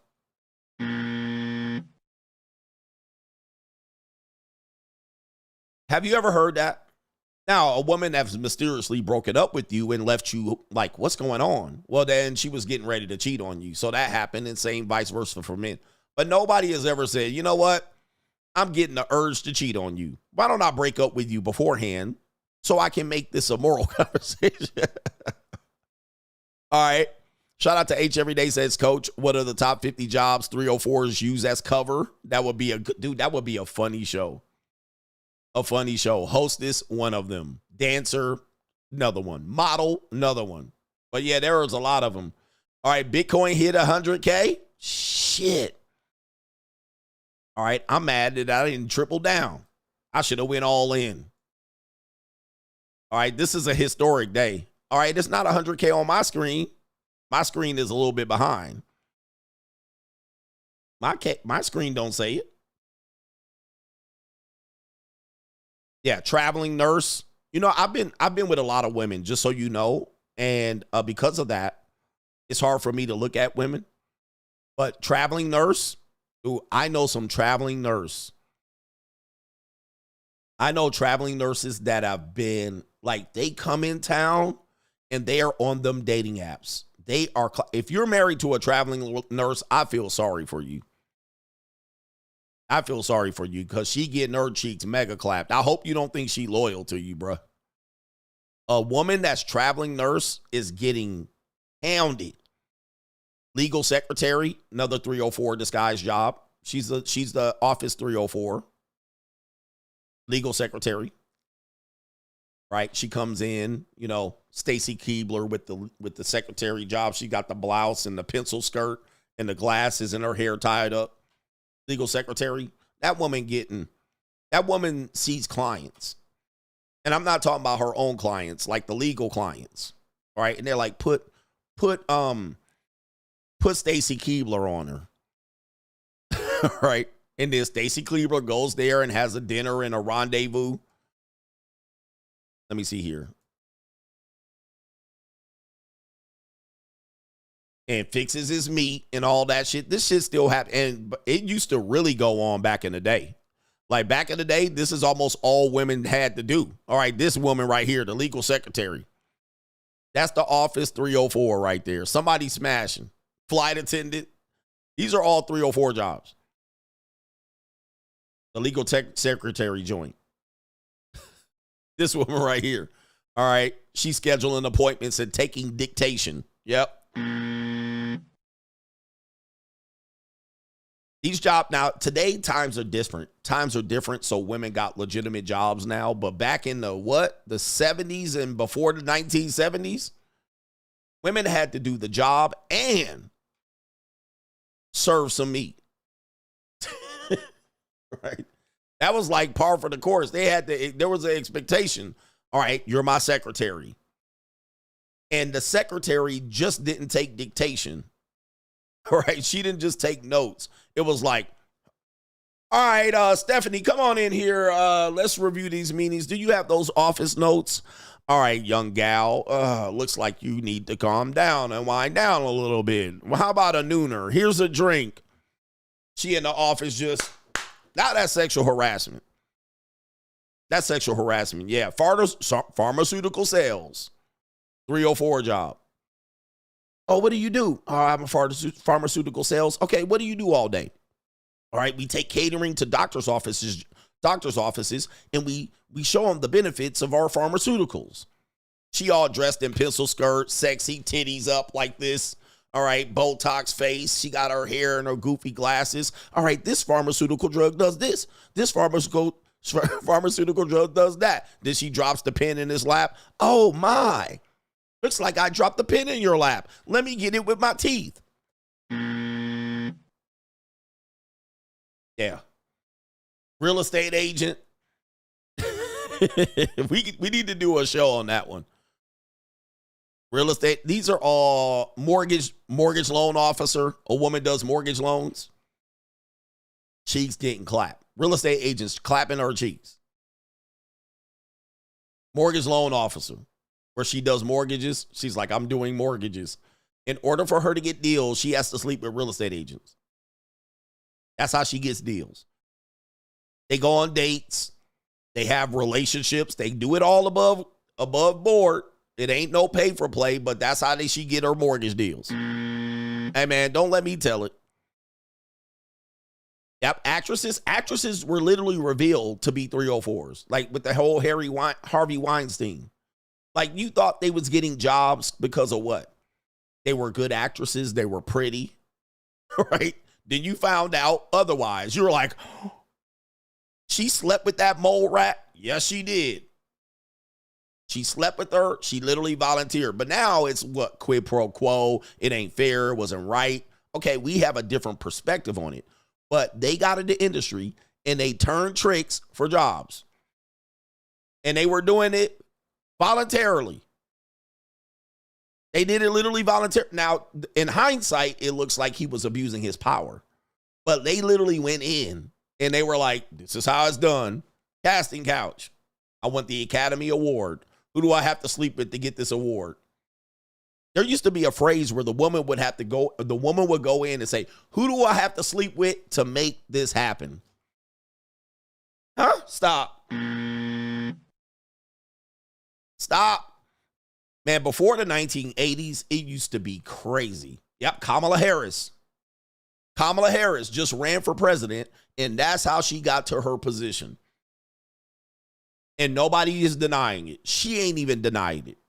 She literally said, I got 2 jobs. I got a BMW, rent paid for.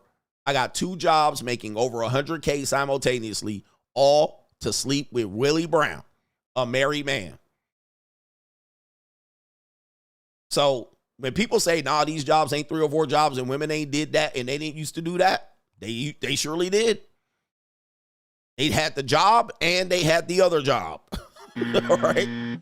They did both jobs. There was Kamala Harris. I'm a secretary, and then I'm going to move my way up. Now I'm the district attorney.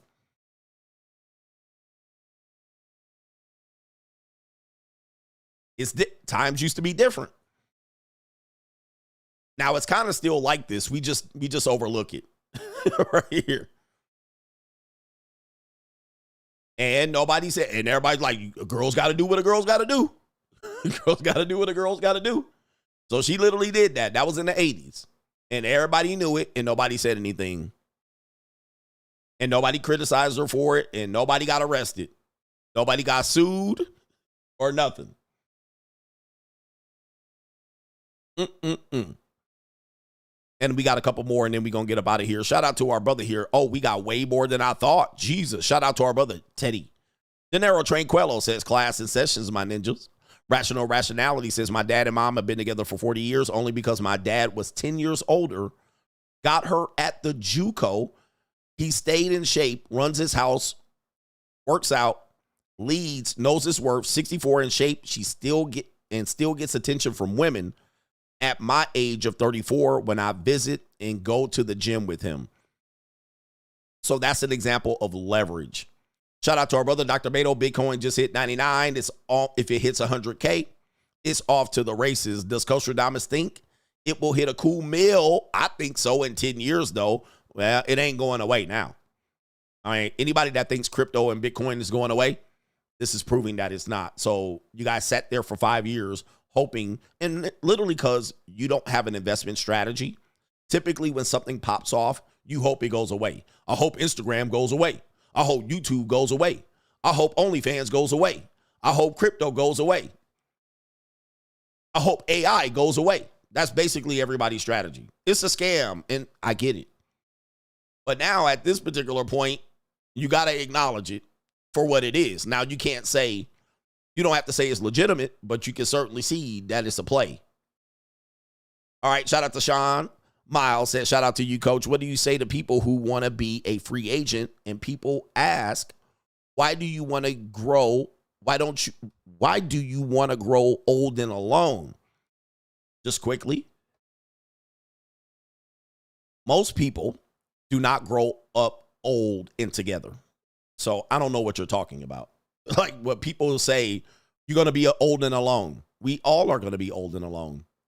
Go look at how old people die. It's pretty miserable. Where's my nurses? Nurses, speak up. People that work in what you call, I can't think of the name. Most people be dying alone, man. And most old women can't help you when you dying. Now, the one thing that women can do is they might keep your ass alive a little bit longer. So you might have something like, you might have a funny cough. Right? You know what I mean? You might have a pain in your spleen or your chest, your left arm going numb, right? And you might not go to the doctor. Now, she might tell you to go to the doctor, and that might save your life. All right, so I'll give them that. But yeah, people that work in hospice, where y'all at? How many people having a party when they in hospice? Right? Nobody. How many people got their mate hugged up in the bed as they dying and they 96 pounds, soaking wet? Skin and bones. How many people got people just sitting there watching them die? I mean, people in the nursing home, speak up. That shit is a lonely, lonely place. And some people be in hospice and it's the last ride. This is it. You got a week, two weeks, right? You got a week or 2 weeks. You got motherfucking 30 days. And they're like, this is it. This is it. This is it. How many people sitting around? Father. All right. Here we go. Father, you were a wonderful father. I learned so much from you. And you were great. We're going to carry on your legacy and your name. We're going to defend it with the shield and the family shield and crest. Mother, you want to speak? Hubby, I'll never be with another man like you. You were my hero. All right, I can't wait till you die, and I'll never have another man fornicate with me. All right. And then your daughter gets up. Father, you taught me to be a righteous woman. I've never had anyone examine my guts. And you taught me to be a virgin and a virtuous woman. I have never fallen victim to the world. I've never walked in the way of the world because I followed your lessons. Father, I hope you know, and as you look down on me on heaven, right, I will carry on your name righteously and not defile or drag it through the mud. I will not be in the streets.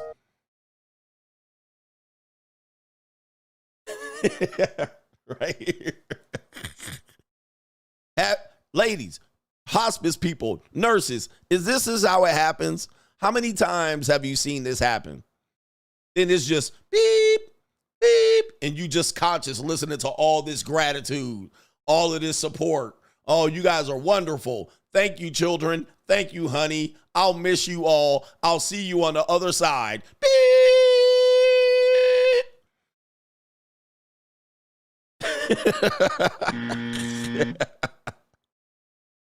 If you get married, you get married at 25, 30, believing that you're going to be married to get to that point, the last 2 weeks of your goofy ass sitting there and they just celebrating your name. If you think that's going to happen and you give up 60, 70 years of your life, just so this moment can happen, the last 2 dusty weeks of your ass in hospice.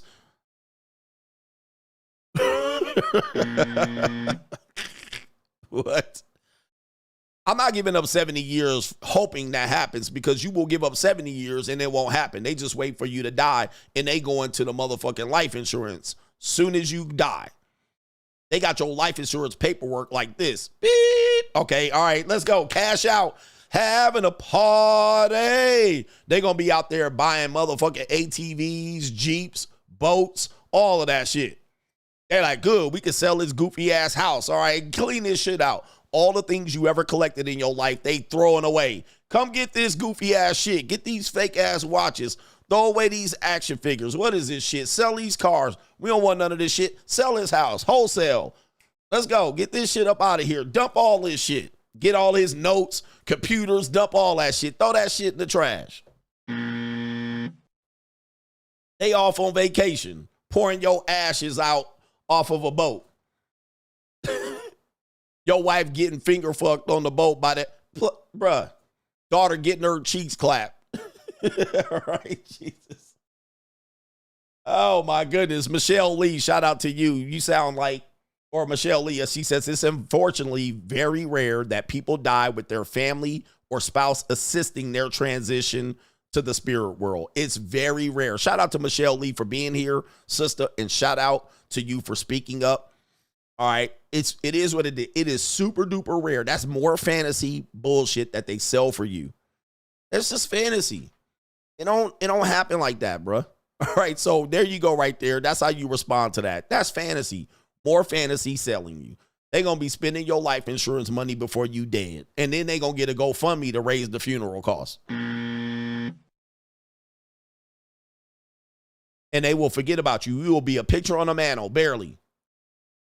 All right, what? Anyway. It's rare. So, shout out to J Flow, watching my wife get done up for her job and degular at home is a marriage psyops. She was always on point when we dated because she knew I had options. Don't get married. Yes, indeed. Don't get married. Don't get married for that reason. Right here. So when they're with you, they relax. Callie West says, one of my favorite topics that I enjoy you revisiting is time trick.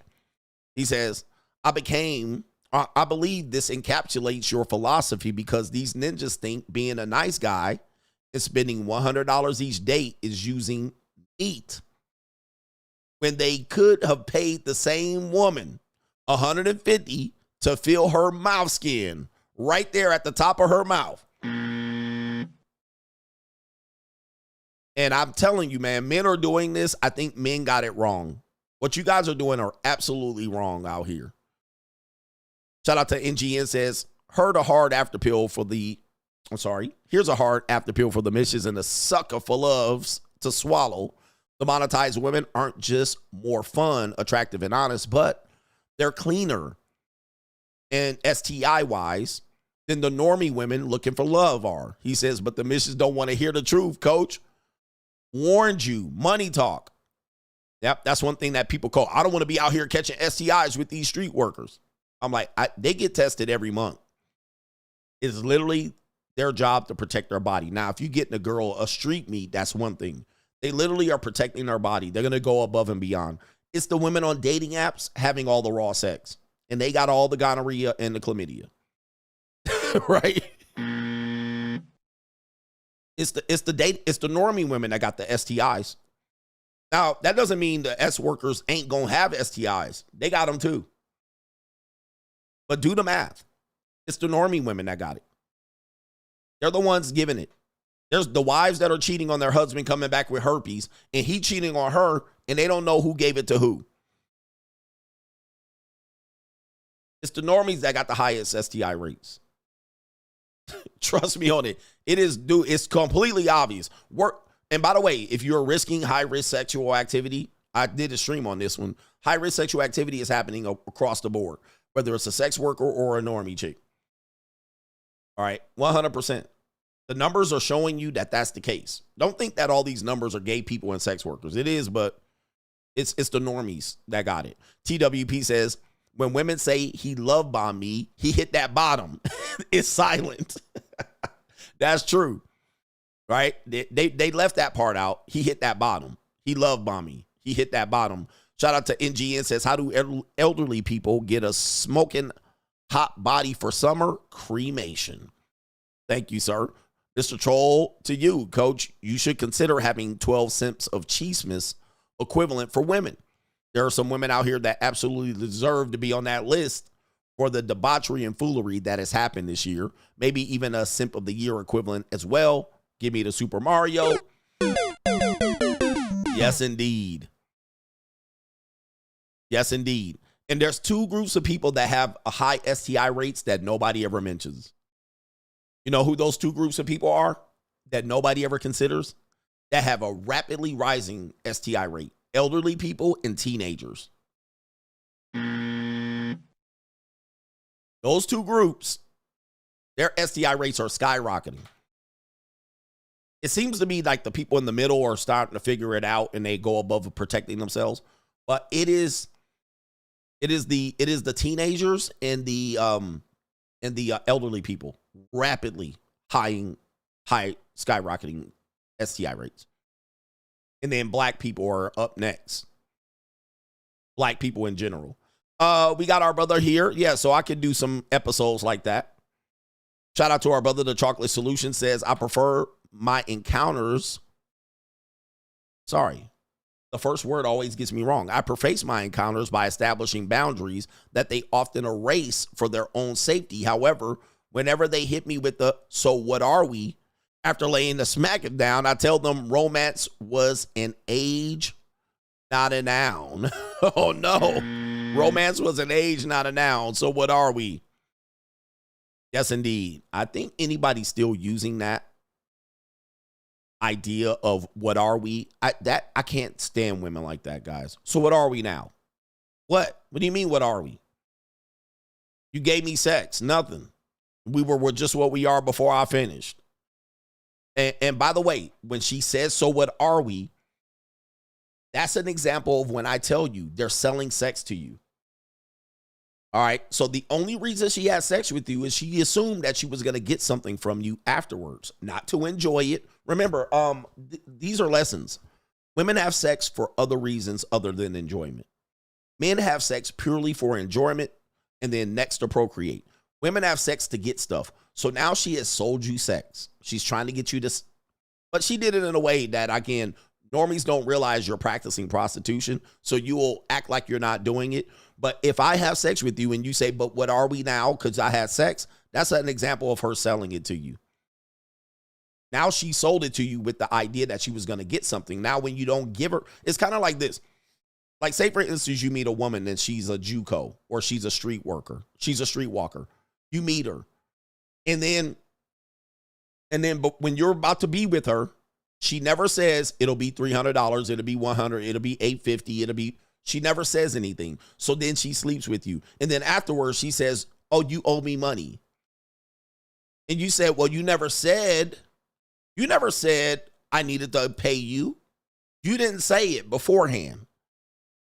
That's the same thing as when women say, so what are we now? Wait a minute. You never made it clear that we were supposed to be with each other after you gave sex. So now you're selling it to me after I got it, which is unfair. Now you're going to be like, well, you screwed me over and you need to be this and you guys are all the same. You never said that there was something for this. You literally gave it to me and I thought it was free. Now you're trying to charge me for it. That's the same thing as a prostitute saying, oh, you owe me $500. And you're like, what? You never said it was $500. Well, you should have known. You should have known. It ain't free. All men pay. All men pay. What are we is selling sex. She gave it to you with the idea that she was going to get something from it. And now when you don't give it to her, she makes you out to be the bad guy. All right, Strife Excel said you should do a tournament of the most 304-ish jobs, just like the tournament I did for the women that we like. I appreciate you, man. And I think that's it. We're closing in on the end of the show. Shout out to our brother here. It is Mr. Kelly. G. Kelly's in the building. Shout out to you. And that's a co-sponsorship. Shout out to you. I acknowledge you. I'm rich, bitch. All right. Yes, indeed. You guys are playing a game and you don't realize what game you're playing. And this leads to frustration because people don't communicate well. People need to communicate. All right, I'm only going to have sex with you if I get money, relationship, attention, time, whatever it is. But you don't do it, and then you get involved, and then you get feelings hurt after the fact. All right, and I think I got everybody. Let me see here. Did I get this brother? I want to see if I got him. Pause. It is our brother here. Brian Taylor says, okay, this is a mission in support. Sorry for my reading of the super chats. Yeah, we about to close up today's show. Somebody wants Ling Lings out the door because we might not show them tonight because tonight's shows I normally just get into it. And where's my Ling Lings? Oh, there they are right there. All right, so I got Ling Lings about to come up here. Shout out to you guys. If you haven't had a Ling Ling, go check one out here and there. All right, they're wonderful people, wonderful creatures. Just watch them, man, because they're very cunning. They're cunning creatures. They're very unassuming. They play the unassuming woman very well. But let's go. We're going to leave you with some Ling Lings closing out today's show. And D, we'll try to get through it real quick. There we go. Hey, let's go. Hey. I cook, I suck, I shut the fuck up. Hey, let's go. Oh, yeah. Oh, yeah. Ace. Oh, my goodness. Yes, indeed. Oh, the humanity. Yes, indeed. Hey, let's go. I like to get dominated. I like to choked, whooped, spanked, told what to do. I need a man to take charge and let me just, be goofy. What kind of fuck you give me?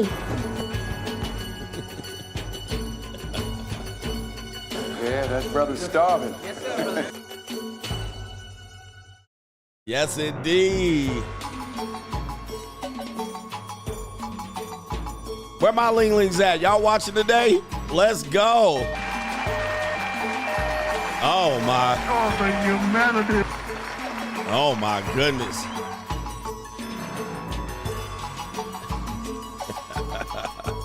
Yeah, that brother's starving. American people, 8 kind of fuck.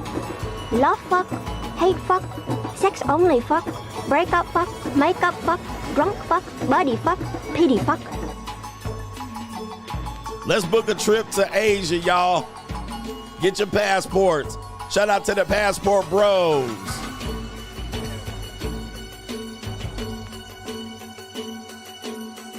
Yes. What kind of fuck you give me? Yeah. Yes, indeed. Shout out to the Coach Gang. We'll be back tonight. Peace.